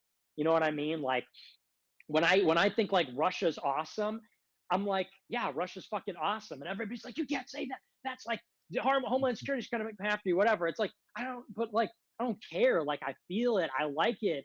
It's awesome. I love it. You disagree? Fuck you. Like, tell me why you disagree. So like I'm waiting for a reason why the E-drama doesn't suck. I love it. I'm with it until the death. That's why we're Jake Lloyd wants to be above it all and join APU. Okay, see you at like APU Fest. You see a gay PU Fest or whatever even goes to that thing. We'll be at AFPAC where we're rolling 100 deep and people are beating each other up and fedoras are flying all over the place and moms are holding Beardson back and everyone's getting threatened to get killed and there's bomb threats. Who stepped in my Yeezys? Who stepped in my Yeezys? Fuck you. Yeah. So that's my love letter to us. Amazing. Let's go. I love it, man. I love everything about it, and yeah, it's just fun. Like ultimately, isn't that what we're all about at the end of the day? Isn't that what makes us attractive? Is the fun of it all? Yeah. I mean, the situation sucks for sure. And what we're doing is we're taking a shitty situation and having a little fun with it. Like so sue us, right? That's the way that I see it, at least. Yeah, it is fun, and yeah, let's just. This is like my response in a like methodological way to the put on high road shit where it's like I'm gonna put out a statement and say best of luck everybody. Not, you know what I mean? Like this is my response, like that kind of. It's like like come on, nigga, that ain't you. That's not you. Now we got these niggas being like, I'm above it all. I'm not gonna I'm not gonna dignify that with reply. It's like, nigga, we know you. This is what you're known for. Now the Groypers, now these like Groyper pretenders are gonna be like, well, I'm doing the responsible thing, and I'm not gonna get on the call. Like, nigga, we Groypers, we don't care. We go on Beardson, we say it. So Yo. It's Roots, so good. them's I'm roots, talking too Nick. much. Them's roots. That's big Wayne energy right there. You know that. Big Wayne. Wayne game. Oh man. Big shout out to Wayne, man. That was wild. I'm so glad he came on. Dude, I was starstruck, Wayne. honestly. Yeah, that was really Yeah. cool. He's powerful. He should hold it down as POTUS till Nick gets in there. I wish you would have got the beginning of what he was saying. It was so awesome. It was so wholesome. Dude, I know. Telegram sucks, man. Like I couldn't believe I got cut off, but it's all right. It's Well, all we've been, good. the whole stream's been scuffed all night long too. Hey. Between my internet collapsing, the audio being shit, Look, it wouldn't be a weekly sweat if it wasn't a little scuffed, If it wasn't a little scuffed, if we weren't a little drunk, if we weren't a little pissed off, it wouldn't be the weekly sweat, True. So true. Hey guys, I'm gonna jump out of here. I love you guys very much, and I look up to all you guys. You guys are really on your grind set. So thanks for all the hard work you do, and I just appreciate you hearing me out on stuff. Yeah, of course. We love you too, King. Yeah, we love you, buddy. I appreciate you on the call because I think you added a lot of insight. So I thought that was a good convo. So we love you, King. You're the man. All right, you're Love our you guys. guy. Big hug. Big hug. Big hug. Big hugs. Oh wow, Franson's awesome, man. Yeah, good guy. Yeah, we love Franson. He's such a level-headed guy. It's hard to be mad even like around him. You know what I mean? Like even at somebody else. Yeah. He makes me feel smarter too. Yeah. Yeah. Like just talking to him, I feel smarter. He's thoughtful. I appreciate that he's thoughtful, and a lot of people just like talk and don't really say anything, but like Steve says stuff and I genuinely am like, I didn't think of it that, and like uh that's such a valuable trait to have, because it's actually, to have novel insight and profound insight is really difficult to come by. You could get a lot of people that'll be like, I agree, or no, I disagree, or say like the most or the next most obvious thing. And so to have somebody that kind of like challenges like the frame is like, you know, that's it's a big talent. Yeah. No, I agree. And yeah, like Dalton said, I just feel smart every time I'm around him. And yeah, I don't know. I just like the guy. He's fun. He's funny too. He's a really funny guy too. Uh, he's a surprising. He's an underrated comedic talent, as Mike Cernovich might say. Uh, but we don't need to open up that old wound. Um, I don't know why you're Dalton laughing, Dalton. You don't know, you new I don't know. fag. Oh, but that's why I'm here. That's why I'm here. We're gonna make that a segment on the new sweat where I I'm gonna don't know say anything. I'm gonna say some like old fag joke that I know Dalton won't get, and then when every time And he laughs at it, he has to like take a shot or something because I know you don't know what I'm talking about. Oh, dude, I got a bottle of Maker's Mark right over here. I'm gonna bring up the Lucas room, and Dalton's gonna be like, oh, yeah, I remember that. Dude. Yeah. I'm gonna be hammered by the end of every show. I'm gonna try to turn you into an alcoholic. That's the goal of the You're gonna weekly have sweat. to get like a you're gonna have to get like a stand-in co-host. He's gonna have to like come in if I'm too drunk before the end. Just get Tyler to come in and like drag you off. Yeah. Yeah. Oh man. Oh man. So what else you got planned for the night, Nick? I don't know. I'm probably going to bed. I was so tired a few hours ago, and now I'm wired. So I don't know. I'm probably going to get something to eat or something. But yeah, it was a great show. I think it was really a lot to unpack, and of course, we'll see what the fallout is. I love when you just do something without really planning. You know what I mean? Like when you're just like, you know what, I'm gonna go off, and it's always like, well, there's always this moment where you're like, I don't know, I shouldn't say this, I shouldn't say that, and then you're like, you know what, fuck it, and then it's like, well, I wonder what's gonna happen. It's like, well, who cares? Whatever happens, happens. But I wouldn't know anything about that, Nick. I'm obviously very calculated and thoughtful with everything that I say. So, yeah, I don't know if I could relate, but I'm glad you enjoyed yourself at least. yeah, I had fun. I thought it was productive No, it and was good. entertaining. Yeah, and again, would it not be the weekly sweat without Nick on here? Would it not be the weekly sweat without some drama? I mean, damn, I'm so happy that this happened. Honestly, I'm giddy because I mean, not that I'm giddy that it happened. It sucks. The situation sucks. Like, don't get me wrong, but I am very giddy that we just so happen to launch the weekly sweat tonight. I mean, just boy, the stars really aligned for that one. So No, it's totally fitting. Yeah, I hope he comes around. I really do. Because even though I hate what he's doing, I don't hate the guy. I think what he's doing is fucked up, and I hate it. But I can't bring myself to hate him. I do care about him, and he even because I we've had our beefs before, and I think I said on the show, and people said, "Oh, that was really gay." uh-oh, Uh-oh. I think we lost Nick. Did he maybe Oh, hey, There we go. hello? I don't know what happened. Hey, can you hear me? Yeah. Yeah. Where did I cut off? That was really get. Oh, yeah. People said it was really gay when I said this, um, but I think I said at one point, I'm like, sometimes me and Jaden are fighting and we both just laugh, and it's like at least for me, it's hard for me to be mad, because we were buddies. So I would I still think it's wrong. I feel very slighted. You know, I have my feelings on the whole situation as I've articulated, but I hope it's able to be resolved. But the problem is, I don't think that he even gives a shit enough, which is sad because it's such like a easy and sweet thing. It just requires like a little bit of humility. It requires just a little bit of like faith and humility.